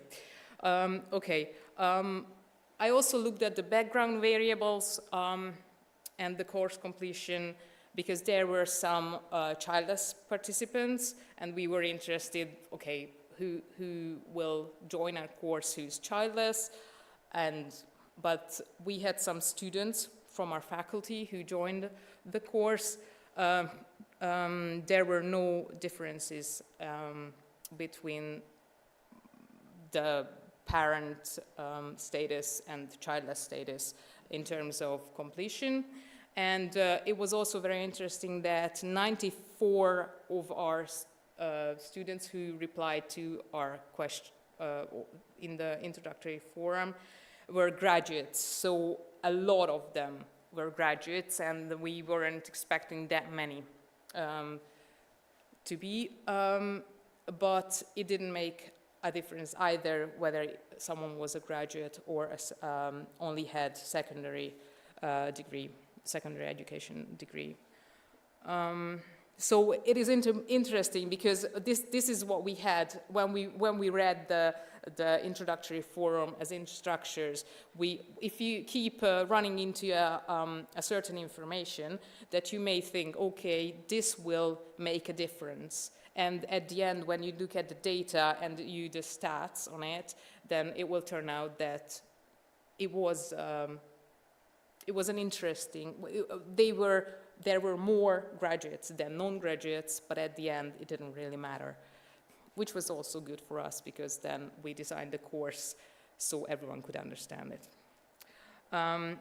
Okay, and there the last thing was what was also very interesting for me is we asked the question what they were hoping to get from this course, and there were two main content that came back. One was that there was some kind of lack of confidence or in the person. They wanted to be more confident or had anxiety about parenting in some way, or they were first-time parents, and that was the reason for not for seeking more information. And among those who mentioned these, there were also completers and non-completers. So we would have to do another run and ask everyone whether they with a questionnaire to see whether there is any connection between the two. And it was also very interesting that a lot of them talked about their learning motivation, like why someone would like to do an online course when they are at home with their child. And some of them mentioned that they like learning, so they are invested in lifelong learning, and this was an opportunity, and they were happy to embark on it. And there was also a very interesting question, or a very interesting aspect, was that they were learning in relation to their children. And then the content was, our course was called a survival kit for parents with young children. And for some parents, the survival kit, so the kit was interesting so that they get some ideas what to do with their child. And for some of them, the term survival was interesting because they felt that they were a little bit overwhelmed by parenting tasks. And for some of them, it was interesting to learn specific development ideas, what they can do with their children, or whether some of them had some issues where they thought that the child would need some help. And some didn't mention these, but it was also very interesting to us, and it was also a very interesting task to draw this graph for you, so to see how much the different contents overlapped. So this was my presentation for you so far.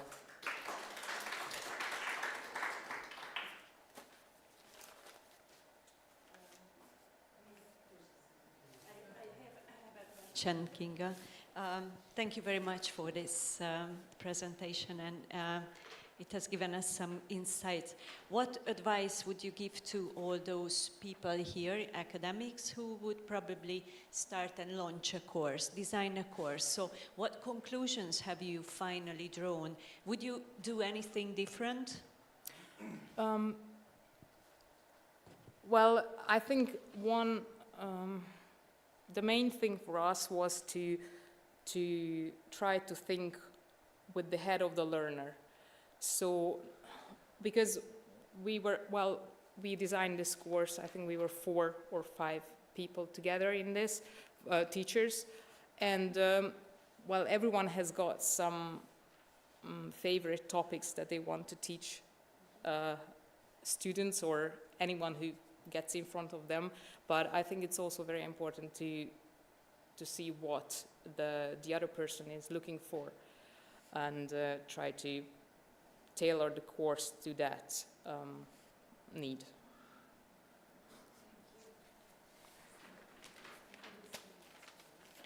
So thank you very much again.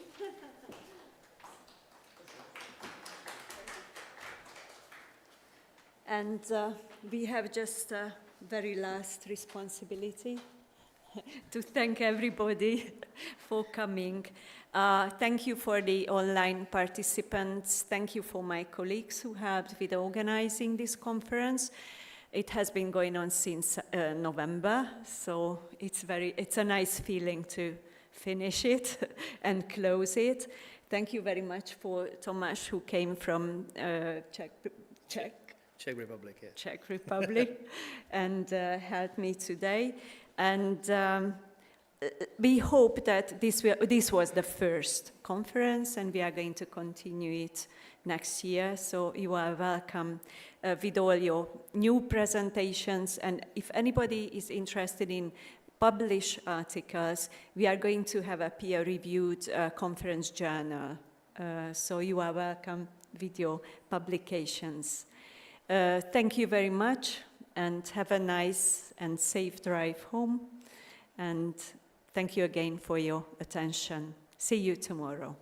Tomorrow, next year. Thank you very much. Thank you. Thank you. You be again.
Joy inside this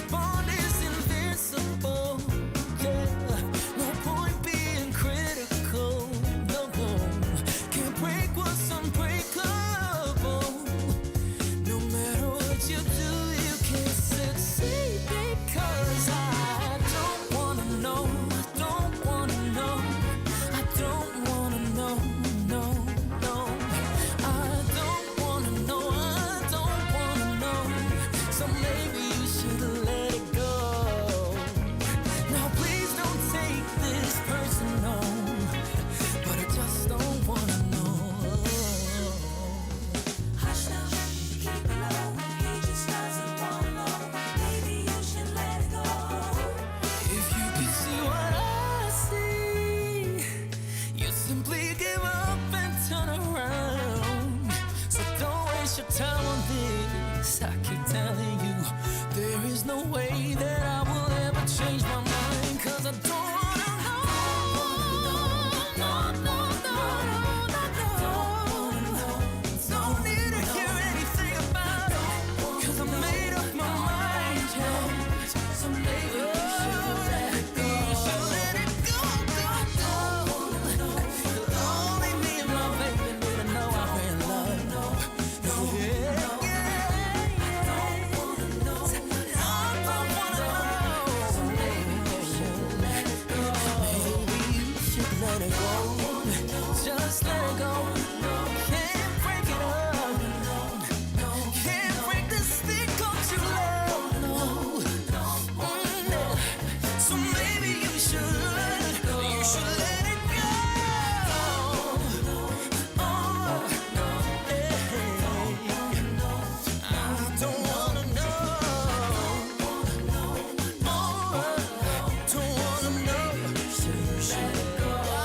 home.